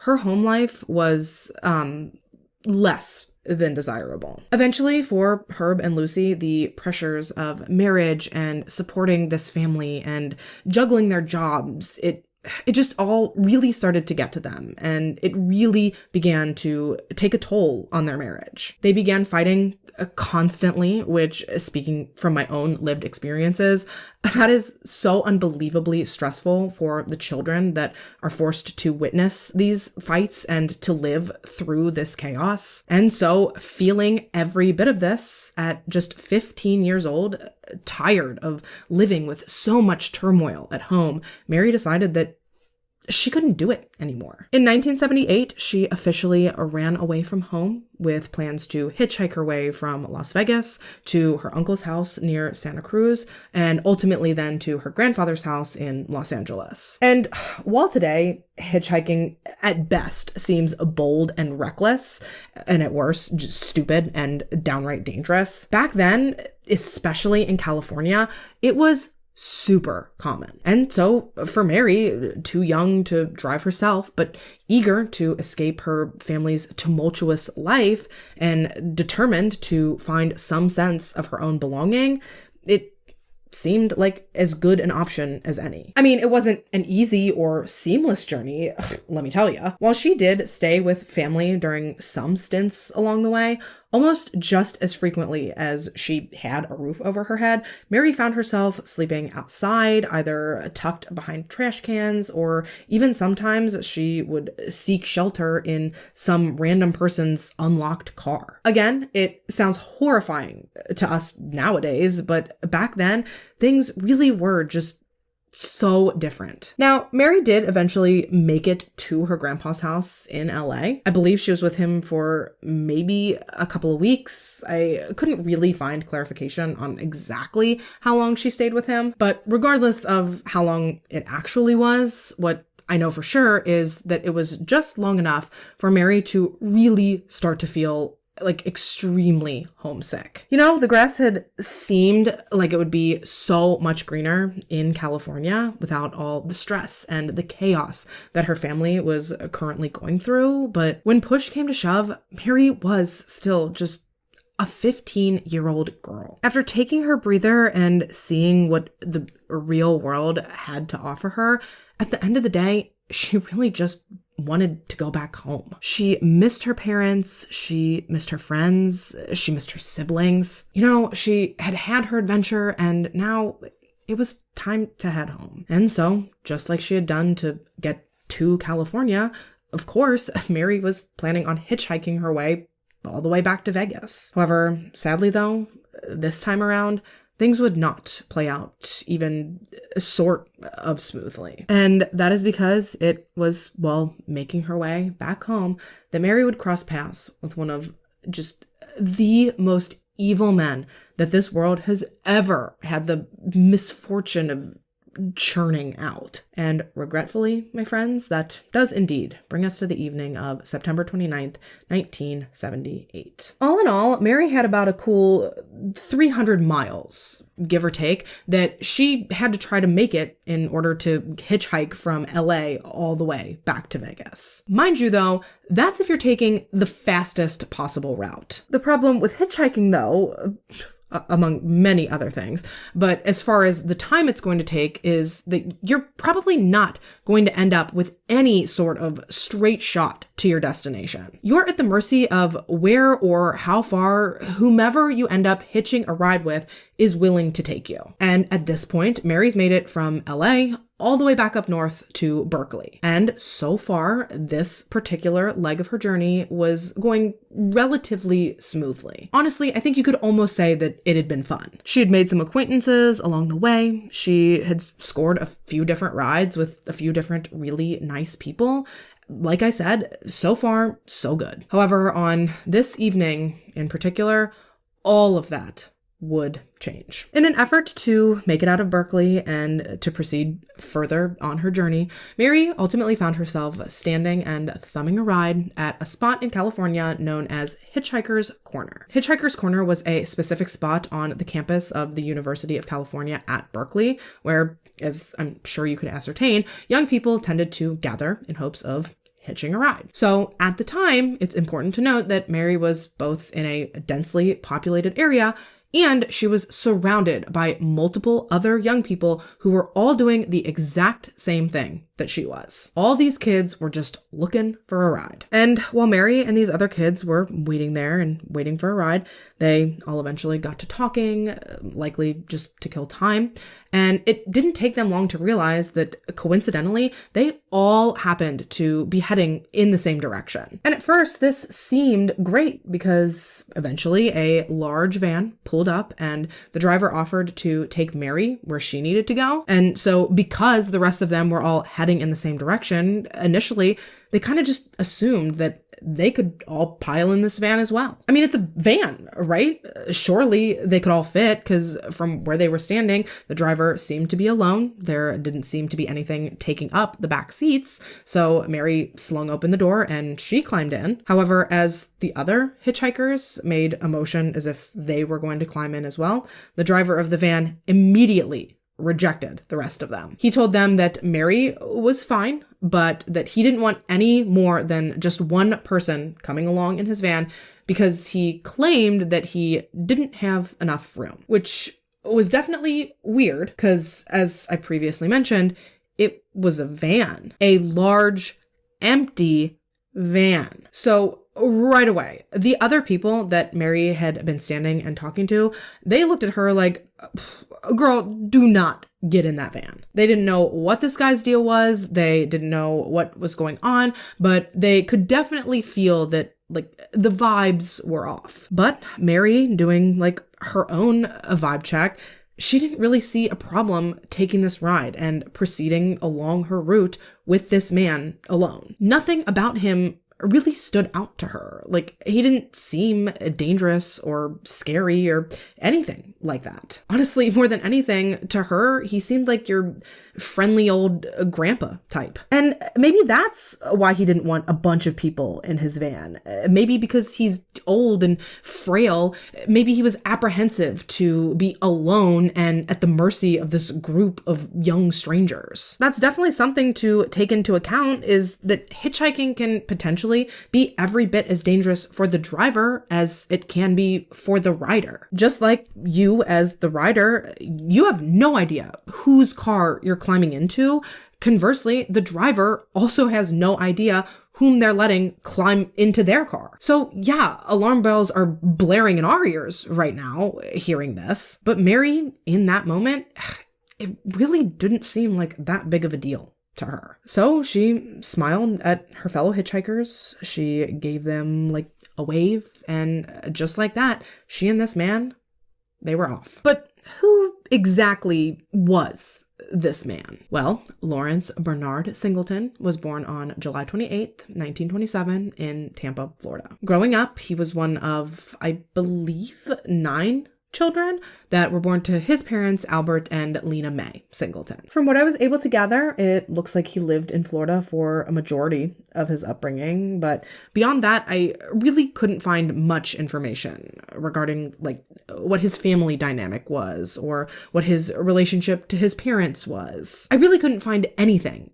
about his earlier years. More or less, all I really know about this man is that after briefly serving in the military, he then went on to become a merchant marine, which, contrary to how it sounds, is actually not part of like the Navy or the Marines or even any branch of the United States military. Now, in times of war or natural emergencies, the government can like draft merchant marines to help aid in things like transporting troops or transporting supplies, but technically speaking, being a merchant marine is a civilian job. So Lawrence spent a lot of time at sea on these different ships. Think like container ships or oil tankers or like big cargo vessels. Beyond that, based off of his Ancestry.com family tree, it looks like he was married and divorced quite a few times. But other than that, that's about all I could find on Larry. Well, at least outside of what we're gathered here today to talk about. So looping it back around then to the actual story, Mary and Lawrence, they drive off from Hitchhiker's Corner. Mary, young and naive, she feels totally cool about this whole situation. Of course, the two of them talked a little as they drove. Lawrence actually told Mary that he had a daughter right around her age, which was another thing that effectively kind of put her at ease with this man. Because you really don't expect that someone is going to hurt you if you remind them of someone that they love, right? So they're cruising along. Things are going more or less exactly as Mary had expected them to, right up until she fell asleep for a little bit. Remember, this poor girl had been hitchhiking and traveling and living on the streets and in strangers' cars for weeks at this point. She was exhausted, and it was all she could do to keep her eyes open for the past few days. So now finally, feeling as though she was making progress in getting home and feeling like she didn't have anything else to worry about right now, finally, Mary fell asleep. And unfortunately, it was when she woke up from this little nap that everything about this journey took a turn for the worst. As soon as Mary woke up and as soon as her eyes adjusted and she got her bearings, she very quickly noticed that the road signs, they were no longer heading south like she had been wanting to go. Rather, all the signs that Mary could see now indicated to her that they were going in the complete opposite direction of where she had asked this man to take her. And she clocked this right away. And she had no problem voicing her concerns out loud about the situation. She bravely looked at Lawrence and she told him, like, look, you're going the wrong way. I think you know you're going the wrong way and you need to turn this van around right now. And hearing this, bro, I got mad respect for Mary because I'm 33 and I just know that my neurodivergent, people-pleasing ass would have been like, excuse me, sir. I think, correct me if I'm wrong, but I think you might be going the wrong way. If I am wrong, please don't hesitate to just, like, back over me with your van when I get out for inconveniencing you. Yeah, I'm feisty on camera, but in real life, I'm not so good with the confrontation. So again, mad props to Mary for standing up for herself and for having the guts to call this man out on being shady and weird. Now, of course, Lawrence tried to play this off. He tried to act like he had simply made an innocent mistake and that because he was old and just so silly, you know, he had gotten himself turned around. And he assured her that just because they were going in the wrong direction, it wasn't for like a nefarious reason or anything like that. Again, he was just a simple-minded old man and he had gotten confused. Thankfully, though, Mary was not buying this act. For the first time since she had gotten in this man's car, it dawned on her that she might not have made the best decision in trusting this man. Because he was acting really weird now. He wasn't driving her in the direction that she'd asked him to. Just suddenly everything started feeling really off and really ominous. And to make matters worse, just as Mary was starting to come to terms with these feelings and these fears, Lawrence started to pull over the van, which understandably made Mary's stomach drop. As he pulled over and off down this like deserted dirt road, Mary's heart was beating out of her chest. Now, he had told her that he was just pulling over to pee quickly and that then he was going to turn the van back around and that he was going to start heading in the right direction. But again, Mary was not buying this. Her adrenaline was pumping. And like I said, her heart was racing. She was sitting, but she could barely catch her breath. She didn't know exactly what it was, but something inside of her was telling her that she was about to have to try to run for her life. And so as she is assessing the situation and she's looking outside and she's trying to decide where she is going to run to, she's doing her best to familiarize herself with how she is going to quickly get her seatbelt off and get the car door open and get away. All of a sudden, that is when she realizes that her shoelace had come untied. Obviously, this put her in quite the predicament. A floppy shoelace is not conducive for potentially running for your life. So as nonchalantly as she possibly could, Mary slowly bent down and she was intending to tie it. Sadly though, Mary wouldn't actually end up getting the chance to try to run away because it was while she was hunched over and trying to tie her shoelace that Lawrence Singleton stopped the car. And he took this opportunity that Mary's guard was down, and he hit her over the head with a sledgehammer, causing her to immediately lose consciousness. And poor Mary. When she did finally come back to, believe it or not, things only proceeded to get so much worse. Yes, worse than being bludgeoned over the head with a sledgehammer. Pretty much as soon as Mary opened her eyes, Lawrence began repeatedly sexually assaulting her in pretty much any and every way that you could possibly imagine. Multiple times over the course of, God, I honestly don't even really know exactly how long, but this man bound and restrained Mary, and he proceeded to have his way with her close to 10 different times. Of course, throughout this entire ordeal, Mary was crying and she was screaming and she was begging him to stop, just pleading with him and asking him why he was doing this to her. But the entire time, Lawrence just stayed silent. He was stone-faced. He never responded to her, and he was almost like creepily stoic through this whole ordeal. And remember, poor Mary, she is 15 years old at this point. This is hands down, without a doubt, the worst thing that she has ever experienced. I mean, it would probably be the worst thing that anyone at any age would ever experience. But for someone so young, it was inconceivable to Mary how she was ever going to get past this, or how she was even going to make it through this. And honestly, given what this man had done to her and what she had already experienced, she actually started to hope that she wouldn't make it through this. During parts of this attack, Mary actually hoped and prayed that Lawrence would kill her, because she could not stomach the idea of going through anything else, or with having to live with the memories and the trauma of the fact that this had happened. And when he was done attacking her, and when he was done assaulting her, this sick freak quite literally just laid down in the van and he passed out. Meanwhile, Mary is still tied up. She is wishing that she was dead, just stuck there listening to this disgusting man who had just done all of these reprehensible things to her. He was just sleeping there peacefully, like it was no big deal. Mary, on the other hand, she didn't sleep a wink that night.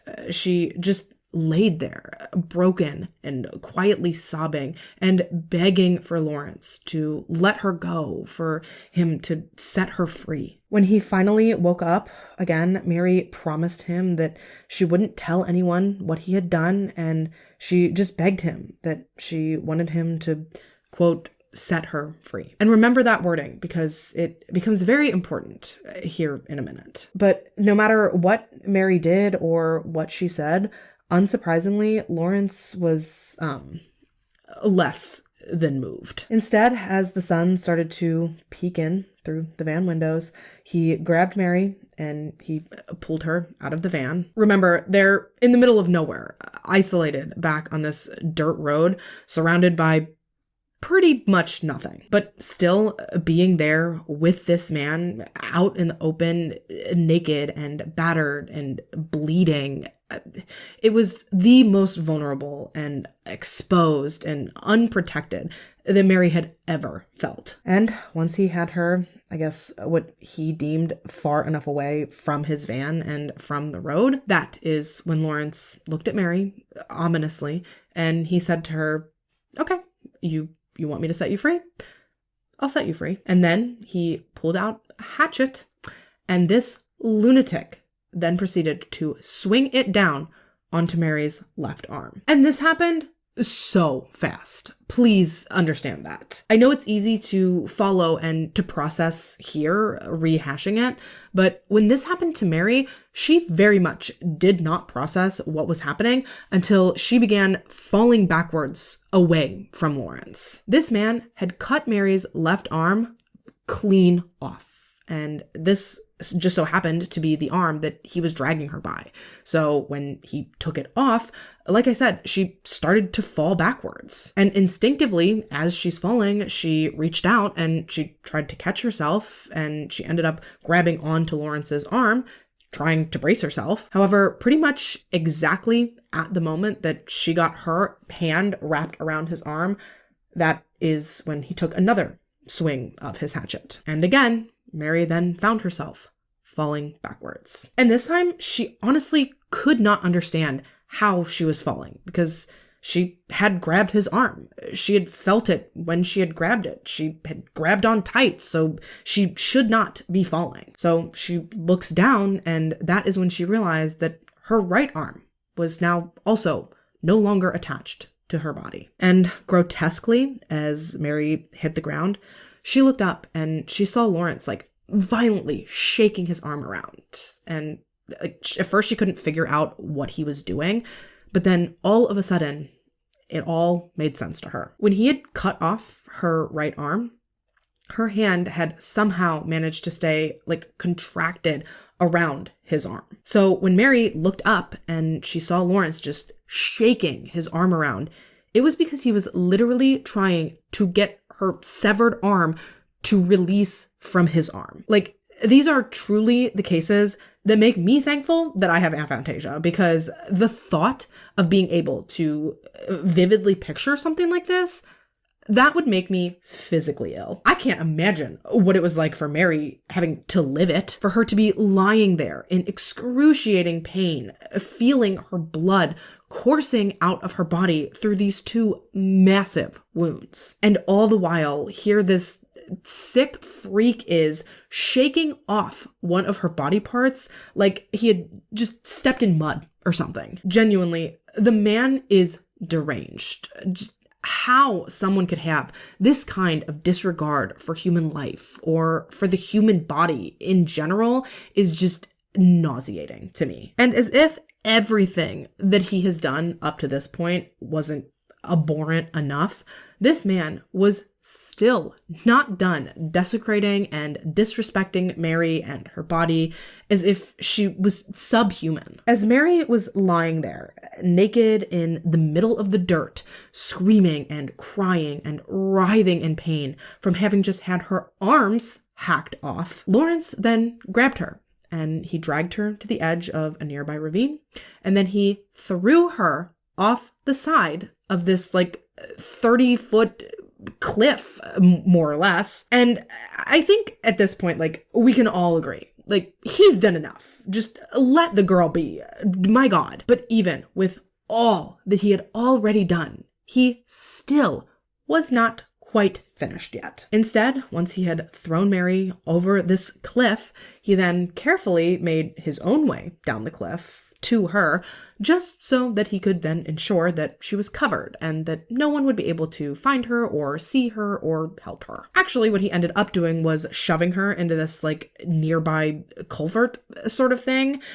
Basically, it was a big concrete pipe type thing. He took Mary, this innocent 15-year-old girl, and he shoved her in this pipe, thinking that she would die there and that if she was ever found, he'd be long gone. Remember, it's the 70s, so if he can successfully distance himself, there really wasn't much that they could use forensically to tie him to this case beyond trace evidence, fiber comparison. So essentially, he figured that he would shove her in this culvert. It would give him time to get the hell out of Dodge, to get as far as he possibly could away from her. And then, as far as he was concerned, Mary could rot in that pipe for all he cared. So he shoved her in it. He made his way back up the ravine, and he got in his van and he drove away. He rode off into the sunset, believing beyond a shadow of a doubt that within no time Mary would be dead and that no one would ever know that he had anything to do with her. However, little did Lair Bear know that if he wanted someone that was going to be that easy to get rid of, he had very much picked the wrong girl. Yes, Mary was in horrible shape. She was losing so much blood, and she was totally and completely banged up and bruised from being thrown down a cliff. She had broken ribs. She was starting to go into shock, and she was freezing because she's still naked and it's nighttime at this point. So she certainly wasn't set up for success, but what she was a fighter, despite the fact that she was totally and completely exhausted, because of course she is. She and her body have just gone through unimaginable physical and mental and emotional trauma. So all she wanted to do was to go to sleep. She was so tired and she just wanted to rest. But as she closed her eyes and she tried to go to sleep, she couldn't. She could not fall asleep because she could not tune out a voice in the back of her head that was telling her over and over again, repeatedly, do not go to sleep. Because if you do not get up and do something, he is going to do this to another girl. And despite how badly Mary wanted to ignore that voice and how badly she wanted to go to sleep, she couldn't. She might not have known exactly where that voice was coming from, but she did know that it was right. She knew that if this man got away with what he did to her, that it would only be a matter of time before he once again got the urge to do it to someone else. And so, fighting against every desire that she had to want to just lay there and wait to die, Mary instead mustered up every last bit of strength that she possibly could, and she crawled her way out of that culvert. She got herself out of the pipe, she got herself standing, and then somehow, even after everything that she had been through, this 15-year-old girl had the knowledge and the wherewithal to know that she needed to figure out a way to quickly stop her arms from bleeding. The problem was, obviously, that she's alone out in the middle of nowhere, and she doesn't have any clothes. She doesn't have like a belt or anything that she can try to use as a tourniquet. And actually, even if she had that stuff,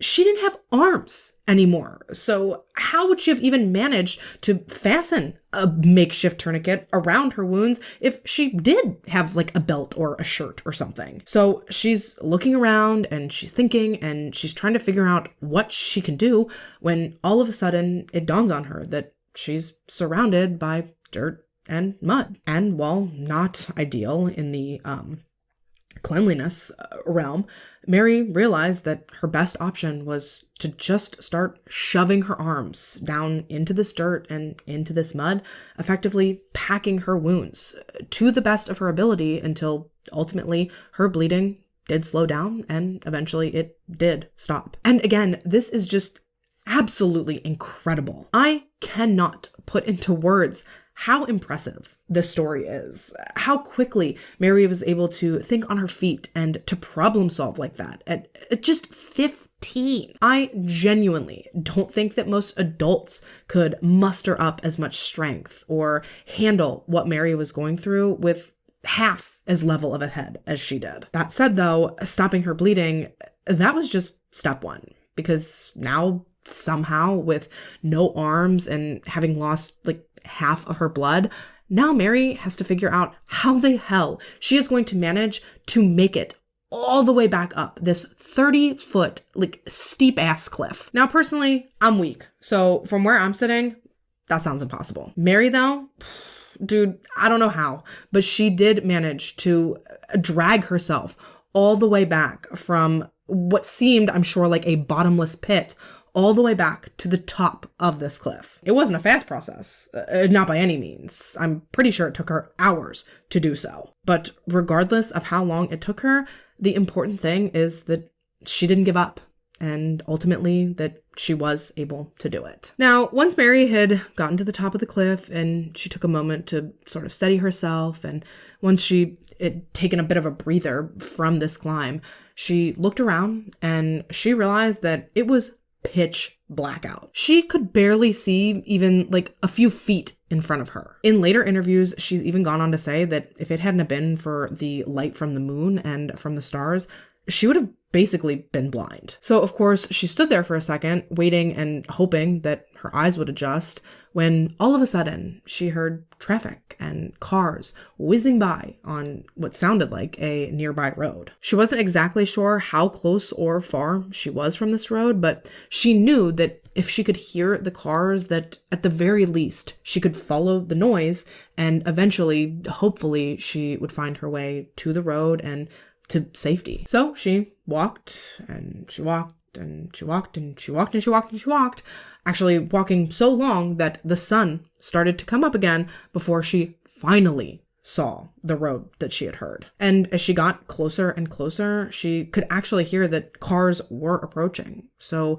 she got ready to try her best to flag them down. But as this first car approached Mary and they saw her standing there naked and waving what was left of her arms, screaming for help, the two guys in this little red convertible, they drove right past her. And I know that we've talked about this. I think it was in the Allison Botha video. But you want to be mad at these guys, because how on earth could you just abandon someone like Mary in the state that she was clearly in? But then Mary herself has even said that she must have looked so scary to someone that wasn't expecting her and that didn't know what she had been through. So as frustrating as it was, even Mary doesn't fault those guys for driving past her. It was still a massive gut punch though. Because, I mean, if they didn't stop to help her, who's to say that anyone was going to? So having that car pass by her, it did make Mary lose some of her hope. She had come so far, and yet somehow she was still going to end up just dying out here, all because everyone was going to be too afraid to pull over and to help her. At least that was her train of thought. Thankfully though, not too long after the first car drove past her, Mary heard a second car approaching. This time it was a really old, really beat up looking truck, and as Mary began calling for their help and waving them down, thankfully this car did stop for her. This couple was actually on their honeymoon at the time that they stumbled across Mary, and they had gotten turned around somewhere. Basically, they were never actually meant to be on this specific road, at least not according to their itinerary. But as far as fate was concerned, well, I'll leave that up to your interpretation. Regardless of how you want to look at that, though, the couple got lost. They ended up on this road that Mary was on by accident, and ultimately, they ended up playing a role in saving this young girl's life. They pulled over immediately when they saw her. They got out, they grabbed her, they helped her into the truck before they then took off away from that area, just hightailing it to the nearest place that they could find a phone. Because remember, it's the 70s, so cell phones, they ain't have them. Once Mary and the couple got to a phone, they called emergency services, and Mary was ultimately taken by helicopter to the nearest hospital that was equipped to take on such an extensive case. Because at this point, Mary was in rough shape, so she was going to need very experienced doctors and very specialized medical personnel to address everything that she had going on. But somehow, miraculously, despite losing half of her blood and despite the other half, the half she did keep, basically turning into poison because it got so tainted and became so toxic, and despite being thrown from a cliff and left to die, Mary survived. She survived her surgeries. She survived her procedures. Even with every possible odd stacked against her, this 15-year-old girl defied each and every one of them. And despite Lawrence Singleton thinking he had killed her, she had survived. Sadly though, while the worst was mostly behind her, because she had survived, she was now the key witness in this investigation. Police were going to have to rely heavily on her and her memories in order to hopefully catch this man that was responsible for doing these horrible things to her. And while, yes, she had fought to survive for this very reason, to make sure that this man could never do this to anyone ever again, that did not mean that participating in this investigation was not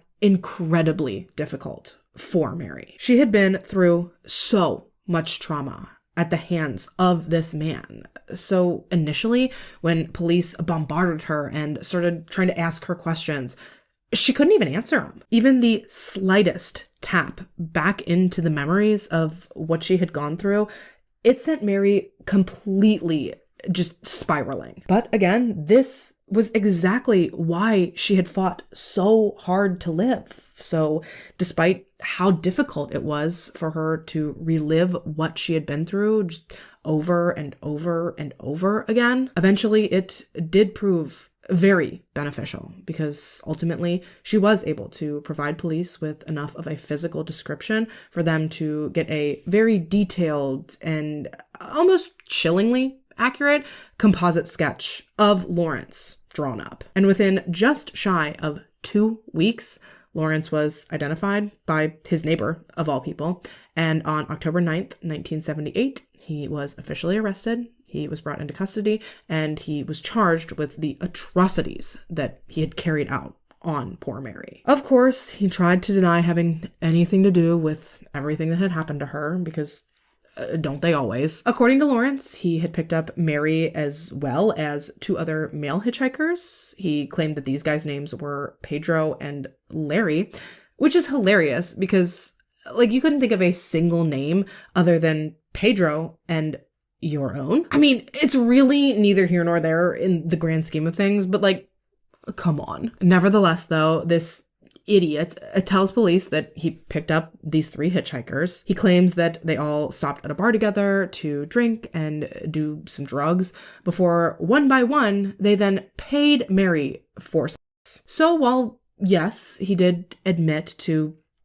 having sex with her, he argued that what had happened wasn't rape because it was 1, consensual, and 2, because he had paid for it. Mind you, like I've said about a billion times, Mary was 15. She couldn't have consented to anything of that nature. So downplaying it or not, homeboy's already admitted to a crime. I don't know that he really understood what he was copping to at that moment, but either way, he told police that when he unloaded these 3 hitchhikers, that Mary was fine. He told them that he left her safely in the capable hands of Pedro and Larry.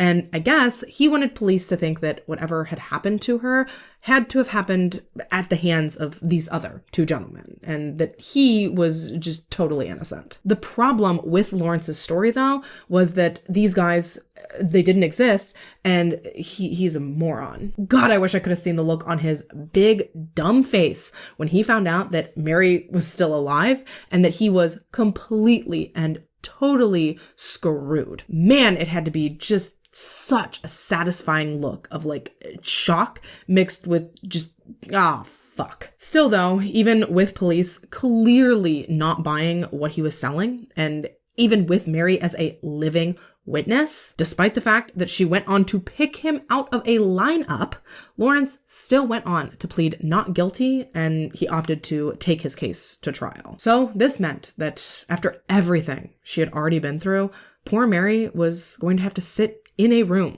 with this man, and she was going to have to go over everything that he had done to her in excruciating detail, all in front of dozens of people at that. And honestly, sometimes I think that this is why these offenders opt to take their cases to trial. Even in cases like this, where it's so obvious that they're not gonna win. Of course, yes, some people are stupid enough to think that they're gonna outsmart the system, but sometimes I think that they don't really care, and that they just want to re-traumatize their victims, or they want to relive their crimes by hearing about them in grotesque detail like you would get in a trial. Oh, it makes me sick to think about it. Lawrence's trial began just a few months after his attack on Mary. Obviously, Mary was attacked in September, and I believe his trial began around March of 79. And let me tell you, that prosecution, they came out swinging. Not only did they have Mary's testimony and her identification of Lawrence, they also had the composite sketch as well, but police had also recovered Mary's cigarettes as well as some of her clothing from Lawrence's house. Because he's an idiot. He had tried to burn the clothing, but he hadn't been successful in fully disposing of it. So, of course, police collected it and they presented it at trial alongside everything else. So, like I said, they had a pretty strong case right from the outset. The defense, on the other hand, they didn't really have, so much to present in Lawrence's favor. Not that I think it would have mattered, because I'm assuming that after hearing Mary's testimony and after seeing her identify this man who attacked her without so much as a second thought, seeing her sitting there with her prosthetics and just being the living embodiment of the evil that this man was capable of. I don't personally think that there was anything that Lawrence's defense could have said after that could have ever managed to sway the jury's opinion. Poor Mary, though, God, after she testified, which was terrifying enough for this poor girl, not only did she have to sit there just 10 feet away from the man who had done all of these horrible things to her while she recounted all of them point by point. But then when Mary got off the witness stand and she was walking away from the stand and back towards like the gallery area, just as she walks past where Lawrence was sitting, this evil man had the gall to look at Mary, and very quietly, so that only she could hear him, he said to her, and I quote, "If it is the last thing I do, I will finish this job." Oh my God, that makes the hair on the back of my neck stand up. Just, ugh, what an unhinged, deranged maniac. Like, I cannot. Thankfully, like I said, the jury was very moved by the prosecution's presentation, and they were even more moved by Mary and by her testimony and by her strength. So ultimately, Lawrence was found guilty of kidnapping, of mayhem, attempted murder, forcible rape, sodomy, and forced oral compilation. And those convictions sound great, right? That is a laundry list of things to be found guilty for. So they're going to lock him up and they're going to throw away the key, right? Like, he's the state's problem now. Wrong. Unfortunately, according to California law at the time, Lawrence was only eligible to be sentenced to a maximum of 10 years for the attempted murder, plus a combined 4 years for the rape charges. So if you've done your math correctly, you now know that this monster, for kidnapping, raping, mutilating, and leaving this 15-year-old girl for dead, he was sentenced to 14 years. That is a slap in the face if I have ever heard one. Just so unbelievably disappointing. But, I mean, 14 years, it is 14 years, right? I mean, it's not technically nothing. I mean, it's certainly not great considering what he had done, but again, it's not nothing. So regardless of how we feel about it now, that was his sentence. So following his trial, he was carted off to San Quentin prison, where he would go on to serve his time. Meanwhile, as Lawrence began his sentence, poor Mary, she was still dealing with all the ramifications of what he had done to her. She tried to move back and to live with her parents, and she tried to regain some semblance of normal, but sadly, her parents and her siblings, they just could not seem to get used to the new Mary. They started treating her differently, and they started acting really weird around her. Despite how hard she was trying to get back to normal, no one else around her seemed to be trying to make the transition smooth for her. And I cannot even begin to imagine just how difficult this must have been for her, because after what she had just been through and with how young she still was, I mean, she now has a completely altered way of life to try to adjust to. This little girl, she should have had her parents, and she should have had her siblings to fall back on. They should have been there for her every step of the way, and they should have been her biggest support system. But instead, they were just weird. They made Mary feel uncomfortable in her own home, and they almost made her feel unwelcome. It was so bad that she started to distance herself from her family until ultimately she went completely no contact with them. She became completely estranged from the people that she once held nearest and dearest to her. And I know I keep saying it, but I cannot imagine how difficult this must have been for her, because even as she grew older and she did adjust to her new way of life, and as she learned how to live with and to manage her trauma, still, every single day, in the back of her mind, Mary was terrified to her very core for the day that Lawrence would be released from prison. I mean, this lunatic had told her that he planned to finish the job. He basically promised her that someday he would track her down and he would try to kill her. So of course, she's going to have that fear lingering in the back of her mind. And as each day passes, she's going to know that she's one day closer to the day that he's released and potentially to the day that he tries to make good on that promise. And yet she has no one to lean on during this time. Ugh, and with how short of a prison sentence he was giving, my God, when it comes to something like that, 14 years is going to pass in the blink of an eye. And that's if he had actually had to serve the full 14 years, because, spoiler alert, he didn't. Lawrence was actually released from prison after serving just 8 years for what he had done to Mary, which was barely over half the time that he was initially sentenced. And that first sentence was a joke. So the idea that they let him out even a day early is absolutely absurd to me. And obviously, this news would have been devastating to Mary no matter when she found it out. But you want to know something that really sucks? You know when Mary found out that Lawrence Singleton had been released? One of her guests told her about it on her wedding day. Yeah, this was supposed to be one of the happiest days of Mary's life. Probably more so than even for most people because of just how close she came to never getting to experience a wedding day. And yet somehow this monster who has already taken so much from her, somehow he manages to make a permanent mark on her wedding day as well. Oh, it's sick that by doing what he did, this man managed to imprint himself on and to alter and to affect so many important days and important periods in Mary's life. Lawrence was released, I believe, in April of 1987, and most of the official reasons that you'll find say that he was released early due to good behavior, to work credits, and to time served prior to his sentencing. However, it was more so due to overcrowding within the prison system than it really was to anything else, at least in my opinion. Basically, Lawrence was part of a program while he was in prison that gave him the opportunity to work while he served his time. And that's fine. I don't have a problem with that.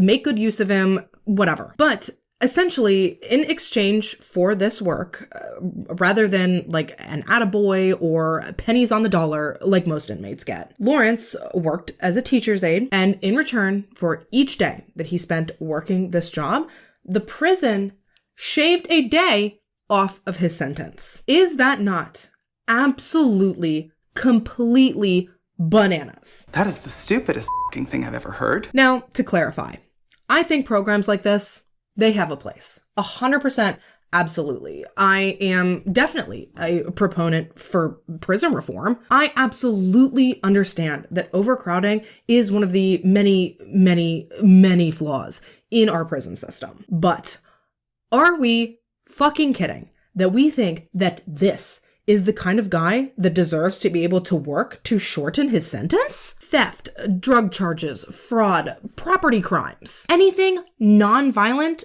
fine, whatever. I don't care. But this man brutally raped a 15-year-old girl before he cut both of her arms off with a hatchet and left her for dead. What do you say maybe we let this one ride his sentence out? It has always blown my freaking mind when they release people like this under the guise of good behavior. Oh, wow. You mean he was well behaved in a setting where he was forced to behave well? This man is a danger to women. So no wonder he wasn't a problem in a male prison surrounded by 0 women. And it's not like he was regretful or showed any remorse for what he did to Mary literally ever. I mean, we know that he lied about having anything to do with what had happened to her. So that right there shows a lack of accountability. We know that he threatened Mary that he was going to finish the job. So that shows that he's definitely aggressive. Not like we didn't know that before, just based off of what he had done to her in the first place. But on top of all of that, as if the other stuff wasn't bad enough, shortly before Lawrence was released, he underwent a psychiatric evaluation that ultimately concluded, quote, "He is so out of touch with his hostility and anger, he remains an elevated threat to others' safety inside and outside of prison." And still, knowing this, they let him go. They let him waltz right out of prison like it was nothing. I'm done. Cut the show. Now, understandably, the reactions to his release were, overwhelmingly negative. The prosecutor who'd worked on Mary's case referred to his early release as a great travesty and a miscarriage of justice. San Diego Supreme Court Judge Earl Moss denounced the decision, stating, quote, "If I had the power, I would send him to prison for the rest of his natural life." And Stanislaus County Deputy District Attorney Donald Stahl expressed his disgust with Lawrence's release, as well as with the program that granted it to him, by stating, quote, "Put simply, this program cuts all prison terms in half. It was quietly enacted as an effort to reduce prison overcrowding and in effect to cut loose people who should not be cut loose." Yeah, pretty much the only person that I could find to ever speak out in favor of Lawrence's early release was his own former defense attorney. This man's name was Robert Grimes, and when asked to comment on Lawrence's early release, he stated, quote, "I don't think he is ever going to get in serious trouble again. The attack on Mary Vincent resulted from an extremely unusual set of circumstances." And basically what he meant by that was that because Lawrence was allegedly hella drunk when he attacked Mary, I don't know, I guess that should absolve him of his responsibility, at least according to this guy. Oh, hell no. Yeah, Grimes said that because Lawrence was drunk at the time of the attack, that he was acting out of his typical character. Do me a favor and remember that, okay? Remember that this guy said that Lawrence would not get in any serious trouble again, and that his attack on Mary was a one-time, out-of-character phenomenon. Spoiler alert, homeboy gonna be snacking on them words later. For now, though, Lawrence is out of prison, which is completely absurd, but, we move on. What was funny about his release, though, relatively speaking, of course, but no matter where Lawrence tried to settle in California following his release, as soon as the community he was trying to infiltrate found out that he was there, they took to the streets, okay? They mobilized. Nowhere would have this man, all right? No one would accept him as their neighbor. No one wanted him as part of their community, 'cause duh. But I need you to understand that this man was so hated and he was so rejected by society that even once he was released from prison, he ended up living in a trailer back on San Quentin's grounds because he could not find anywhere in California that would not chase him out mob style as soon as he got there. And he couldn't leave California since he was on parole, but the people of California chewed him up and they spit him back out like the rotten sack of filth that he was. So while sure, he was technically free, he still ended up having to serve his entire parole right outside the prison. Then after his parole was over, clearly knowing that he was not welcome in California, Lawrence then went on to hightail it back to his home state. So he went from his little trailer on San Quentin's property, basically immediately back to Tampa. Again, though, much like in California, when word started to spread that he was back, people were pissed, and rightfully so. Just like he did when he was first released, Lawrence had a lot of trouble finding somewhere to live that he was not immediately ostracized from and forced out of. He had to move around a bunch of times before he finally found a tiny little community that he somehow managed to disappear into without too much pushback. Now, before I move on, I do have to say, because it's feeling heavy on my heart, I do believe that in a lot of cases, rehabilitation is possible.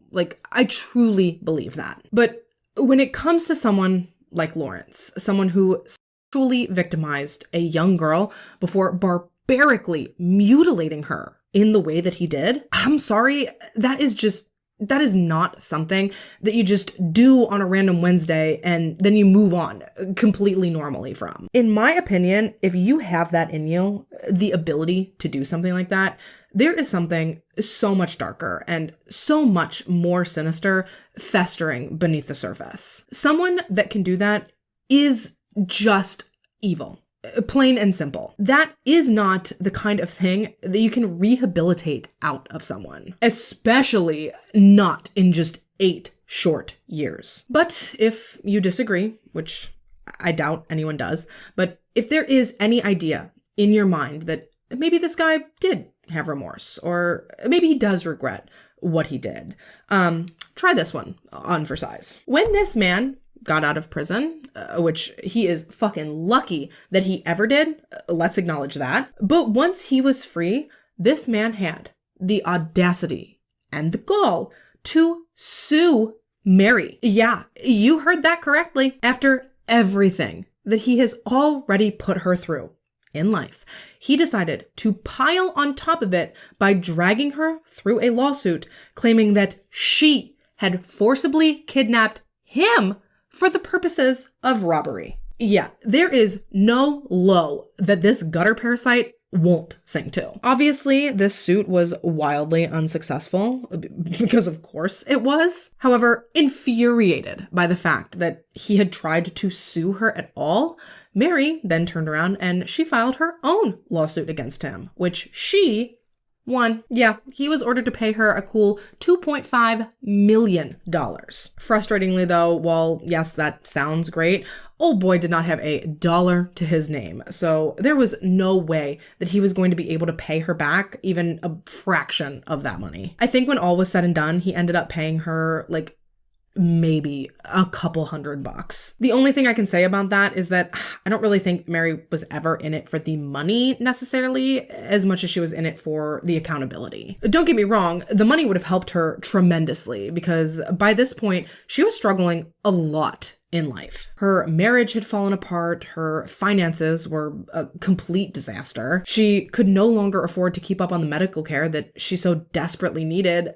because of what this man had done to her. This wasn't just something that happened to Mary when she was a teenager that she got over and moved on from. What this man did to her affected her daily, multiple times a day, in every conceivable way. Even years later, she spent each and every day in fear of Lawrence, just wondering if or when he would either make good on his promise to finish her off. She worried if he would come and he would try to hurt her children, or if he would try to hurt her family in some sort of other way. And of course, taking herself out of the equation completely, she also still worried daily about if he would ever try to hurt another woman the way that he had hurt her. And sadly, my friends, that fear, that ultimately was the one that came to fruition. And that brings us to February 1997. Roxanne Hayes was a 31-year-old mother to 3 children. Sadly, she had had an incredibly difficult life, and she was certainly more down on her luck than not at this point in our story. She had suffered unimaginable abuse growing up from both her grandfather as well as from her alcoholic father. So she had ended up leaving home and striking out on her own when she was just like 14 or 15 years old. And unfortunately, as it so often does, this led Roxanne to fall victim to addiction, which she then turned desperately to sex work in order to fund. But even given what Roxanne had been through in life, she was still a really, really kind and really caring person who always made sure that her children were taken care of. She would not spend a dime of money on herself before she knew that they had everything that they needed. Sure, she may have had her vices, but she worked her ass off to make sure that her children never went without. And unfortunately, in working so hard to ensure that her children were taken care of, this was how Roxanne ultimately came into contact with Lawrence Singleton. It was February 19th, 1997, when Roxanne got into Lawrence's van, thinking that she was just going to go and make some quick money and then go on about her life. However, as we know, women who get into Lawrence's van, they typically don't get to simply go on about their lives. At about 6 p.m. that evening, a neighbor of Lawrence's was walking past Lawrence's home when he happened to see through a window, a naked Lawrence, which would be shocking enough on its own because ill. But once the neighbor had processed that, he then noticed that the giant naked Lawrence was standing over a naked young woman whom he was mercilessly beating. And seeing this, the neighbor knocked furiously on Lawrence's window to try to get him to stop what he was doing, but almost as if he was in a daze, Lawrence just looked up at him, he shrugged him off, and he just kept on with what he was doing. Truly, it is absolutely terrifying and downright chilling that this man knew that someone had seen what he was doing, but that he was so committed to what he was doing to this poor woman that he didn't care. And sadly, by the time police arrived, they discovered Lawrence still naked. However, now he was absolutely covered in blood. Again, just like with Mary, he tried to explain everything away. He tried to say that the blood was his and that he had cut himself while he was cooking and blah, blah, blah, blah, blah. But quite literally, all it took was just looking behind him, because right there, still in the middle of the living room floor, lie an unresponsive Roxanne. She was beaten and she was battered. She had clearly been strangled, and she had also clearly been stabbed multiple times. And ultimately, because of these injuries,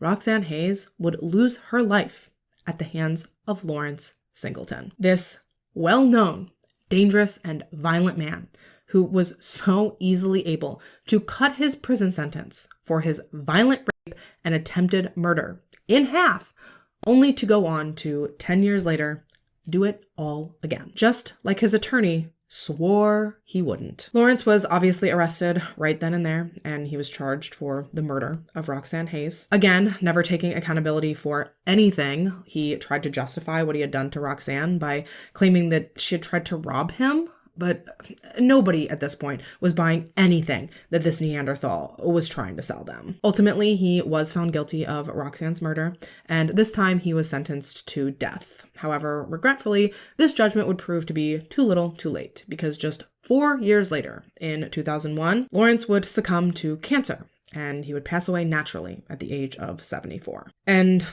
Mary, this was so conflicting and so confusing to her. At first, she was low-key kind of pissed that he had had the audacity to die on his own before the state could carry out his sentence. But eventually, knowing that he was gone and that he was no longer a threat to her or to her children, she did end up coming to terms with his early demise. You know, it is just a real crying shame that he managed to take a woman's life before his stupid body decided to quit. As for Mary, she did ultimately go on to remarry. She's Mary McGriff now. She and her husband are still happily married. They've gone on to become grandparents, and they really are just living and enjoying their lives. After surviving an attack that would have broken most people, Mary refused to let her story end in tragedy. Instead, she went on to reclaim it, piece by piece. Despite losing both of her arms, she painstakingly rebuilt her life, learning how to write, to eat, to draw again, all with the help of prosthetics that she personally engineered. And once she could draw again, her passion for art, it didn't just return, it thrived. Mary's art is vivid and it's powerful, and it speaks to both her pain and her resilience. And beyond just her personal life, Mary also went on to begin publicly sharing her story. She became a powerful and a well-respected victims' rights activist. Of course, we know that she bravely testified at her own trial against Lawrence, but she also went on to testify against him in the trial for Roxanne's murder. She chose to sit there face to face with him again, almost 2 decades later. And again, she fearlessly pointed him out as the disgusting and depraved monster that he was. Since then, she has stood on stages across the country, pushing against leniency for violent crimes and demanding more appropriate sentencing. Her visibility and her strength have become a beacon of proof that even the deepest wounds can heal with just a bit of grit and a lot of determination. More than anything, though, Mary has shown that survival isn't just about making it through the worst days of your life, but it's about transforming your hurt into hope, not just for yourself, but also for others who may someday need it. And with that, you guys, we are about wrapped for today. First and foremost, I want to say rest in peace to poor Roxanne. Because Mary's part of the story is so extensive, I truly feel like oftentimes her death tends to get overlooked, which is an incredible shame. Because her lifestyle and her life weren't picture perfect, she wasn't like a pristine housewife with nary a flaw, the media has really painted her out almost as if she deserved what happened to her back then. It's either that or they label her as the prostitute that Lawrence killed, which is vile. This woman, Roxanne Hayes, she had a name and she had a life. She had kids. She had a fiance. She was so unbelievably young and she had so much life left to live when it was stolen from her by this monster who frankly never should have been out of prison to have a chance to harm her in the first place. Again, I wish that I could tell you more about her. I really do. There really is not that much available. What I do know, though, is that she was kind, she was loving, she was smart, and her kids have said that she was an amazing mother, and her fiance has said that she was an amazing partner. She has been missed dearly by them for close to 30 years now, and it all happened because the system decided that this horrible man only needed a slap on the wrist. Truly, it is gut-wrenching. Mary fought and she fought to stay alive so that she could ensure that Lawrence would never have the chance to hurt another person. But because of the sentence that they gave him, it was almost as if California scoffed in the face of what Mary had been through. And then, because of that, another innocent woman died at the hands of this ingrate. Just absolutely devastating and infuriating, and I don't know, man. It's an all-around bummer. So, yeah. Let me know what you guys think about this case in the comments down below. As always, I thank you so much for taking the time to watch this video and to listen to this story. If you have a case or a topic you'd like to see me cover, please fill out the case submission form that I have linked down in the description. And if by chance you're interested in anything about today's makeup, I will also make sure to have all of the links and the product information listed down there for you as well. If you haven't already and you'd like to, go ahead and subscribe to my channel. I put out new videos every week, but if you turn on your post notifications, you'll always be notified when I do post, and you'll always be sure to catch me back here in my next one. Until then, though, stay safe and have a good week. Bye! And she hitchhiked her... And this time he was sentenced to... And I guess he wanted to... We're doing a gruesome get ready with me. Uh-oh. Of it all. Visitor...